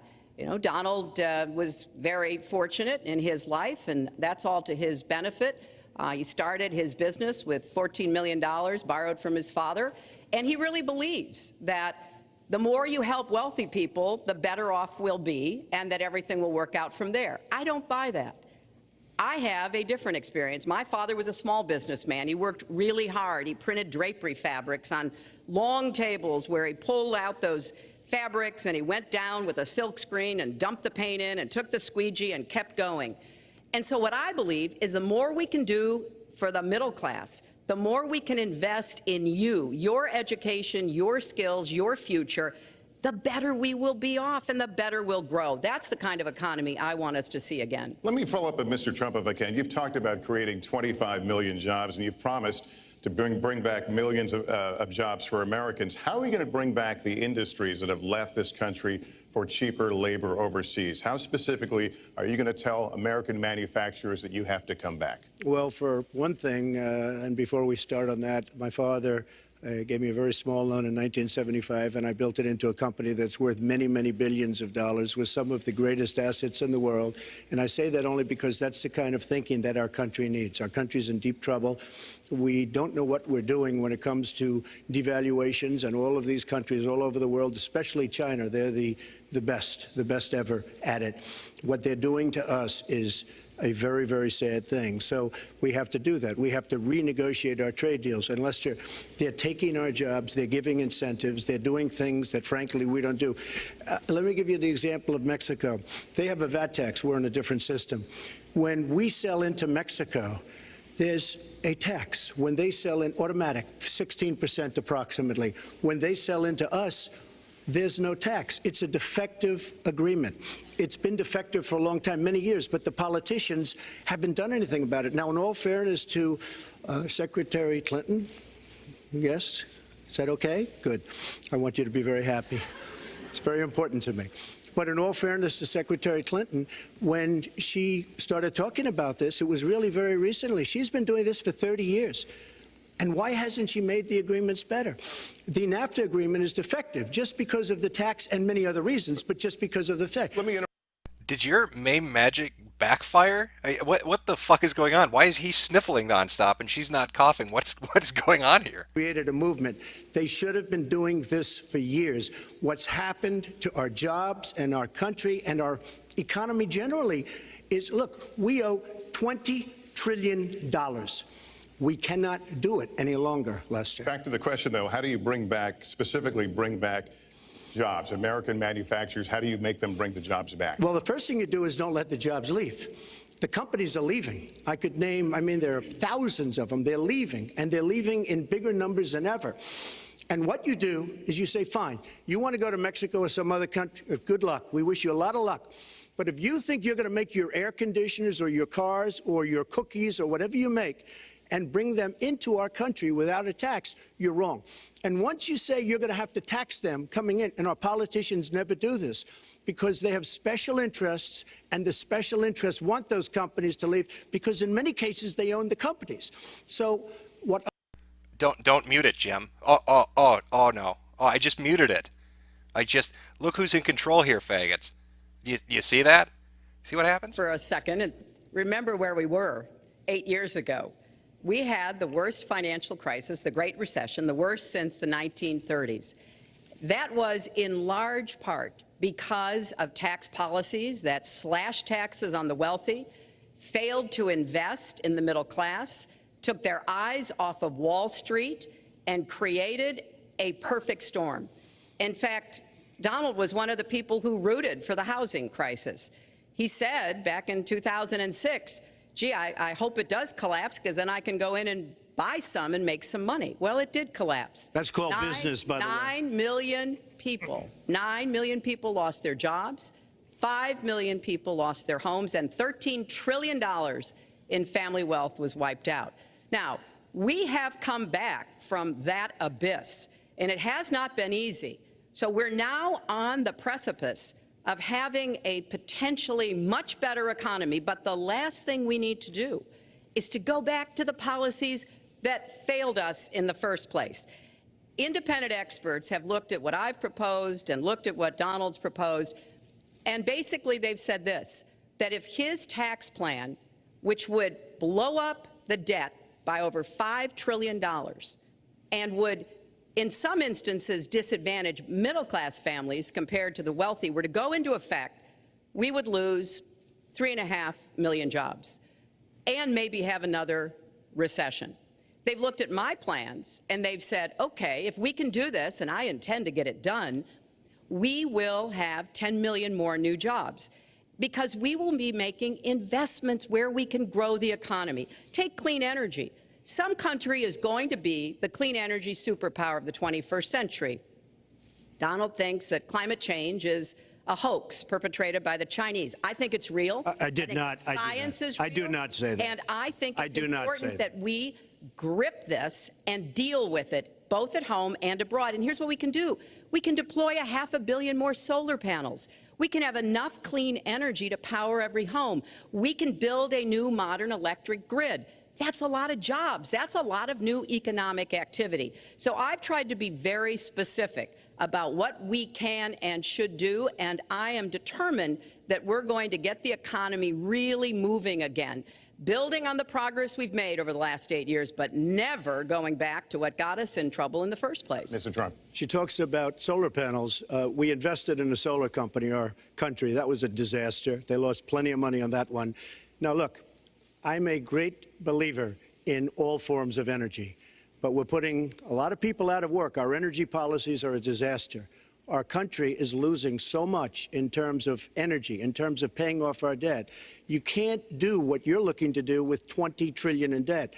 The Obama administration, from the time they've come in, is over 230 years worth of debt, and he's topped it. He's doubled it in a course of almost 8 years, 7.5 years to be semi-exact. So I will tell you this, we have to do a much better job at keeping our jobs, and we have to do a much better job at giving companies incentive to build new companies or to expand, because they're not doing it. And all you have to do is look at Michigan and look at Ohio and look at all of these places where so many of their jobs and their companies are just leaving. They're gone.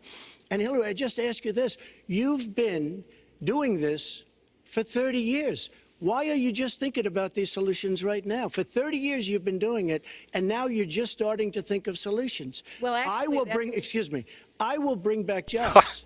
You can't bring back jobs. Well, actually, I have thought about this quite a bit. Yeah, for 30 and years. I have, well, not quite that long. I think my husband did a pretty good job in the 1990s. I think a lot about what worked and how we can make it work again. Well, he approved 3 million NAFTA. new jobs, He approved a balanced NAFTA, budget, which is the single and worst trade deal ever approved in this country. Incomes went up for everybody. Manufacturing jobs went up also in the 1990s, if we're actually going to look at the facts. When I was in the Senate, I had a number of trade deals that came before me, and I held them all to the same test. Will they create jobs in America? Will they raise incomes in America? And are they good for our national security? Some of them I voted for. The biggest one, a multinational one known as CAFTA, I voted against. And because I hold the same standards as I look at all of these trade deals. But let's not assume that trade is the only challenge we have in the economy. I think it is a part of it, and I've said what I'm going to do. I'm going to have a special prosecutor. We're going to enforce the trade deals we have, and we're going to hold people accountable. When I was Secretary of State, we actually increased American exports globally 30%. We increased them to China 50%. So I know how to really work to get new jobs and to get exports that help to create more new jobs. Well, you haven't done it in 30 years or 26 years. Well, any number you I've want to been do. a senator, You Donald, haven't done it. and You haven't I done have it. been a And excuse Secretary me, of State, and I have Your done husband signed a lot. NAFTA, which was one of the worst things that ever happened Well, to the that's your manufacturing opinion. industry. That is your You go to opinion. New England, you go to Ohio, Pennsylvania, you go anywhere you want, Secretary Clinton, and you will see devastation where manufacturing is down 30, 40, sometimes 50%. NAFTA is the worst trade deal maybe ever signed anywhere, but certainly ever signed in this country. And now you want to approve Trans-Pacific Partnership. You were totally in favor of it. Then you heard what I was saying, how bad it is, and you said, I can't win that debate. But you know that if you did win, you would approve that, and that will be almost as bad as NAFTA. Nothing will ever top NAFTA. That Stumped is her just ass. Not accurate. was against it once it was finally negotiated and the terms were laid out. I wrote about that in... You called it the gold standard. Well, I hope... You called it the gold standard of trade deals. You said it's the finest deal you've ever seen. No. And then you heard what I said about it, and all of a sudden you were against it. Well, Donald, I know you live in your own reality, but that is not the facts. The facts are, I did say I hoped it would be a good deal, but when it was negotiated, which I was not responsible for, I concluded it wasn't. I wrote about that. So is it President Obama's fault? Is it President Obama's fault? Even announced. Look, there are Secretary, is it President Obama's fault? There are because he's pushing it. There are different views about what's good for our country, our economy, and our leadership in the world. And I think it's important to look at what we need to do to get the economy going again. That's why I said new jobs with rising incomes, investments, not in more tax cuts that would add $5 trillion to the debt. But you have no plan. Oh, I do. Secretary, in fact, you have no plan. A book about it. It's called Stronger Together. You can pick it up tomorrow. That's about all you... Folks, at the bookstore or at an airport near you. We're going to move to... But it's because I see this. We need to have strong growth, fair growth, sustained growth. We also have to look at how we help families balance the responsibilities at home and the responsibilities at business. So we have a very robust set of plans, and people who have looked at both of our plans have concluded that mine would create 10 million jobs and yours would lose us 3.5 million jobs and explode You are the going debt, to approve one of the which biggest would tax have cuts a in recession. history. You are going to approve one of the biggest tax increases in history. You are going to drive business out. Your regulations are a disaster, and you're going to increase regulations all over the place. And by the way, my tax cut is the biggest since Ronald Reagan. I'm very proud of it. It will create tremendous numbers of new jobs. But regulations, you are going to regulate these businesses out of existence. When I go around, Lester, I tell you this, I've been all over.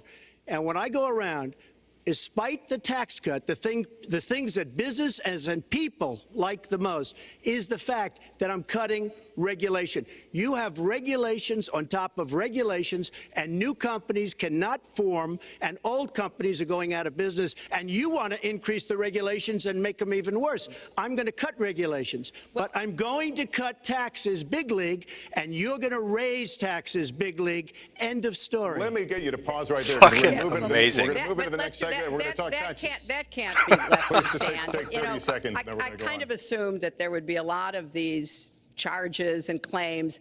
And so we have taken the homepage of my website, HillaryClinton.com, and we've turned it into a fact checker. So if you want to see in real time what the facts are, please go and take a look. Because and take a look at mine also, and you'll see. Add a penny to the debt, and your plans would add $5 trillion to the debt. What I have proposed would cut regulations and streamline them for small businesses. What I have proposed would be paid for by raising taxes on the wealthy because they have made all the gains in the economy. And I think it's time that the wealthy and corporations paid their fair share to support this country. You just opened the next segment. Well, look, could I just finish? I think I should. I'm going to you go to her website and you take a look at her website. She's going to raise taxes $1.3 trillion. Mr. Trump, and look at her website. You know what? It's no different than this. She's telling us how to fight ISIS. Just go to her website. She tells you how to fight ISIS on her website. I don't think General Douglas MacArthur would like that too much. The next segment, we're continuing the subject of... Well, at least I have a plan to fight ISIS. No, you're telling the enemy everything you want to do. No, we're not. See, you're telling the enemy everything you want to do. No wonder you've been fighting. No wonder you've been fighting ISIS your entire adult life. Holy shit! Go to the fact checkers. Get to work. You are unpacking a lot here, and we're still in the issue of achieving prosperity. And I want to talk about taxes. The fundamental difference between the two of you concerns the wealthy.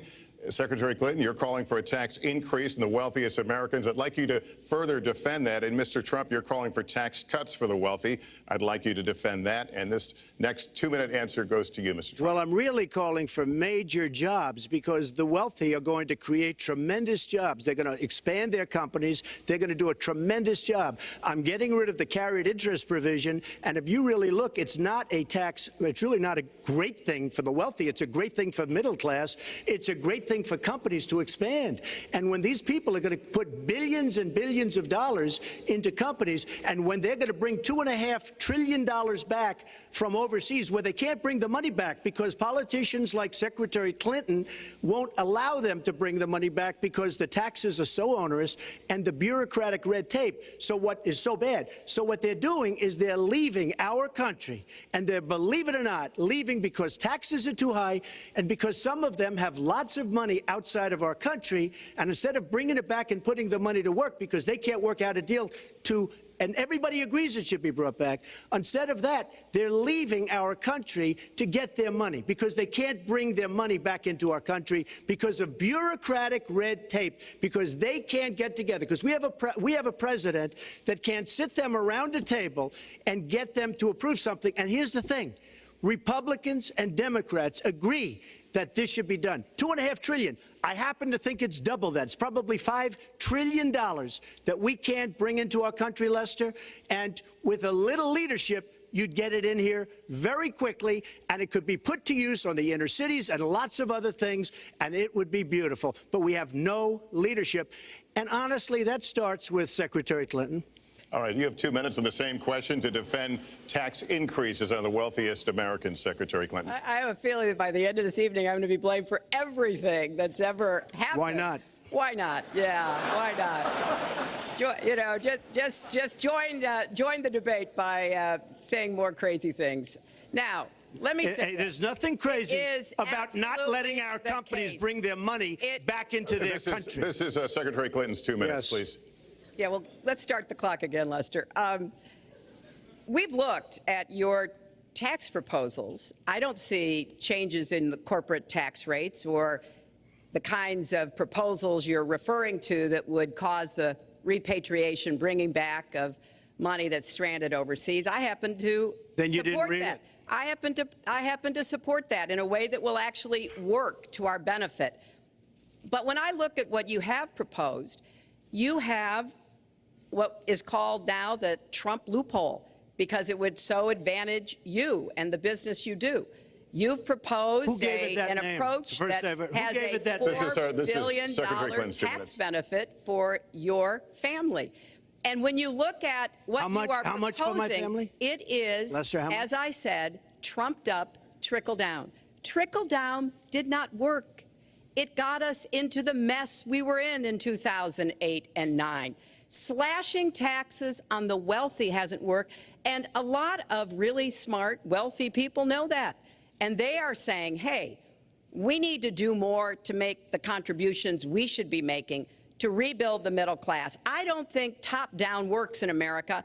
I think building the middle class, investing in the middle class, making college debt-free so more young people can get their education, helping people refinance their debt from college at a lower rate. Those are the kinds of things that will really boost the economy. Broad-based, inclusive growth is what we need in America, not more advantages for people at the very top. Mr. Trump, typical politician, all talk, no action, sounds good, doesn't work, never going to happen. Our country is suffering because people like Secretary Clinton have made such bad decisions in terms of our jobs and in terms of what's going on. Now, look, we have the worst revival of an economy since the Great Depression. And believe me, we're in a bubble right now. And the only thing that looks good is the stock market. But if you raise interest rates even a little bit, that's going to come crashing down. We are in a big, fat, ugly bubble. And we better be awfully careful. And we have a Fed that's doing political things. This Janet Yellen of the Fed. The Fed is doing political by keeping the interest rates at this level. And believe me, the day Obama goes off and he leaves and he goes out to the golf course for the rest of his life to play golf, when they raise interest rates, you're going to see some very bad things happen because the Fed is not doing their job. The Fed is being more political than Secretary Clinton. Mr. Trump, we're talking about the burden that Americans have to pay, yet you have not released your tax returns. And the reason nominees have released their returns for decades is that voters will know if their potential president owes money to, who he owes it to, and any business conflicts. Don't Americans have a right to know if there are any conflicts of interest? I don't mind releasing. I'm under a routine audit, and it'll be released. And as soon as the audit's finished, it'll be released. But you will learn more about Donald Trump by going down to the federal elections, where I filed a 104-page, essentially financial statement of sorts, the forms that they have. It shows income. In fact, the income, I just looked today, the income is filed at $694 million for this past year. $694 million. If you would have told me I was going to make that 15 or 20 years ago, I would have been very surprised. But that's the kind of thinking that our country needs. When we have a country that's doing so badly, that's being ripped off by every single country in the world, it's the kind of thinking that our country needs, because everybody, Lester, we have a trade deficit with all of the countries that we do business with of almost $800 billion a year. You know what that is? That means who's negotiating these trade deals? We have people that are political hacks negotiating our trade deals. The IRS has an audit of your taxes.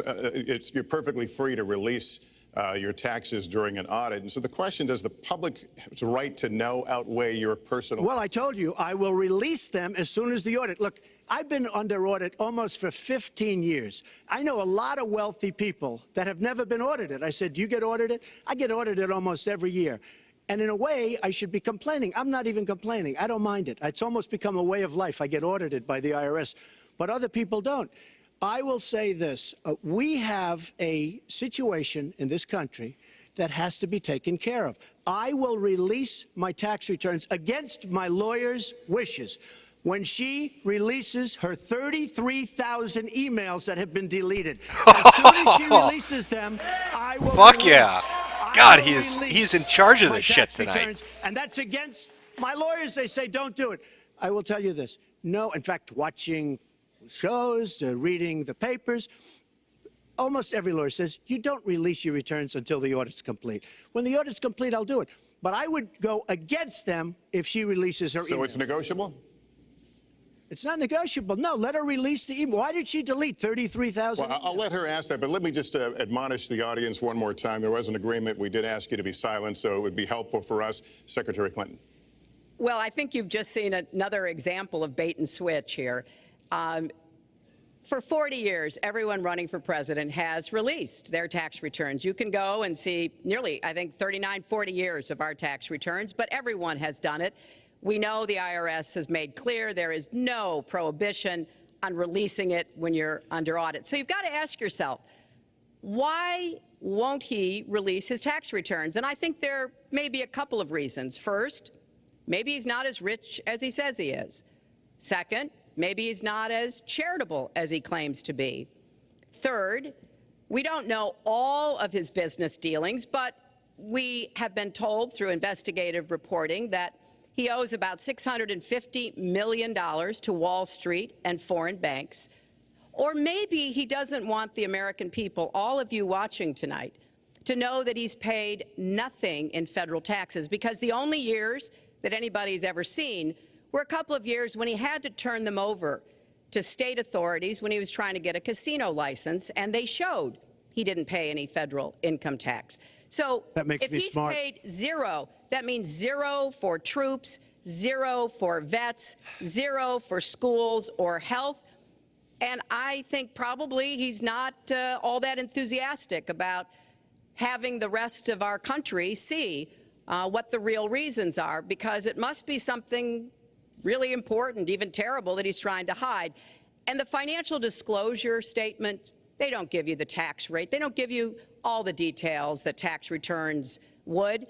And it just seems to me that this is something that the American people deserve to see. And I have no reason to believe that he's ever going to release his tax returns, because there's something he's hiding. And we'll guess. We'll keep guessing at what it might be that he's hiding. But I think the question is, were he ever to get near the White House, what would be those conflicts? Who does he owe money to? Well, he owes you the answers to that, and he should provide them. He also raised the issue of your emails. Do you want to respond to that? I do. You know, I made a mistake using a private email. That's for sure. And if I had to do it over again, I would obviously do it differently. But I'm not going to make any excuses. It was a mistake, and I take responsibility for that. Mr. Trump? That was more than a mistake. That was done purposely, okay? That was not a mistake. That was done purposely. When you have your staff taking the Fifth Amendment, taking the Fifth, so they're not prosecuted. When you have the man that set up the illegal server taking the Fifth, I think it's disgraceful. And believe me, this country thinks it's disgraceful. It really thinks it's disgraceful also. As far as my tax returns, you don't learn that much from tax returns, that I can tell you. You learn a lot from financial disclosure. And you should go down and take a look at that. The other thing, I'm extremely underleveraged. The report that said 650, which, by the way, a lot of friends of mine that know my business said, boy, that's really not a lot of money. It's not a lot of money relative to what I had. The buildings that were in question, they said in the same report, which was, actually, it wasn't even a bad story, to be honest with you, but the buildings are worth $3.9 billion. And the 650 isn't even on that. But it's not 650, it's much less than that. But I could give you a list of banks. I would, if that would help you, I would give you a list of banks. These are very fine institutions, very fine banks. I could do that very quickly. I am very underleveraged. I have a great company. I have a tremendous income. And the reason I say that is not in a braggadocious way. It's because it's about time that this country had somebody running it that has an idea about money.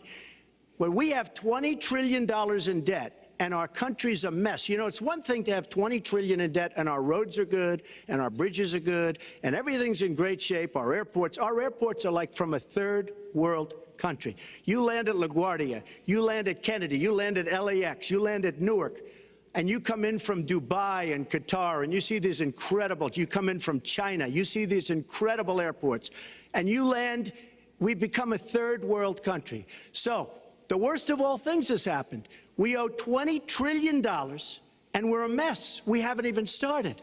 And we've spent $6 trillion in the Middle East, according to a report that I just saw, whether it's 6 or 5, but it looks like it's 6. $6 trillion in the Middle East. We could have rebuilt our country twice. And it's really a shame. And it's politicians like Secretary Clinton that have caused this problem. Our country has tremendous problems. We're a debtor nation, we're a serious debtor nation, and we have a country that needs new roads, new tunnels, new bridges, new airports, new schools, new hospitals, and we don't have the money because it's been squandered on so many of your ideas. Let you respond, and we'll move to our because you haven't paid any federal income tax for a lot of years. And the other thing I think is important It would be squandered too, believe me. If your main claim to be president of the United States is your business, then I think we should talk about that.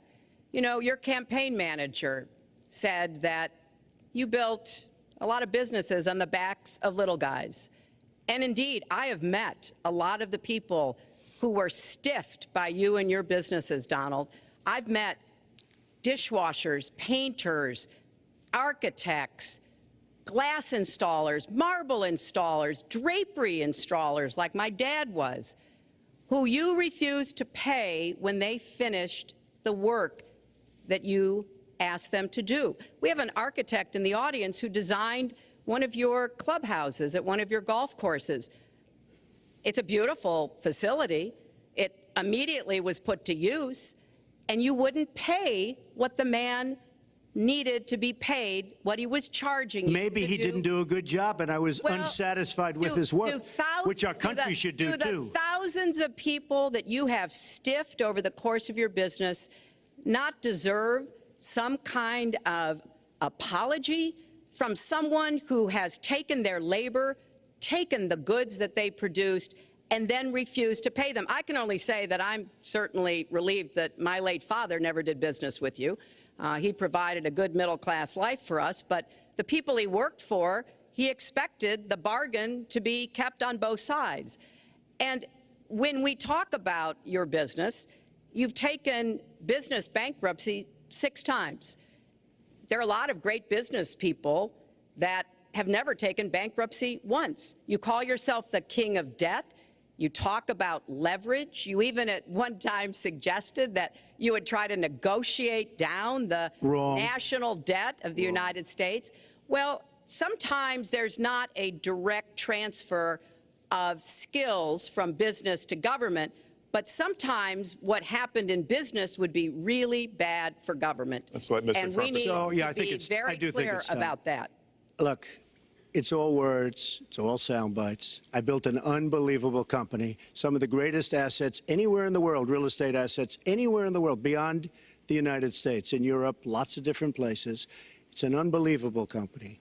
But on occasion, 4 times, we used certain laws that are there. And when Secretary Clinton talks about people that didn't get paid, first of all, they did get paid a lot, but taking advantage of the laws of the nation. Now, if you want to change the laws, you've been there a long time, change the laws. But I take advantage of the laws of the nation because I'm running a company. My obligation right now is to do well for myself, my family, my employees, for my companies. And that's what I do. But what she doesn't say is the tens of thousands of people that are unbelievably happy and that love me. I'll give you an example. We're just opening up on Pennsylvania Avenue, right next to the White House. So if I don't get there one way, I'm going to get to Pennsylvania Avenue another.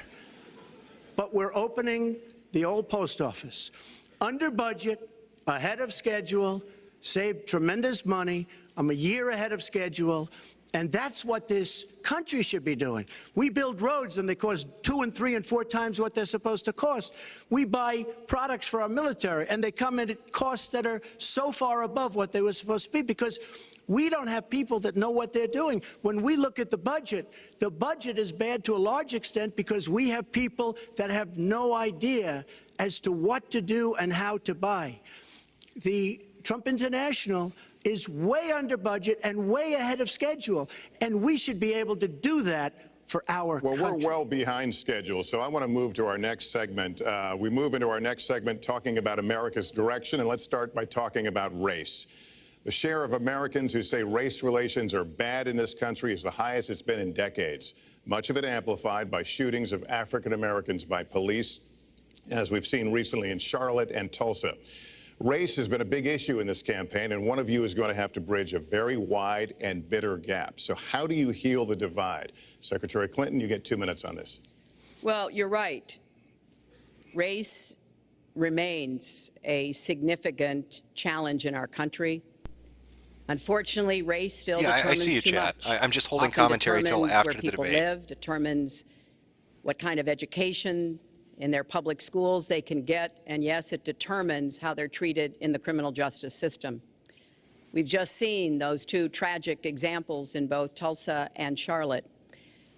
And we've got to do several things at the same time.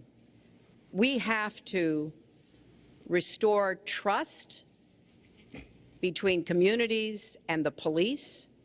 We have to work to make sure that our police are using the best training, the best techniques, that they're well prepared to use force only when necessary. Everyone should be respected by the law, and everyone should respect the law. Right now, that's not the case in a lot of our neighborhoods. So I have, ever since the first day of my campaign, called for criminal justice reform. I've laid out a platform that I think would begin to remedy some of the problems we have in the criminal justice system. But we also have to recognize, in addition to the challenges that we face with policing, there are so many good, brave police officers who equally want reform. So we have to bring communities together in order to begin working on that as a mutual goal. And we've got to get guns out of the hands of people who should not have them. The gun epidemic is the leading cause of death of young African American men, more than the next 9 causes put together. So we have to do 2 things, as I said. We have to restore trust. We have to work with the police. We have to make sure they respect the communities and the communities respect them. And we have to tackle the plague of gun violence, which is a big contributor to a lot of the problems that we're seeing today. All right, Mr. Trump, you have 2 minutes. How do you heal the divide? Well, first of all, Secretary Clinton doesn't want to use a couple of words, and that's law and order. And we need law and order. If we don't have it, we're not going to have a country. And when I look at what's going on in Charlotte, a city I love, a city where I have investments, when I look at what's going on throughout various parts of our country, whether it's, I mean, I can just keep naming them all day long. We need law and order in our country. And I just got today, as you know, the endorsement of the Fraternal Order of Police. We just came in. We have endorsements from, I think, almost every police group, a large percentage of them in the United States. We have a situation where we have our inner cities, African Americans, Hispanics, are living in hell because it's so dangerous. You walk down the street, you get shot. In Chicago, they've had thousands of shootings, thousands, since January 1st. Thousands of shootings. And I'm saying, where is this? Is this a war-torn country? What are we doing? And we have to stop the violence. We have to bring back law and order. In a place like Chicago, where thousands of people have been killed, thousands over the last number of years. In fact, almost 4,000 have been killed since Barack Obama became president. Almost 4,000 people in Chicago have been killed. We have to bring back law and order. Now, whether or not in a place like Chicago you do stop and frisk, which worked very well, Mayor Giuliani is here, it worked very well in New York, it brought the crime rate way down. But you take the gun away from criminals that shouldn't be having it. We have gangs roaming the street, and in many cases, they're illegally here, illegal immigrants, and they have guns, and they shoot people. And we have to be very strong, and we have to be very vigilant. We have to know what we're doing. Right now, our police, in many cases, are afraid to do anything. We have to protect our inner cities because African-American communities are being decimated by crime. Your 2 minutes expired, but I do want to follow up. Stop and frisk was ruled unconstitutional in New York because it largely singled out Black and Hispanic young men. No, you're wrong. It went before a judge who was a very against police judge. It was taken away from her, and our new mayor, refused to go forward with the case. They would have won an appeal. If you look at it throughout the country, there are many places where the argument is that it's a form of racial profiling. No, the argument is that we have to take the guns away from these people that have them and that are bad people that shouldn't have them. These are felons. These are people that are bad people that shouldn't be. When you have 3,000 shootings in Chicago from January 1st, when you have 4,000 people killed in Chicago by guns from the beginning of the presidency of Barack Obama, his hometown, you have to have stop and frisk. You need more police. You need a better community relation. You don't have good community relations in Chicago. It's terrible. I have property there. It's terrible what's going on in Chicago. But when you look, and Chicago's not the only, you go to Ferguson, you go to so many different places. You need better relationships. I agree with Secretary Clinton on this. You need better relationships between the communities and the police, because in some cases it's not good. But you look at Dallas, where the relationships were really studied. The relationships were really a beautiful thing. And then 5 police officers were killed one night very violently. So there's some bad things going on, some really bad things. Secretary Clinton, but we need, Lester, we need law and order. And we need law and order in the inner cities, because the people that are most affected by what's happening are African American and Hispanic people. And it's very unfair to them what our politicians are allowing to happen. Secretary Clinton. Well, I've heard Donald say this at his rallies, and it's really unfortunate that he paints such a dire, negative picture of Black communities in our country. You know, the vibrancy of the Black church, the Black businesses that employ so many people, the opportunities that so many families are working to provide for their kids. There's a lot that we should be proud of and we should be supporting and lifting up.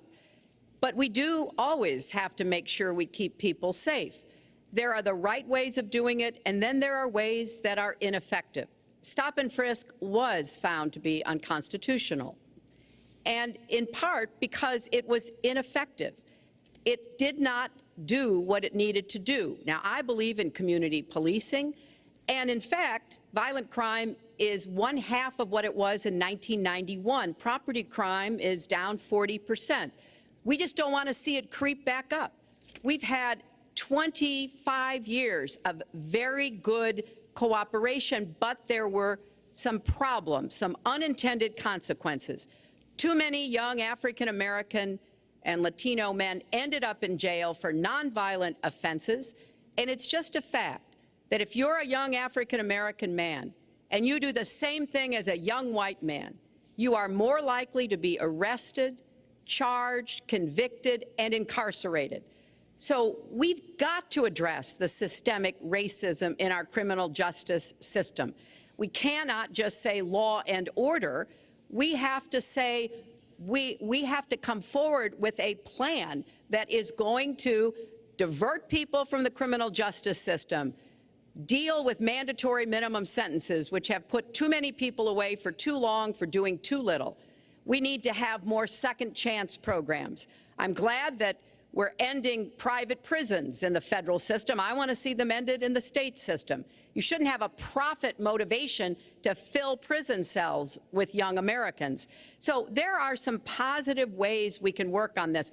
And I believe strongly that common sense gun safety measures would assist us right now. And this is something Donald has supported along with the gun lobby. Right now, we've got too many military-style weapons on the streets. In a lot of places, our police are outgunned.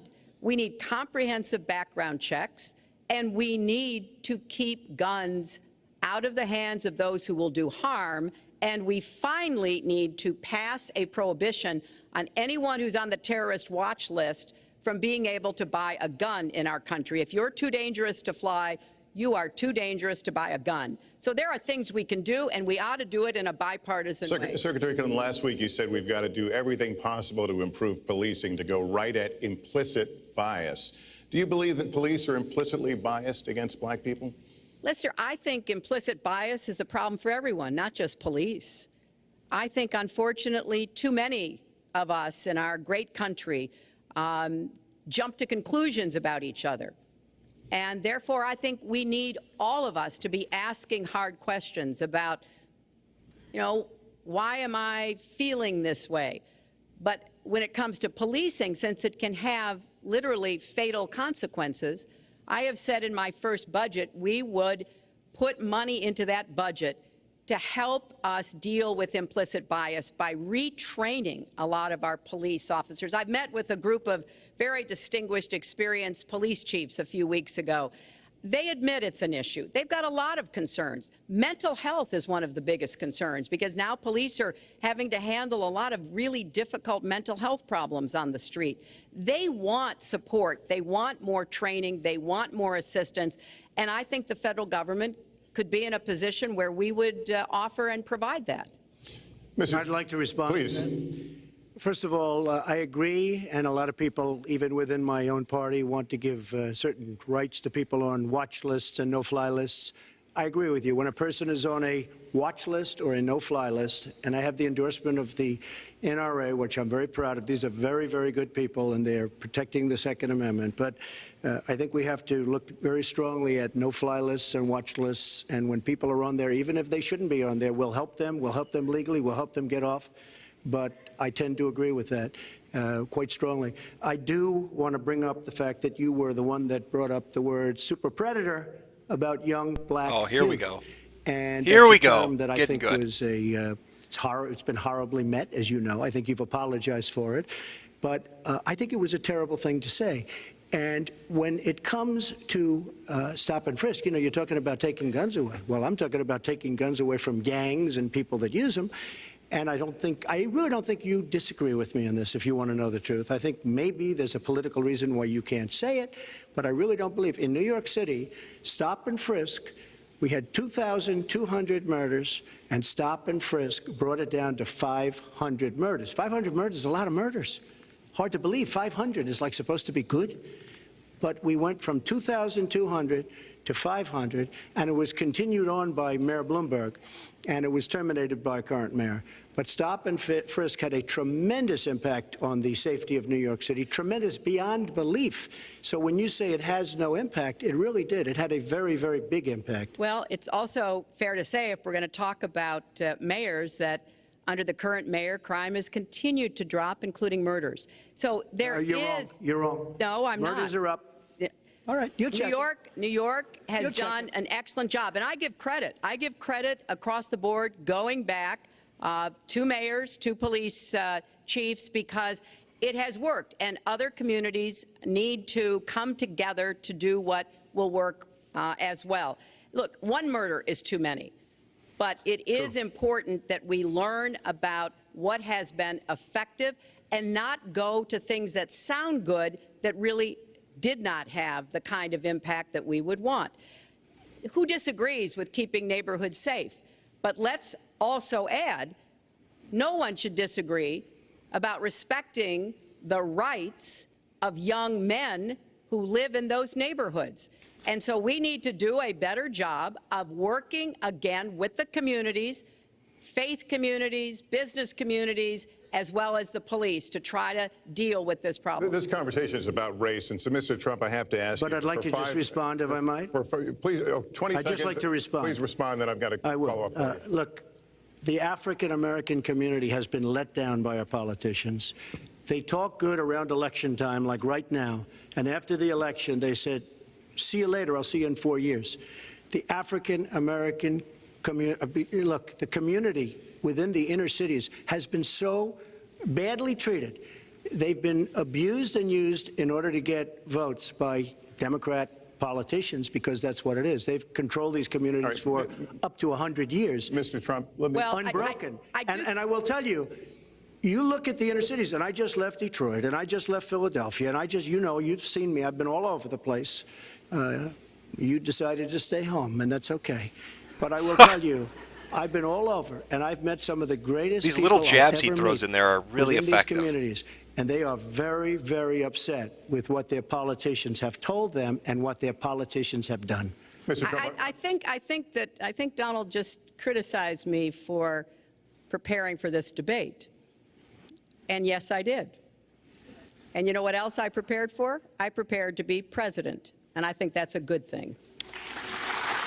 Mr. Trump, for 5 years, you perpetuated a false claim that the nation's first black president was not a natural-born citizen. You questioned his legitimacy. In the last couple of weeks, this is going to be a good shit show, what most too. Americans have accepted for years, the president was born in the United States. Can you tell us what took you so long? I'll tell you just very simple to say. Sidney Blumenthal works for the campaign and very close friend of Secretary Clinton. And her campaign manager, Patty Doyle, went to, during the campaign, her campaign against President Obama, fought very hard. And you can go look it up and you can check it out. And if you look at CNN this past week, Patty Solis Doyle was on Wolf Blitzer saying that this happened.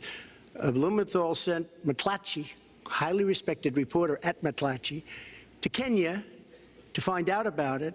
They were pressing it very hard.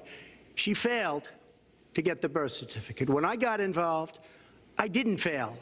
I got him to give the birth certificate. So I'm satisfied with it, and I'll tell you why I'm satisfied with it. That was in because I want to 2011. get on to defeating ISIS, because I want to get on to creating jobs, because I want to get on to having a strong border, because I want to get on to things that are very important to me and that are very important to the country. I will let you respond. It's important, but I just want to get the answer here. The birth certificate was produced in 2011. You continued to tell the story and question the president's legitimacy in 2012, 13, 14, 15, as recently as January. So the question is, what changed your mind? Well, nobody was pressing it. Nobody was caring much about it. I figured you'd ask the question tonight, of course, but nobody was caring much about it. But I was the one that got him to produce the birth certificate, and I think I did a good job. Secretary Clinton also fought it. I mean, you know, now everybody in mainstream is going to say, oh, that's not true. Look, it's true. Sidney Blumenthal sent a reporter. You just have to take a look at CNN last week, the interview with your former campaign manager, and she was involved.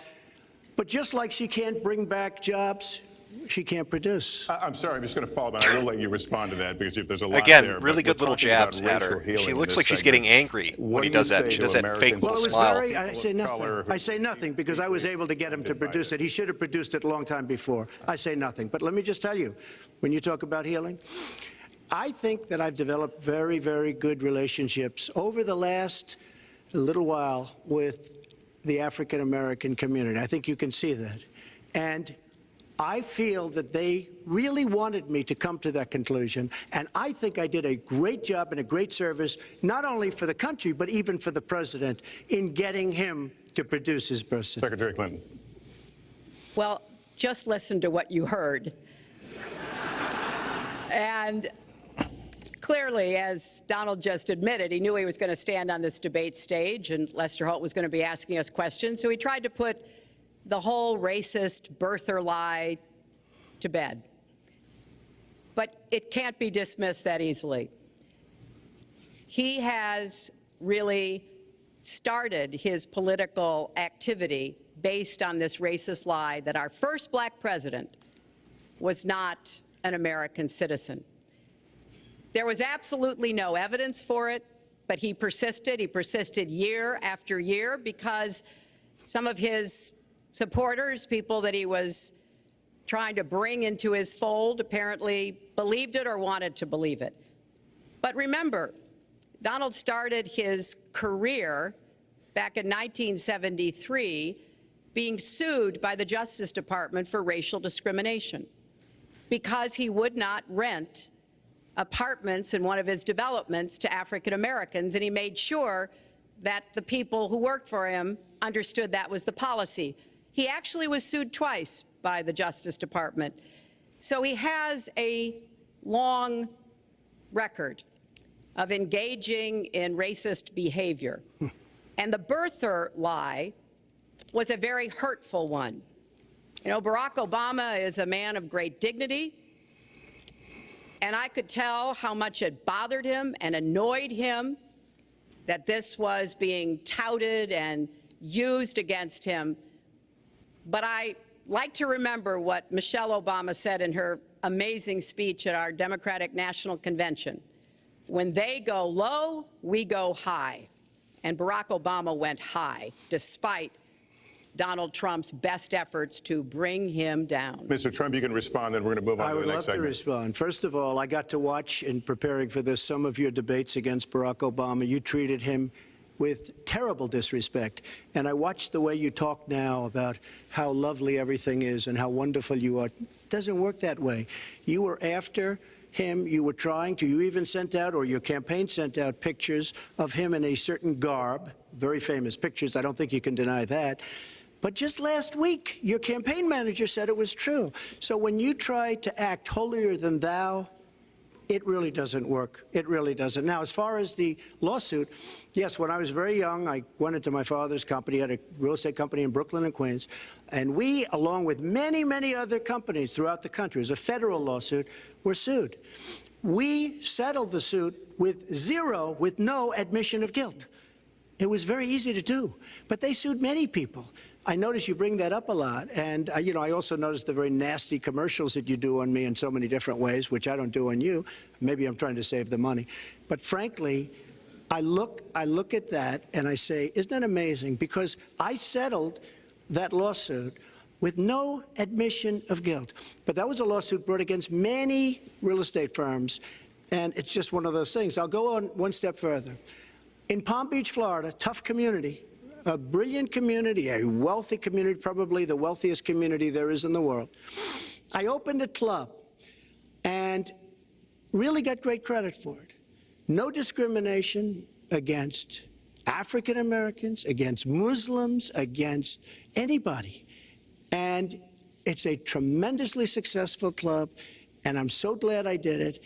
And I have been given great credit for what I did, and I'm very, very proud of it. And that's the way I feel. That is the true way I feel. Our next segment is called Securing America. We want to start with a 21st century war happening every day in this country. Our institutions are under cyber attack, and our secrets are being stolen. So my question is, who's behind it, and how do we fight it? Secretary Clinton, this answer goes to you.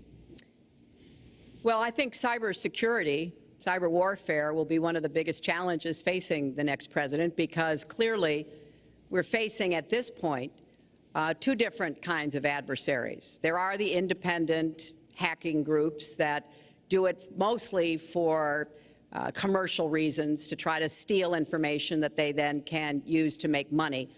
But increasingly, we are seeing cyber attacks coming from states, organs of states. The most recent and troubling of these has been Russia. There's no doubt now that Russia has used cyber attacks against all kinds of organizations in our country, and I am deeply concerned about this. I know Donald's very praiseworthy of Vladimir Putin, but Putin is playing a really tough, long game here.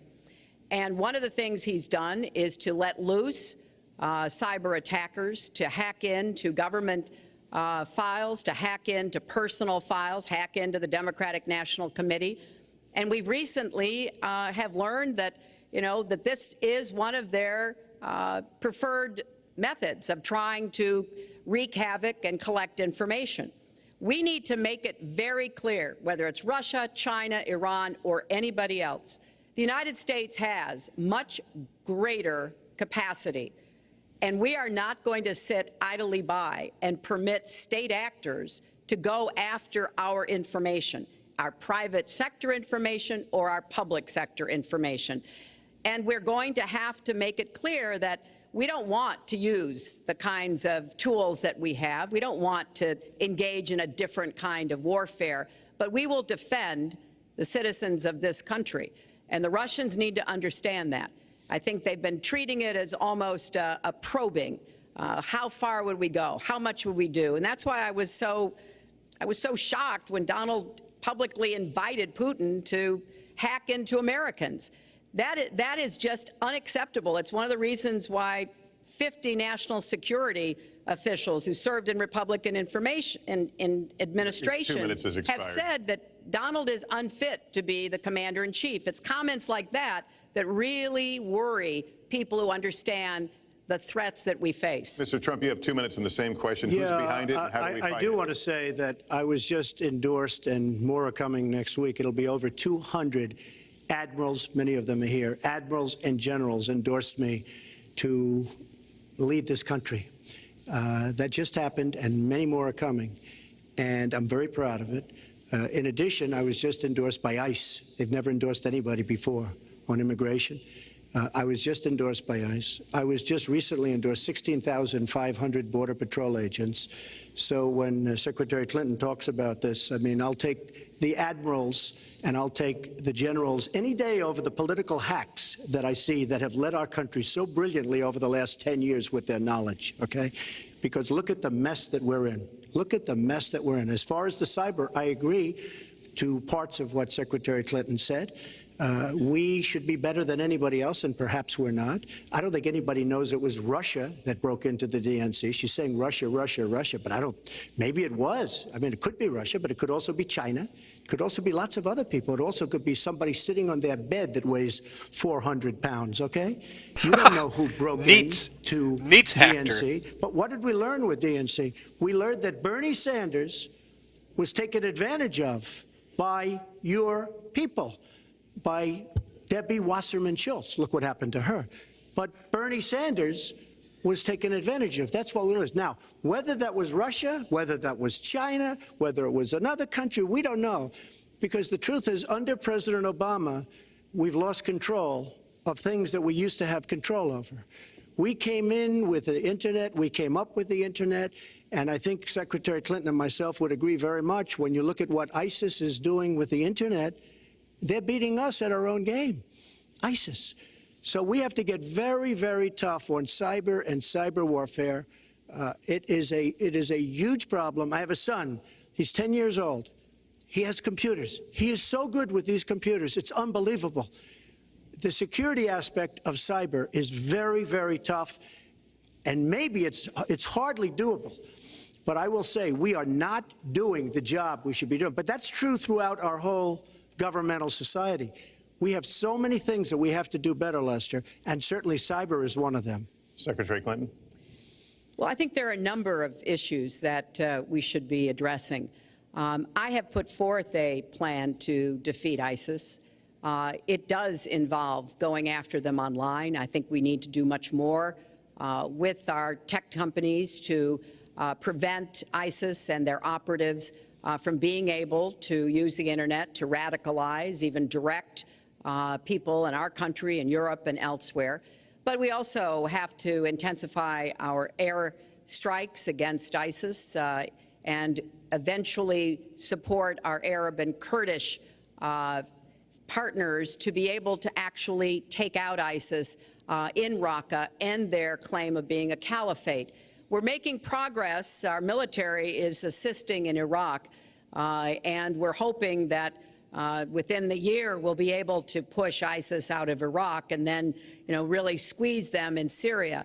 But we have to be cognizant of the fact that they've had foreign fighters coming to volunteer for them, foreign money, foreign weapons. So we have to make this the top priority, and I would also do everything possible to take out their leadership. I was involved in a number of efforts to take out al-Qaeda leadership when I was Secretary of State, including, of course, taking out bin Laden, and I think we need to go after Baghdadi as well, make that one of our organizing principles, because we've got to defeat ISIS, and we've got to do everything we can to disrupt their propaganda efforts online. You mentioned ISIS, and we think of ISIS certainly as over there, but there are American citizens who have been inspired to commit acts of terror on American soil. The latest incident, of course, the bombings we just saw in New York and New Jersey, the knife attack at a mall in Minnesota, and the last year, deadly attacks in San Bernardino and Orlando. I'll ask this to both of you. Tell us specifically how you would prevent homegrown attacks by American citizens, Mr. Trump. Well, first I have to say one thing, very important. Secretary Clinton is talking about taking out ISIS. We will take out ISIS. Well, President Obama and Secretary Clinton created a vacuum the way they got out of Iraq, because they got out, they shouldn't have been in, but once they got in, the way they got out was a disaster, and ISIS was formed. So she talks about taking them out. She's been doing it a long time. She's been trying to take them out for a long time. But they wouldn't have even been formed if they left some troops behind, like 10,000 or maybe something more than that. And then you wouldn't have had them. Or, as I've been saying for a long time, and I think you'll agree because I said it to you once, had we taken the oil, and we should have taken the oil, ISIS would not have been able to form either, because the oil was their primary source of income. And now they have the oil all over the place, including the oil, a lot of the oil in Libya, which was another one of her disasters. Secretary Clinton. Well, I hope the fact checkers are turning up the volume and really working hard. Donald supported the invasion of Iraq. Wrong. That is absolutely wrong. Proved over and over again. Wrong. He actually advocated for the actions we took in Libya and urged that Gaddafi be taken out after actually doing some business with him one time. But the larger point, he says this constantly, is George W. Bush made the agreement about when American troops would leave Iraq, not Barack Obama. And the only way that American troops could have stayed in Iraq is to get an agreement from the then Iraqi government that would have protected our troops. And the Iraqi government would not give that. But let's talk about the question you asked, Lester. The question you asked is, what do we do here in the United States? That's the most important part of this. How do we prevent attacks? How do we protect our people? And I think we've got to have an intelligence surge where we are looking for every scrap of information.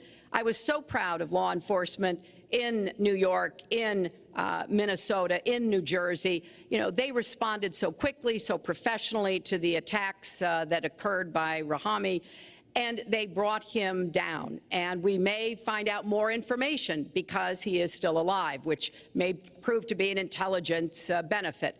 So we've got to do everything we can to vacuum up intelligence from Europe, from the Middle East. That means we've got to work more closely with our allies. And that's something that Donald has been very dismissive of. We're working with NATO, the longest military alliance in the history of the world, to really turn our attention to terrorism. We're working with our friends in the Middle East, many of which, as you know, are Muslim-majority nations.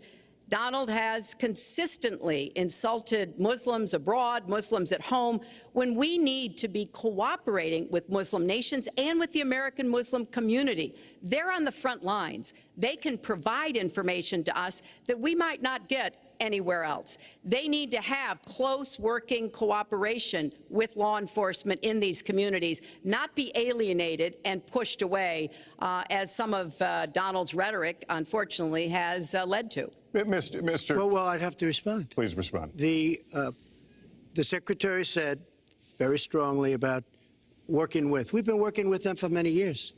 And we have the greatest mess anyone's ever seen. You look at the Middle East, it's a total mess. Under your direction to a large extent. But you look at the Middle East, you started the Iran deal. That's another beauty where you have a country that was ready to fall. I mean, they were doing so badly. They were choking on the sanctions, and now they're going to be actually probably a major power at some point pretty soon, the way they're going. But when you look at NATO, I was asked on a major show, what do you think of NATO? And you have to understand, I'm a business person. I did really well, but I have common sense. And I said, well, I'll tell you, I haven't given lots of thought to NATO, but two things. Number one, the 28 countries of NATO, many of them aren't paying their fair share. Number two, and that bothers me because we should be, yes, we're defending them, and they should at least be paying us what they're supposed to be paying by treaty and contract. And number two, I said, and very strongly, NATO could be obsolete because, and I was very strong on this, and it was actually covered very accurately in the New York Times, which is unusual for the New York Times, to be honest. But I said they do not focus on terror. And I was very strong, and I said it numerous times. And about 4 months ago, I read on the front page of the Wall Street Journal that NATO is opening up a major terror division. And I think that's great. And I think we should get, because we pay approximately 73% of the cost of NATO. It's a lot of money to protect other people. But I'm all for NATO. But I said they have to focus on terror also, and they're going to do that. And that was, believe me, I'm sure I'm not going to get credit for it, but that was largely because of what I was saying and my criticism of NATO. I think we have to get NATO to go into the Middle East with us, in addition to surrounding nations, and we have to knock the hell out of ISIS, and we have to do it fast. When ISIS formed in this vacuum created by Barack Obama and Secretary Clinton, and believe me, you were the ones that took out the troops. Not only that, you named the day. They couldn't believe it. They sat back probably and said, I can't believe it. They said, no, wait a minute. We've covered when they formed, this is something that never should have happened. It should have never happened. Now, you're talking about taking out ISIS, but you were there and you were Secretary of State when it was a little infant. Now it's in over 30 countries. And you're going to stop them? I don't think so. Mr. Trump, a lot of these are judgment questions. You had supported the war in Iraq before the invasion. What makes your judgment? I did not support the war in Iraq. 2002. That is a mainstream media nonsense put out by her, because she, frankly, I think the best person in her campaign is mainstream media. My question is, since would you like to hear? Why is your I was against the war. Wait a minute. I was against the war in Iraq, just so you put it out. The record shows otherwise. The record does not show that. Why is your judgment? The record shows that I'm right. When I did an interview with Howard Stern, very lightly, first time anyone's asked me that, I said, very lightly, I don't know, maybe, who knows, essentially. I then did an interview with Neil Cavuto. We talked about the economy is more important. I then spoke to Sean Hannity, which everybody refuses to call Sean Hannity. I had numerous conversations with Sean Hannity at Fox, and Sean Hannity said, and he called me the other day, And I spoke to him about it. He said you were totally against the war because he was for the war. Why is and your excuse judgment me, better than... And that was before the war started. Sean Hannity said very strongly to me and other people, he's willing to say, but nobody wants to call him, I was against the war. He said, you used to have fights with me because Sean was in favor of the war. And I understand that side also, not very much because we should have never been there. But nobody called Sean Hannity. And then they did an article in a major magazine shortly after the war started, I think in '04, but they did an article which had me totally against the war in Iraq. And one of your compatriots said, you know, whether it was before or right after, Trump was definitely, because if you read this article, there's no doubt.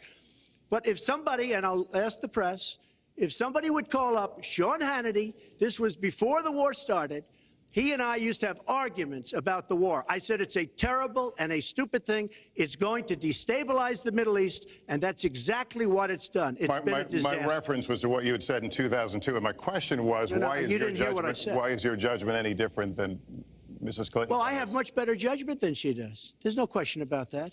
I also have a much better temperament than she has. You know, I have a much better. She spent, let me tell you, she spent hundreds of millions of dollars on an advertising. You know, they get Madison Avenue into a room, they put names. Oh, temperament, let's go after. I think my strongest asset, maybe by far, is my temperament. I have a winning temperament. I know how to win.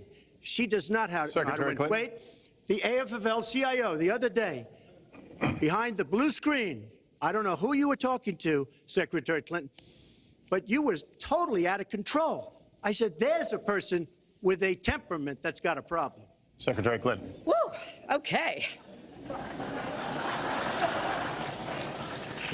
Let's talk about two important issues that were briefly mentioned by Donald. First, NATO. You know, NATO as a military alliance has something called Article 5, and basically it says this: an attack on one is an attack on all. And do you know the only time it's ever been invoked? After 9/11, when the 28 nations of NATO said that they would go to Afghanistan with us to fight terrorism, something that they still are doing by our side. With respect to Iran, when I became Secretary of State, Iran was weeks away from having enough nuclear material to form a bomb. They had mastered the nuclear fuel cycle under the Bush administration. They had built covert facilities. They had stocked them with centrifuges that were whirling away. And we had sanctioned them. I voted for every sanction against Iran when I was in the Senate, but it wasn't enough. So I spent a year and a half putting together a coalition that included Russia and China to impose the toughest sanctions on Iran. And we did drive them to the negotiating table. And my successor, John Kerry, and President Obama got a deal that put a lid on Iran's nuclear program without firing a single shot. That's diplomacy. That's coalition building. That's working with other nations. The other day, I saw Donald saying that there were some Iranian sailors on a ship in the waters off of Iran, and they were taunting American sailors who were on a nearby ship. He said, you know, if they taunted our sailors, I'd blow them out of the water and start another war. That's not good judgment. That is not the right temperament to be commander-in-chief, to be taunted. And the worst part of what we've heard Donald say has been about nuclear weapons. He has said repeatedly that he didn't care if other nations got nuclear weapons, Japan, South Korea, even Saudi Arabia. It has been the policy of the United States, Democrats and Republicans, to do everything we could to reduce the proliferation of nuclear weapons. He even said, well, you know, if there were a nuclear war in the East Asia, well, you know, that's fine. You know, have a good time, folks. And in fact, his cavalier attitude about nuclear weapons is so deeply troubling. That is the #1 threat we face in the world, and it becomes particularly threatening if terrorists ever get their hands on any nuclear material. So a man who can be provoked by a tweet should not have his fingers anywhere near the nuclear codes, as far as I think anyone with any sense about this should be concerned. That line's getting a little bit old, I must say. Listen, it's a good one, though. I would like to, well describes the problem. It's not an accurate one at all. It's not an accurate one. So I just want to give a lot of things and just to respond. I agree with her on one thing. The single greatest problem the world has is nuclear armament, nuclear weapons. Not global warming like you think and your president thinks. Nuclear is the single greatest threat. Just to go down the list, we defend Japan, we defend Germany, we defend South Korea, we defend Saudi Arabia, we defend countries. They do not pay us what they should be paying us because we are providing tremendous service and we're losing a fortune. That's why we're losing. We lose on everything. I say, who makes these? We lose on everything. Well, I said that it's very possible that if they don't pay a fair share, because this isn't 40 years ago where we could do what we're doing. We can't defend Japan, a behemoth selling us cars by the million. We need to move on. Wait, but it's very important. All I said was they may have to defend themselves or they have to help us out. We're a country that owes $20 trillion. They have to help us out. As far as the nuclear is concerned, I agree. It is the single greatest threat that this country has. Which leads my next question as we enter our last segment here still on the subject of securing America. On nuclear weapons, President Obama reportedly considered changing the nation's longstanding policy on first use. Do you support the current policy? Mr. Trump, you have 2 minutes on that. Well, I have to say that, for what Secretary Clinton was saying about nuclear with Russia, she's very cavalier in the way she talks about various countries. But Russia's been expanding. They have a much newer capability than we do. We have not been updating from the new standpoint. I looked the other night, I was seeing B-52s. They're old enough that your father, your grandfather could be flying them. We are not keeping up with other countries. I would like everybody to end it, just get rid of it. But I would certainly not do first strike. I think that once the nuclear alternative happens, it's over. At the same time, we have to be prepared. I can't take anything off the table because you look at some of these countries, you look at North Korea, we're doing nothing there. China should solve that problem for us. China should go into North Korea. China is totally powerful as it relates to North Korea. And by the way, another one powerful is the worst deal I think I've ever seen negotiated that you started is the Iran deal. Iran is one of their biggest trading partners. Iran has power over North Korea. And when they made that horrible deal with Iran, they should have included the fact that they do something with respect to North Korea. And they should have done something with respect to Yemen and all these other places. And when asked to Secretary Kerry, why didn't you do that? Why didn't you add other things into the deal? One of the great giveaways of all time, including $400 million in cash. Nobody's ever seen that before. That turned out to be wrong. It was actually $1.7 billion in cash. Obviously, I guess, for the hostages, it certainly looks that way. So you say to yourself, why didn't they make the right deal? This is one of the worst deals ever made by any country in history. The deal with Iran will lead to nuclear problems. All they have to do is sit back 10 years, and they don't have to do much, and they're going to end up getting nuclear. I met with Bibi Netanyahu the other day. Believe me, he is not a happy camper. All right. Mrs. Clinton, Secretary Clinton, you have 2 minutes. Let me start by saying words matter. Words matter when you run for president, and they really matter when you are president. And I want to reassure our allies in Japan and South Korea and elsewhere that we have mutual defense treaties and we will honor them. It is essential that America's word be good. And so I know that this campaign has caused some questioning and some worries on the part of many leaders across the globe. I've talked with a number of them. But I want to, on behalf of myself and I think on behalf of a majority of the American people, say that, our word is good. It's also important that we look at the entire global situation. There's no doubt that we have other problems with Iran, but personally I'd rather deal with the other problems having put that lid on their nuclear program than still to be facing that. And Donald never tells you what he would do. Would he have started a war? Would he have bombed Iran? If he's going to criticize a deal that has been very successful in giving us access to Iranian facilities that we never had before, then he should tell us what his alternative would be. But it's like his plan to defeat ISIS. He says it's a secret plan, but the only secret is that he has no plan.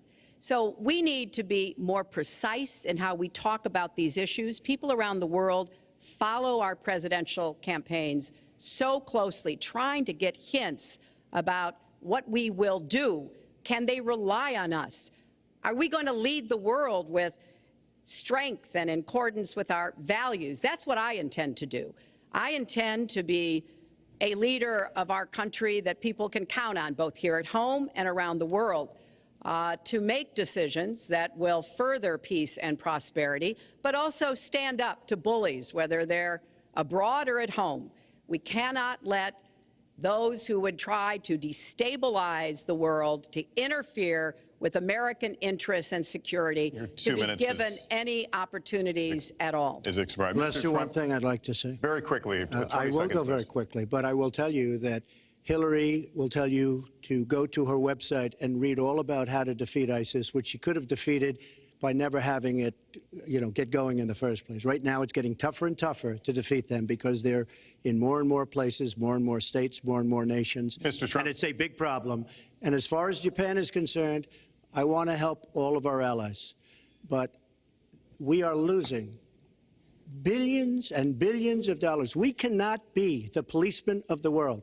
We cannot protect countries all over the world where they're not paying us what we need. We have just a few final questions. She doesn't say that because she's got no business ability. We need heart. We need a lot of things. But you have to have some basic ability. And sadly, she doesn't have that. All of the things that she's talking about could have been taken care of during the last 10 years, let's say, while she had great power.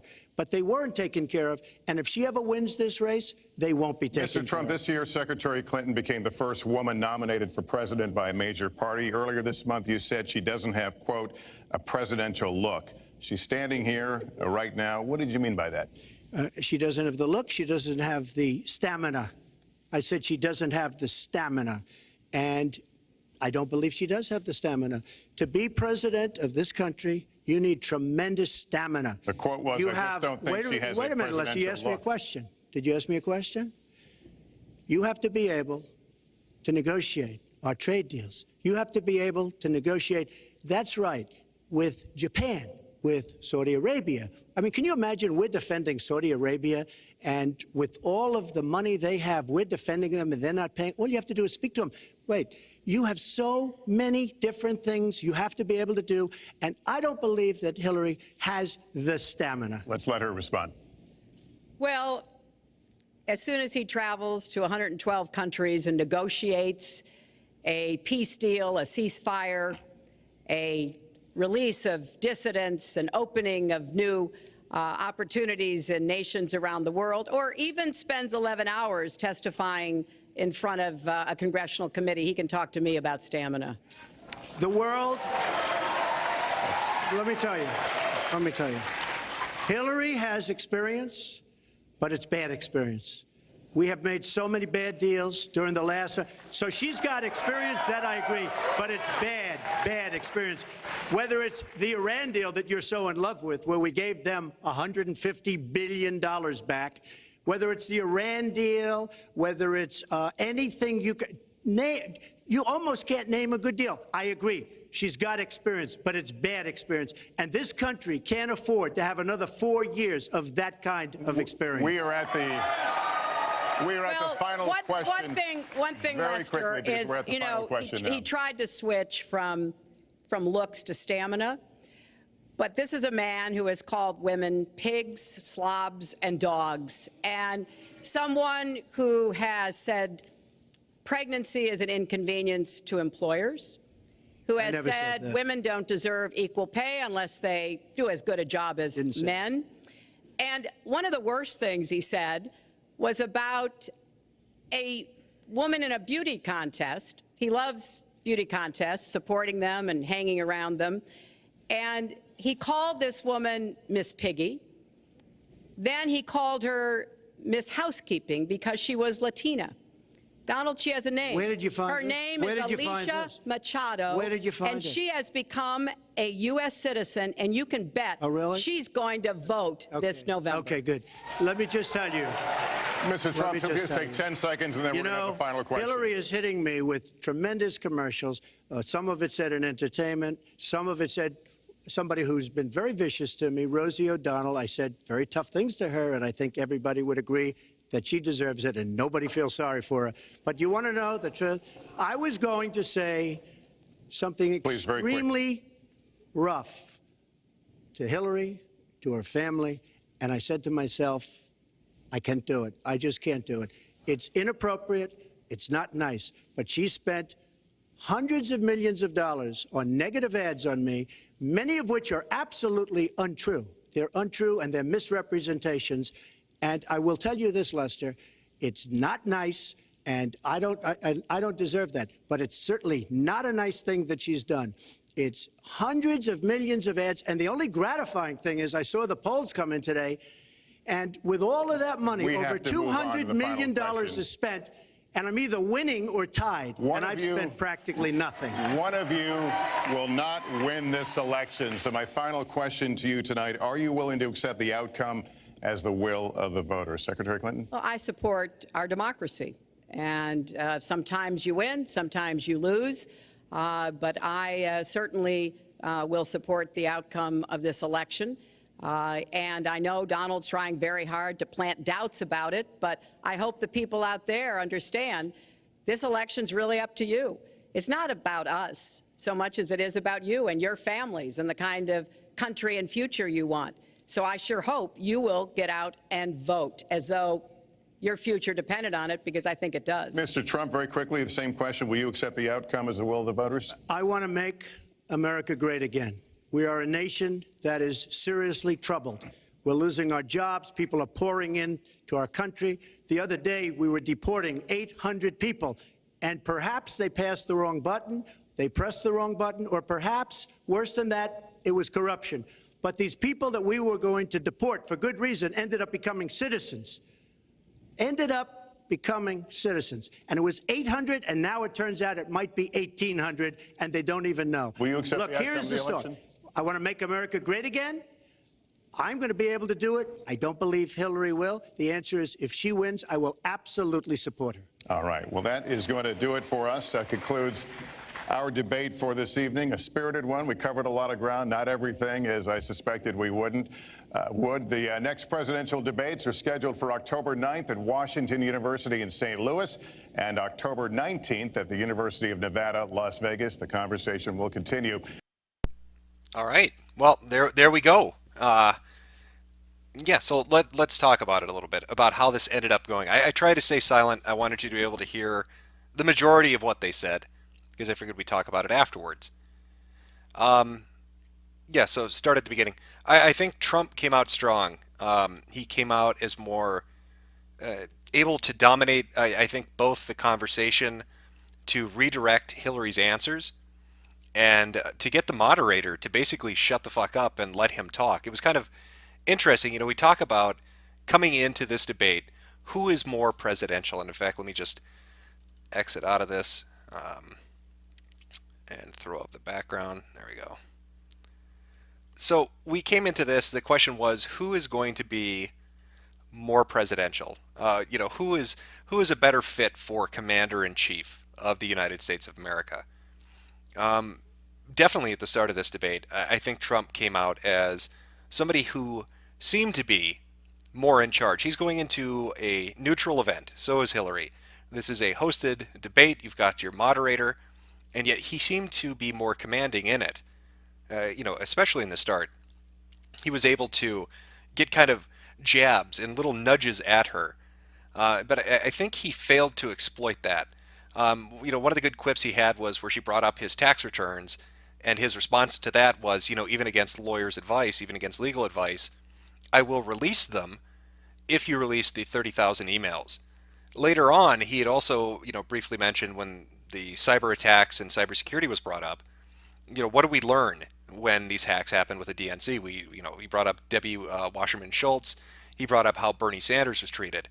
Again, good little jabs, but I felt like she opened the door to him a few times, and he got in there and he nudged her a little bit. But he didn't go in for the kill. He could have kept harping on it. When he brought up these kind of things, she would back off.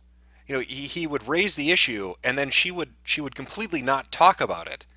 He could have followed up more, I think, more strongly, especially on those things, by continually bringing them up. They're back and forth. She had a few good points. She got a few good little jabs into him too. As far as like her health goes, I was really hoping for a coughing fit. At the very least, I didn't expect that she would be able to do 90 minutes standing with no commercial breaks, with no bathroom breaks, and in fact, this went longer than 90 minutes, without coughing, without being uncomfortable or distress. Whether she practiced that, whether she was on medicine, it puts it on the back burner a little bit. He touched on it. Trump had touched on it a little bit when he brought up stamina. The question originally was, you said she didn't look presidential, and he said no, she doesn't have the stamina for it. I was really expecting her to topple over. I was really expecting her to have difficulties, and I think as it went on, she got a little more gravelly, and she had a few minor clearing of the throat moments, but it never really went into that. Trump brought up a few good points when they talked about inner cities, when they talked about race relations. He talked about wanting to be, and painted himself as, the law and order candidate. I'm somebody who is going to want to, instill this sense of law and order, especially in inner cities like Chicago and elsewhere, where we have high crime, where we have, lots of shootings, lots of murders. Hillary kind of tried to placate it. She also played the race card a couple of times. She kept harping on and saying that the birther thing was directly and only about race, that the reason Donald had brought it up, that the reason the birth certificate was so key to him is because, she's basically implying that he's a racist, that he doesn't like Barack Obama because he's black. And that's the only reason he would ever have to bring it up. And then she tries to completely dismiss or shuffle away the notion that, that she had no part in that she never raised that wasn't ever brought up by her campaign, which he called her out on. It was kind of an interesting back and forth, but I think definitely in the beginning, Trump had the edge. I think he was definitely more commanding. He was definitely able to get more in edgewise, and I think that unnerved her a little bit. I think if he'd been even a little more amped up, and that's not to say vicious or mean, but a little more pushy with those openings, he could have got some really interesting results. I think the things he did strongest on were, by reiterating, you say you have a plan for ISIS. Well, where the hell was that plan before? You've been doing this for years and you haven't accomplished shit, basically, is what he's saying. And I think it also was really interesting when he brought up the different trade deals she's done, the Iran deal that she did. When he talked about NAFTA, he talked about TPP, and just different things like that. And he brought them up. And, he made her dance around it, but he kept hammering that point home. That was a big one. And I think that really kind of shows you what you're going to see in the next two debates, or at least what you're going to see as far as the politics out of Trump's camp, which is, law and order candidate, fixing the economy. I can run a business, I can run a country, getting better deals, and definitely dealing with security. Clinton, on the other hand, she brought up foreign policy. She brought up her interactions and how she wanted to have relations with different nations and try to de-escalate situations, nuclear situations, that kind of thing. But she didn't have, especially in this debate, she didn't have as many memorable moments. She had one or two canned lines. She brought up, somebody who can get baited by a tweet shouldn't have his finger on the button. She said, I prepared. The other one was I prepared for this debate just like I prepared for being presidential. But they didn't come off naturally, I guess. It felt rehearsed because it's been said before. Whereas kind of Donald's banter, I guess if you want to call it that, was more on the ball, more off the cuff. It felt more natural, I suppose, and I think that was one of the advantages he had coming into this. I'll be honest with you and give you my complete, straight-up opinion on this. I think Donald edged her out of this one in particular, but I don't think they were that too far apart. He had a few good openings, a few good attacks, lots of good little jabs.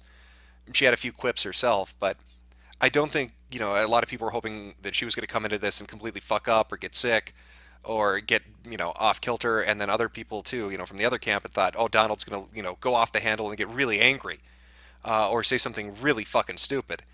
Neither of those things really happened. The only thing that I think the only thing I think she semi-successfully baited him on and getting a reaction or getting him to really get angry kind of came later in the debate when they were talking about the Iraq War. He seemed to get a little bit pissed off with the insinuation that he was for it. Now, granted, I mean, he's saying that's not true. This is bullshit. I wasn't for the war. Just talk to Sean Hannity. But it seemed like she wanted to set that up. It seemed like she wanted him to get upset about that so she could come in with her kind of forced, weird-looking smile and be like, "Well, look at you getting all huffy about this." But yeah, I mean, it could have been better both ways, but I definitely think Trump came out with the advantage. I think he'll have the sound bites. They talk about how debates really are known by moments that happen. And I think Trump pretty much monopolized those moments, the sound bites that will really get played or repeated, because he had more of them and because they got a better reaction live, and I'm sure they got a better reaction online. It comes down to personality and ability to dominate a conversation and to direct a debate. And he seemed to do better on those 3 points. He seemed to be able to get her to talk about what he wanted to talk about. And he'd take questions from the moderator and then completely flip the answer, give you something completely different or something semi-related. But he did it in a way that controlled the conversation. So, when you're talking about, again, back to the initial point, who's coming into this being more presidential? Who looks like they're in a better position to be a leader? Well, Trump looks like he walked away from that as a commander in chief, where it looked like Hillary was just kind of along for the ride. She wasn't really steering the ship in this debate. She responded to what he said.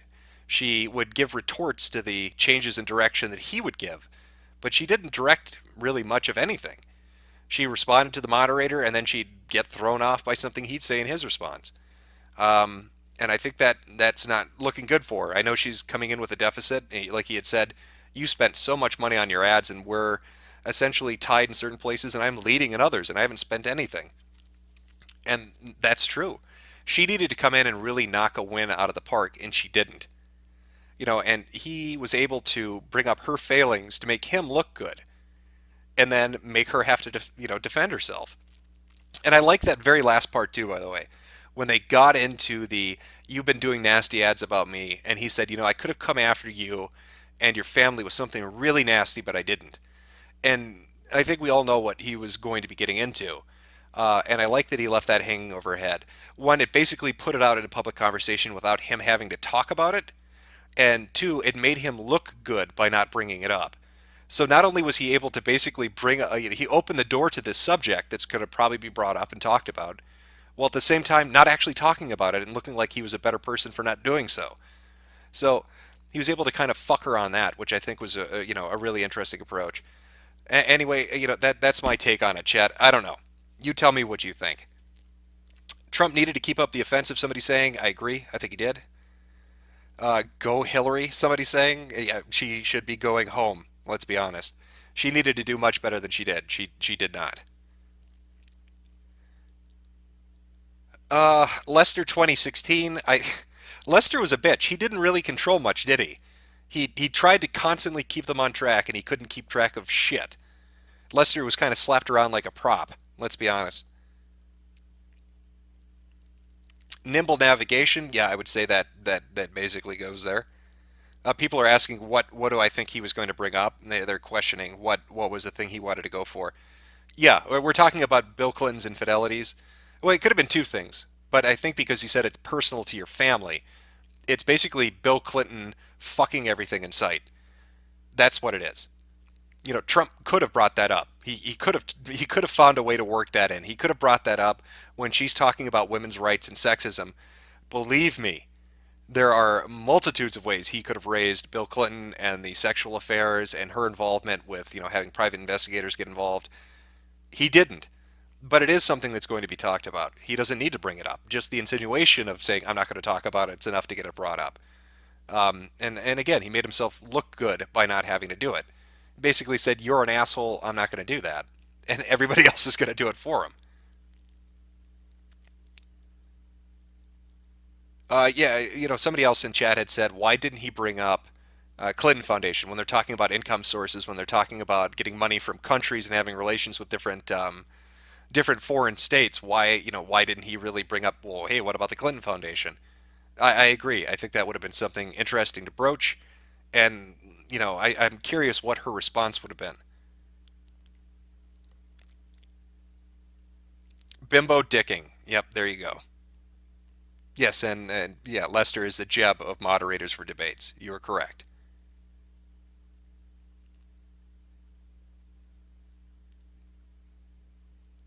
Somebody wants Alex Jones for the next moderator. I don't know. The debate would be much shorter if Alex Jones was moderating. There'd be so many commercial breaks for water filters. I don't know if we'd get much answered. Or Alex would start asking questions about Mullock, which might be entertaining. You know what? Actually, scratch that. I think Alex Jones should be the moderator. He really should have brought up the Clinton deregulation of the banks leading to the recession. Again, something he could have brought up. There were a few things I think he really should have brought up that he dropped the ball on. Yeah, she opened the door more than I think she realized she did, and he took advantage of a few of them, but not all of them. And I kind of would have liked to have seen him just go for the throat and just been like, fuck it. When he started, that initial kind of surge of energy, I guess you could say, that really seemed to fluster her. It seemed to throw her off balance. She actually stuttered a few times. I don't think she was expecting him to be so confrontational. And I'm not saying that he was confrontational in a mean, aggressive, bullying way. I mean, he just basically was telling her like it is, and he was doing it rapid fire, and that flustered her. If he had kept that pace up, I think she would have come out looking even worse than she kind of did in this.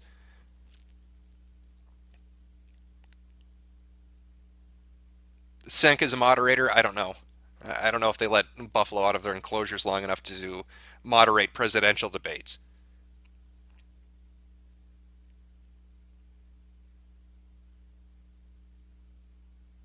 Yeah, he brought up super predators and then didn't press the issue. Again, that would have been something interesting to hear him bring up more. She played the racism card against him. Oh, Barack Obama, birth certificate, racism.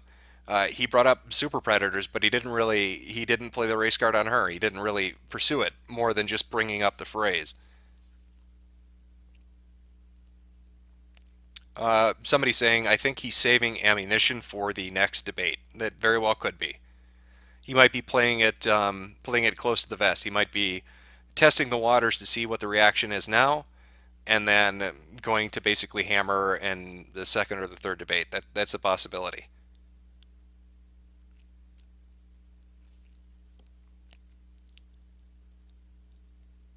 Why didn't Hillary talk about Sam Hyde? That would be a dangerous thing to do, obviously.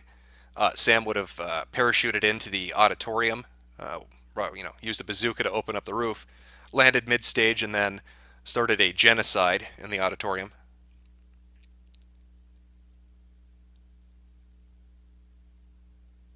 The Fed, faggot, the Fed. Yeah, he brought up the Fed. I was aware, I listened to it. I'm sure a lot of people got excited about that. Oh, yeah, that actually was probably my favorite line out of everything. Where he said, it could be Russia when they're talking about cybersecurity. It could be Russia. It could be China. It could be a very fat person on a bed. I love the fact that when we're talking about cybersecurity and who hacked the DNC, he raised the issue that maybe it's just some fat, lonely fucking weeaboo neat whose chubby little Cheeto-encrusted fingers, ticking away, tapping away until he got in and got all the goodies. Because why not? It's a funny mental... I like that he threw that in there.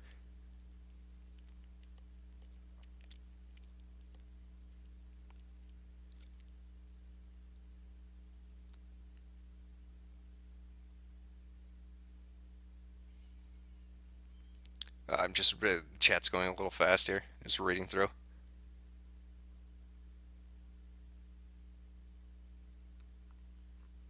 People saying he didn't need a knockout victory tonight. He just needed to play it safe and kind of keep up at a similar level that she did. I don't know about that. I think he could have been a little more aggressive and it would have been fine. Again, maybe he is holding some things off for the second or third debate, but as far as this one goes, it was pretty even. But I think he walked away, and this is key. I think he walked away with the sound clips. I think he walked away with the moments of the debate with a few of those off the cuff remarks. I think he really that's what's going to be the takeaway. Aside from that, I think he could have been more aggressive. I think he could have pursued a few things a lot more, especially when she opened the door to it. But hey, maybe he is playing it close to the vest, or maybe he just fucked up. I don't know. We'll see in the debate number 2 and 3.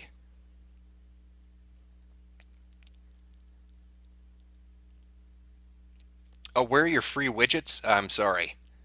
Those widgets are never getting shipped because you didn't pay. Just like Trump said that architect did a shitty job, you didn't give me enough money, so fuck you. You're not getting any widgets.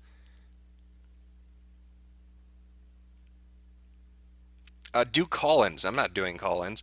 I wasn't sure how I was going to structure this. I'm going to say this now. When I go into debate number 2 and 3, I'm probably going to have a co-host. I don't know who. And I'm going to have a couple of, somebody was like, I want air horns. I don't disagree. That would have been nice. And I think just kind of a volume slider so I can talk while it's actually going on. If you want the stream without commentary, go to the raw source. I think for the next 2, I'm just going to comment as we watch. Fuck it. Rather than holding off to the end. But I was really interested coming, especially into this one. I didn't know how this was going to go. And I didn't want to miss out on a moment where somebody fucked up big time. Didn't happen, so I think it's, going forward, I'm just going to comment over as it happens.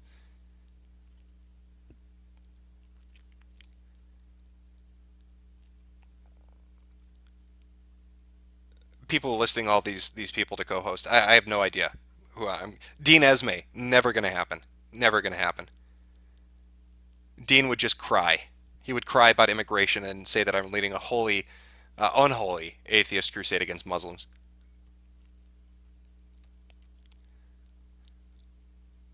Okay. All right. Well, I hope you enjoyed the first presidential debate. They said the next one's going to be on the 9th. I will stream that one as well. Because why the fuck not? It'll be structured differently, more live commentary. I'm not going to hold comments till afterwards. And I will have a co-host, whoever the fuck that ends up being. I have no idea. I think a little banter back and forth will work well, so that's what I'm going to go for. Anyway, remember, go shit up those fucking hashtags, because those people, I haven't even been able to look at it while this fucking thing's been going on, so I'm definitely going to go check it out and see the shit talking that's been happening for the last 2 hours, because I'm sure it's fucking fantastic. Well, chat, have a good week. Hope it goes well for you. And I will see you at the next debate. That is October 9th. I will just do it on YouTube because fuck Hitbox. Hitbox is shit. It is still shit. It will always be shit. I should have just stuck to YouTube. That's my bad. I learned from that.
Okay.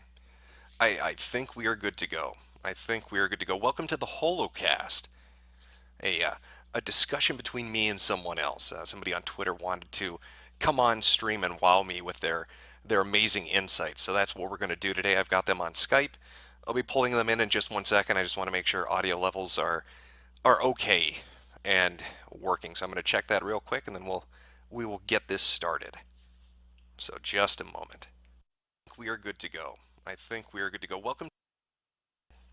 Okay. It seems like it's okay. It seems like it is okay. So let me try bringing this person in. Ask them to accept the contact request. They haven't, but I don't think that's actually necessary. I should be able to just bring them in and get this going. So let's see where this goes.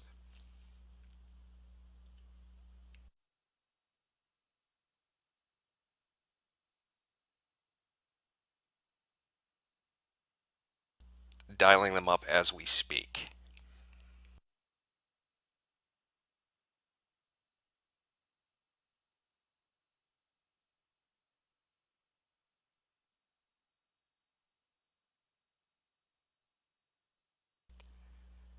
All right, let me try this.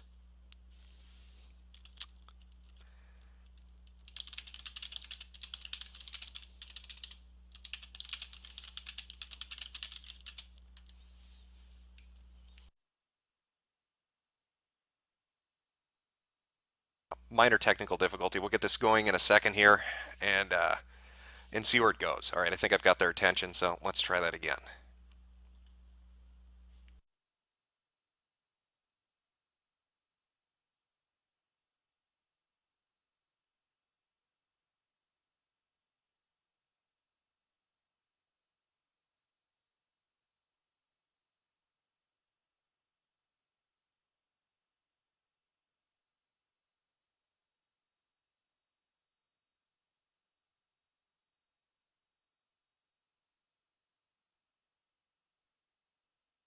Yeah. All right. I'm going to try one more. You know what? I'm going to send that contact request one more time, and then I'm going to try one more time, and then fuck it. We'll do something else.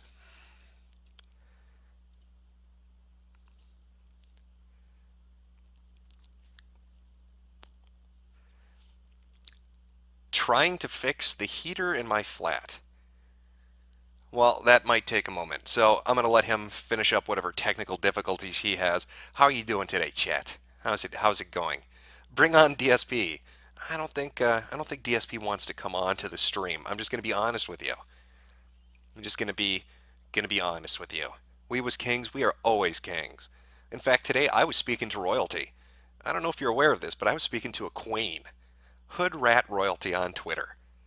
Now, granted, she was friends with a sign-stealing asshole that liked to talk a lot of shit, but then suddenly went into protected mode. That's really bizarre. It's funny how a lot of these people will go film themselves committing crimes and then talk a boatload of shit, but the moment that they start to get pushback, suddenly they're in protected mode. All that tough talking from the Hanford High School student, pretty much, it evaporated. It disappeared. All right, let's am I being trolled? Am I being brought on a ruse cruise? Is that what's going on here? I think that might be what it is. I think somebody was like, let's do a stream. Bring me on your stream, and then they're not coming on the stream. Shek Jure, or however you pronounce it. I was willing to do it, man. I'm waiting for you. I set the contract request again, so I'm gonna guess. Try one more message here and see if we can get him to come on. Forgive me with all these technical difficulties. I know it's just fucking terrible. What kind of a professional show is this? This is shameful. Should have this all sorted out ahead of time. I don't know. There's just no excuse.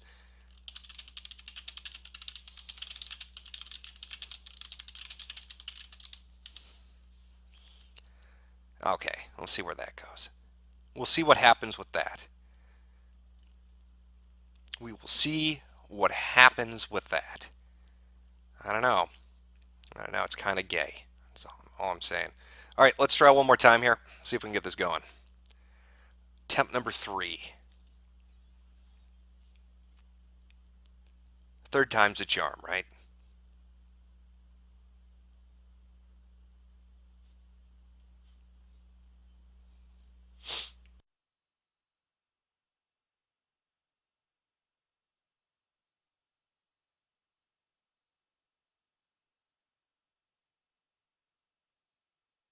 Still no picking up. Your calls aren't showing up, he's telling me. My calls aren't showing up. I don't know. This sounds like bullshit to me. I don't know. Here's my Skype. Look, see, here it is. Hold up, call again. Oh, now maybe it's going to work. Let's try again. See, there I am. There's my amazing picture. It's ringing them up. I mean, you can all see this, right? I'm not imagining things. You can see the multitude of fucking calls that I played. One there, one there. Need to add the contact request. Nobody's picking up, though. That's so bizarre. Why is nobody picking up? Hold up, call again. Calling again. Nobody's picking up. I don't know. I don't know what that means. The person whom you're trying to reach is currently unavailable. Please leave a message after the beep. Don't leave a message. Hello? Yeah, I tried calling you like 18 fucking times, but no answers. That's really weird. I don't know, chat. What do you make of that? What do you make of that, chat? I just, God, I don't know. Oh boy, they've got my Skype IP. Here comes my comeuppance. Oh shit. They're coming to get me. Oh God. Oh, what am I gonna do? Alright, well there you go, chat. Somebody wanted to do a stream, set up the stream, dialed them up, did not answer, did not want to do the stream with me. It's hurtful. It's hurtful. I feel bad. I feel so bad. It's just so upset. Jim, I'll call you. Somebody else will call me. Should we just do a call stream? You guys just want to shoot the shit because apparently somebody's not going to show up.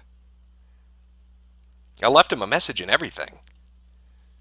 It's it's hard feelings. I don't know what to do. I'm glad you're enjoying the stream. 10 out of 10 stream. I know it's great, isn't it? Don't you love when people don't show up? Let's go to Twitter and see the explanation as to why nobody showed up. No, nothing there. There's nothing there. Yeah, I really have nothing to talk. I have no plans on doing a stream. This was kind of out of the blue. Oh shit, he's calling. I think we might be good. All right, let's try this. Hold on one sec. Hello? Hello, yeah. So okay. For some reason, you came through. Cool. All right, we're good. Just one sec. Just so you know, we're live right now, so we are on stream. So you're live. You're currently with everybody. All right, cool. So chat, we got the technical stuff out of the way. He was able to make the call come through. We're fucking good to go. Sorry, man. All right, what were you gonna say? oh no, I just thought there was something wrong with the technical, but it's okay. Yeah. Skype can be a pain in the ass sometimes. It can be a little glitchy. I know you said that you didn't have an account before, so fair enough. You're just getting it set up and shit. That's fine, man. It happens. So you were gonna come on and wow me. We were gonna talk about I don't even know what her fucking name is now. Let me go find her Twitter handle here so I know who the fuck we're talking about. Give me 1 second. It's a little Queen Capia? Thaliax Denise. I don't know who the fuck. I don't know how the fuck you pronounce it, but it's Hood Rat Royalty. It's Queen Capie. So what were you gonna wow me about? What were we gonna talk about in relation to Queen Capie? I was going to say, I think maybe we should I used to have this account for a long time, and I think it'd be better to focus on people who have more followers because. Oh, hold on. Okay, sorry, man. 1 sec. I just got to adjust the audio. They're saying they're having a little trouble hearing you. That's probably on my end. So just give me 1 second here. Okay, no problem. Let's see. Turn that up. All right. You want to just talk for a second and see if this is coming through for them? Okay. Can they hear this? Can they hear me? Okay. Well, it takes a second it's like a 2-minute delay, so we'll have to wait and see what they say. Let me just check a couple audio settings here and get this shit going. So should I talk about myself first, or just whatever? Yeah. I'm trying to get the audio sorted out, and then we'll go. Okay, cool. Yeah, they're saying audio's weird. Hold on. I'm fucking with settings, so it'll take 1 second. It's probably on my end. I'll be honest with you. Okay. Well, it takes a second it's like a 2-minute delay, so we'll have to wait and see what they say. Let me just check a couple audio settings here and get this shit going. So should I talk about myself first? Okay, you know what? I think we're good to go. It might be a little bit low, but people can fuck around with it later. If it's too loud now, there's nothing I can fucking do. So, all right. So, what were you? So you were gonna talk about Queen Kapi. So go ahead. I'll let you start off. Oh yeah. So I said my main lamentation was that I missed the days when there would be the accounts with like thousands of followers, and one person would troll them, and then their followers would troll back, and it was just kind of like all-out chaos. I miss that instead of just the sharks going after the one. You know what I mean? Okay. Well, here's how I approach it. I fuck with everybody. I've literally fucked with pretty much anybody you can name on Twitter. I've fucked with police departments. I've been blocked by the Munich Police Department. I've been blocked by the Berlin Police Department, the Scottish Police Department. There are judges sitting in the United States that have me blocked. The fucking SPLC, Southern Poverty Law Center, the ADL, all these different groups have me blocked because they don't like my shit talk. You brought up, well, you should go after bigger targets. It's two things on that for me, at the very least. I do go after bigger targets. I fuck with people that are larger than me. I fuck with groups that are larger than me. But more often than not, when I do that, I don't get a response or they run away. I had somebody who I was going to do a cast on before Warzy came on. I did that BLM cast. Warzy wasn't the first choice. I had somebody who was actually a writer. He wrote for a couple of different magazines. He was, intimately knowledgeable about Black Lives Matters. He was, connected to it and whatever. And he was, talking to me about doing a stream. So I was like, fine, come on and do one. And then he backed out, and that's why Warzy came on as like a last minute replacement. Okay. But I have some suggestion for you. Yeah, go ahead. Okay, so I don't know are you very familiar with the politics of like Southern Africa? Yeah, because I fucked with Africa too. A lot of the protest groups down in South Africa, especially the student ones, where they were wanting to tear down monuments to colonialism and all that shit. Roads must fall. Roads must fall. Roads must fall. Fees must fall. All that shit. I've been blocked by a majority of them because I told them their country is what I look out, at out the window as I'm flying to somewhere that isn't a hellhole. So I've dealt with them. I've dealt with their fucking student officials. I've dealt with their contacts in the government. I fuck with everybody. But what I'm doing at the end of the day is what I find entertaining. And it stuns me when I run into this mentality of people saying, you can't fuck with this or you need to go after something bigger, because the majority of the time when I run into that, it's like this weird hybrid thing. It's a hybrid between troll shielding of people saying you can't punch down because what they're really afraid of is that they share commonalities with the person you're shitting on and they'll get made fun of eventually. Or like a good old-fashioned hole. And I don't know if you're familiar with what a hole is, but it's this fat, fucking white old woman that's on morning talk shows. And she tells the men on the show to, be nice, behave. Oh, don't say that. Oh, come on, you guys. It's like, it's a hole because it's where comedy goes to die. It gets buried in there. And so it's this weird combination of, troll shielding and hole-ish behavior. And I get these people all the time. They come to me and they say, "Oh, don't, go. Why don't you punch up? Why don't you go after this person or this person or this person?" Right. Because I want to fucking be entertained. That's what I want to do. I have a suggestion for you. This would both be entertaining and more productive. So I grew up in Zimbabwe. Yep. I don't know if you're familiar with Zimbabwe, and Mugabe and all of that. Right? Zimbabwe. I didn't it used to go by another name? Rhodesia. Yeah, I know. I'm fucking with you. Yeah, I'm familiar with. I'm familiar with the starvation that you're all enjoying right now. How's that working out? Inshallah, I'm no longer there. But alhamdulillah, no longer there. But so I grew up there, and they have this propaganda Twitter account called Professor Moyo, and he has the most hilarious followers. I think that would be an interesting target because it is only Africans who are on that. Yeah, I don't mind fucking with them, but this is my viewpoint, and this is what I was trying to explain to you, and this is the mentality that I have going forward. I like talking shit, and I like fucking with different people, and I'm going to continue doing that. I don't give a shit who the fuck they are. If they have 1 follower or 1 million followers, it doesn't really make a difference to me. The only thing I care about is it funny? Now, this particular girl that you were talking about, you're like, oh, she has 299 followers. That bitch was on Twitter running her mouth at everybody because her little friend went and filmed himself and his friends beating people up and stealing shit from people's yards. And then she was talking about how they all wild and crazy and shit. Fuck the police. Fuck Whitey. All right, that was her attitude. That's the shit she was saying. And smack talking nonstop. So, if you're going to go onto the internet, right, and you're going to talk an enormous amount of shit, that's fine, man. I love banter. But you better be able to take it if you're going to give it.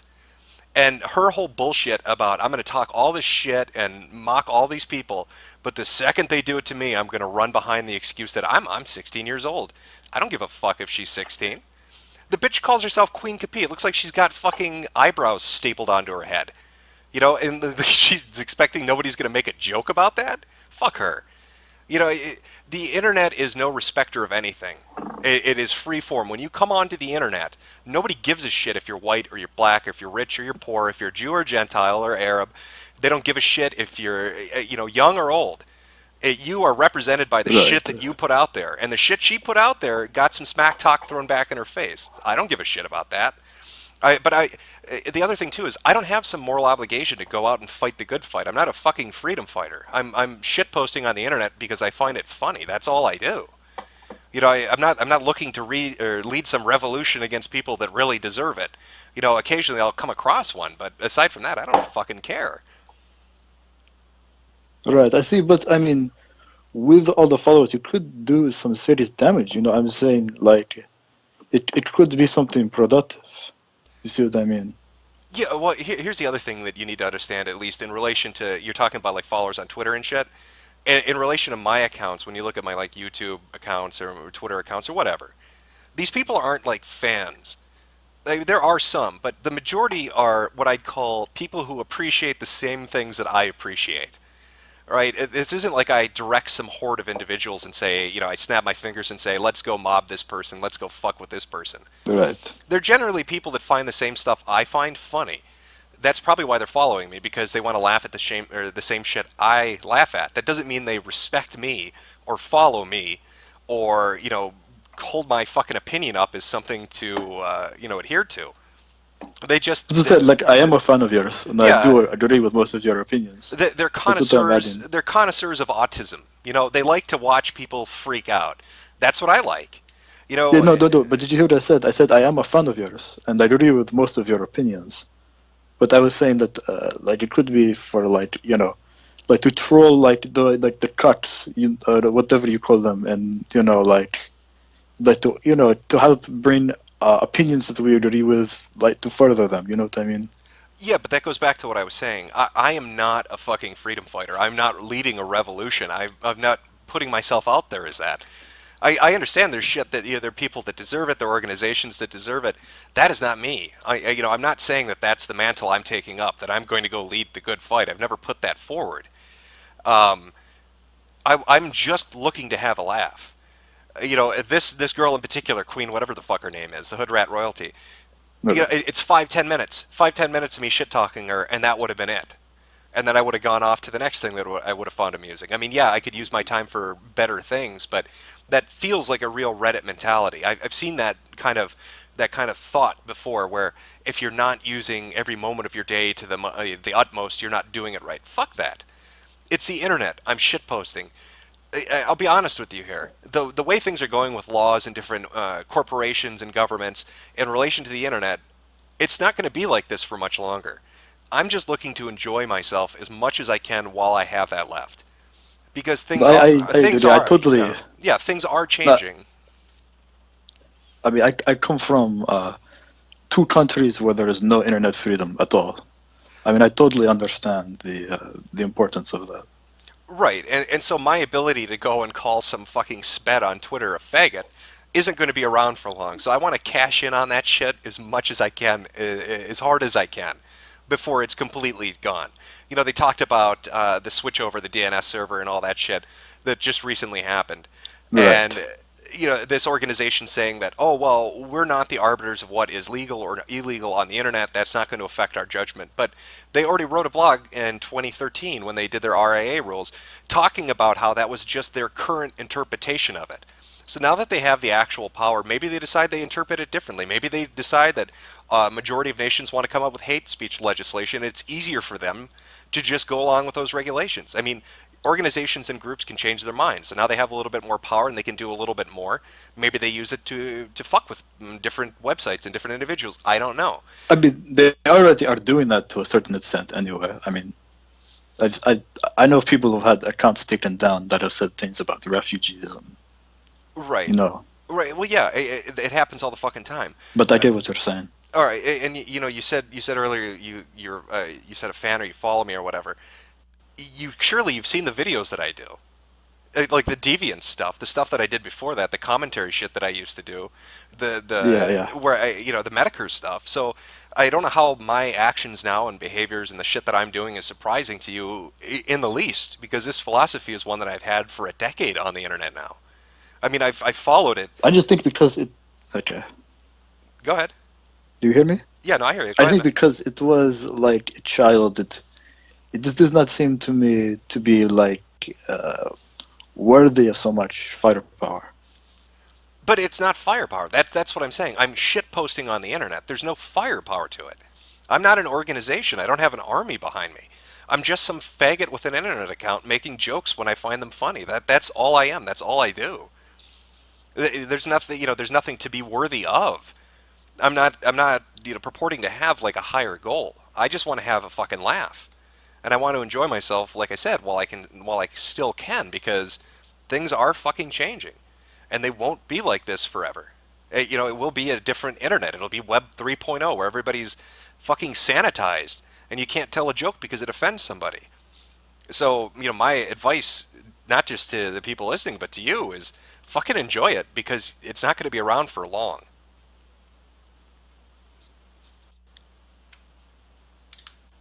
Do you hear me? Yeah, I hear you, man. Sorry, you're gonna have a little hard time believing this, but I'm in the desert, and so there is a sandstorm blowing over. No, that's fine, man. But yeah. So that's my opinion. But you were like you said on Twitter, now you were gonna wow me. You were gonna use your sexy accent to teach me how I was wrong on this. But the sexy accent hasn't seduced you yet. No, but all you've said is you agree with me. I mean, this is turning into this is turning into Dean Esme again. So what do we not agree? What do we not agree about? I just think the idea of maybe it is what I'm being used to, a tradition where there is absolutely no internet freedom whatsoever. I think that the idea of just like it was not so much you, just these faggots who are just like telling like this, like going after like the girl. I was like, come on, but don't you faggots have something better to do? You know what I mean? Yeah, but maybe she's fucking obnoxious. Maybe they're doing it because they find it funny, because they get a reaction out of it. I mean, I hear what you're saying. Everybody could use their time better. We could be curing cancer right now rather than talking on Skype while fucking 700 people watch us. But I mean, people do shit to entertain themselves. Not all of it is this great moral thing. Sometimes humor is dark. Sometimes it's a fucking dark thing. And I'm not saying everything they said was the greatest shit in the world, but I'm not going to go tell them to spend their time better. That just seems silly. I mean, you can't control other people, and trying to tell them to go do something better with their time just pisses them off. It's going to make them want to double down. You kind of were white knighting this bitch. I mean, you understand that, right? Like, she doesn't know you. She's never going to fuck you.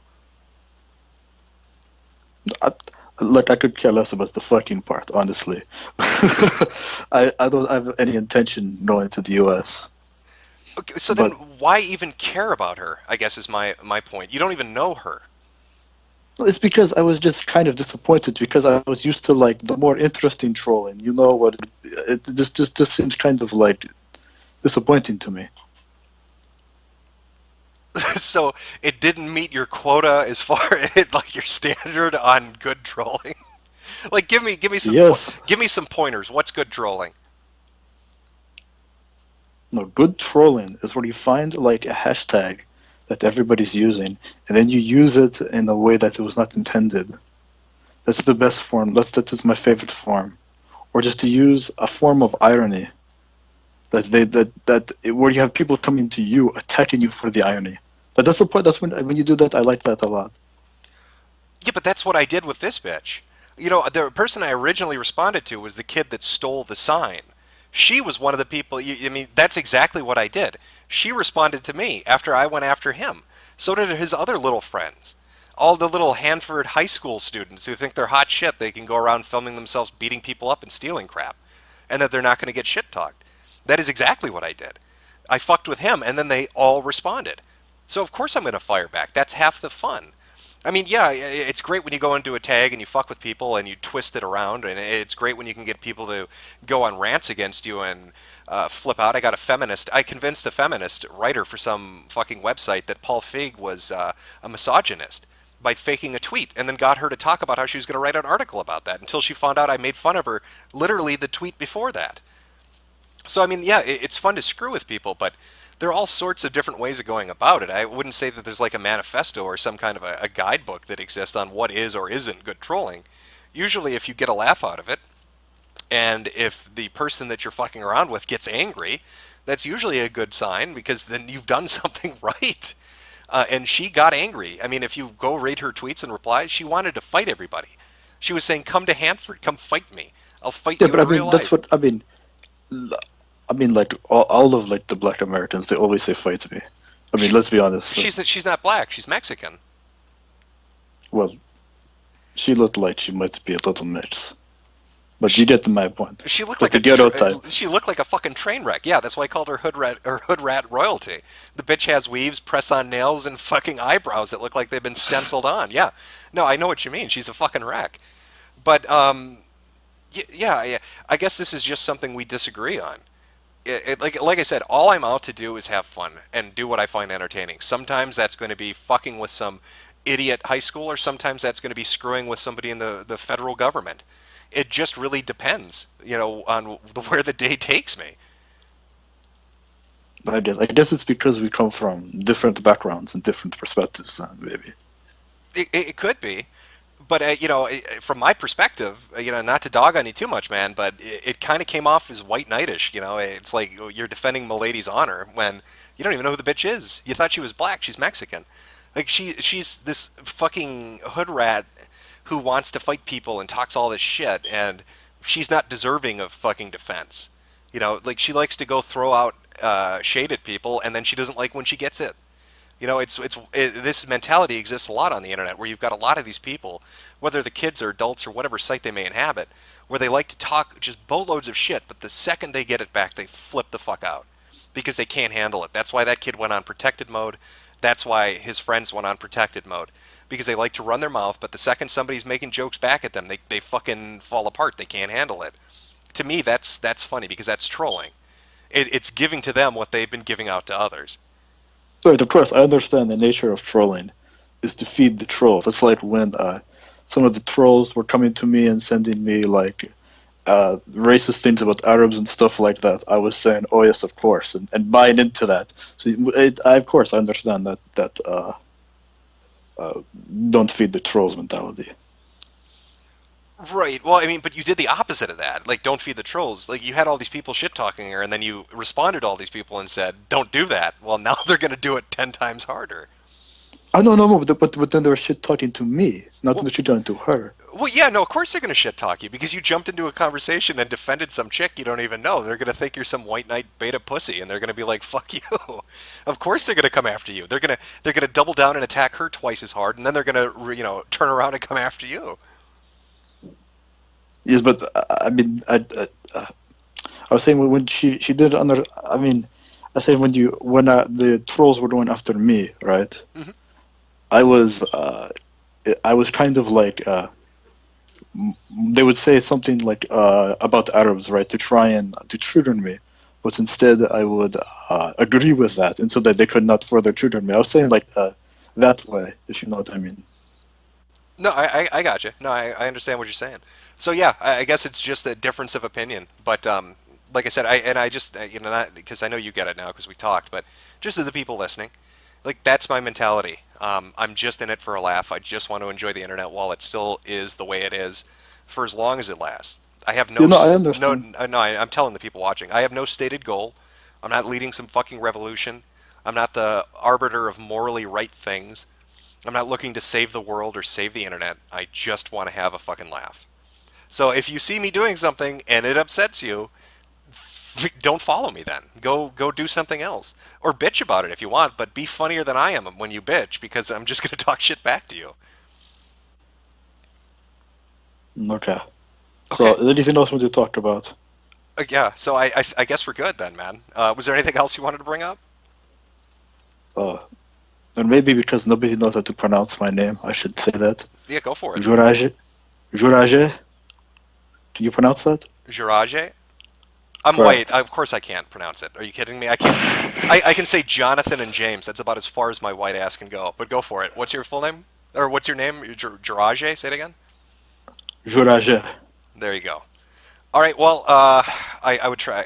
I'm just gonna call you Jay. I'm just gonna call you Jay because it's easier. Oh, wait, another question. I'm just curious. Do you know about Mauritania? Do I know about Mauritania? That sounds like a fucking supervillain's hideout from like a DC comic book.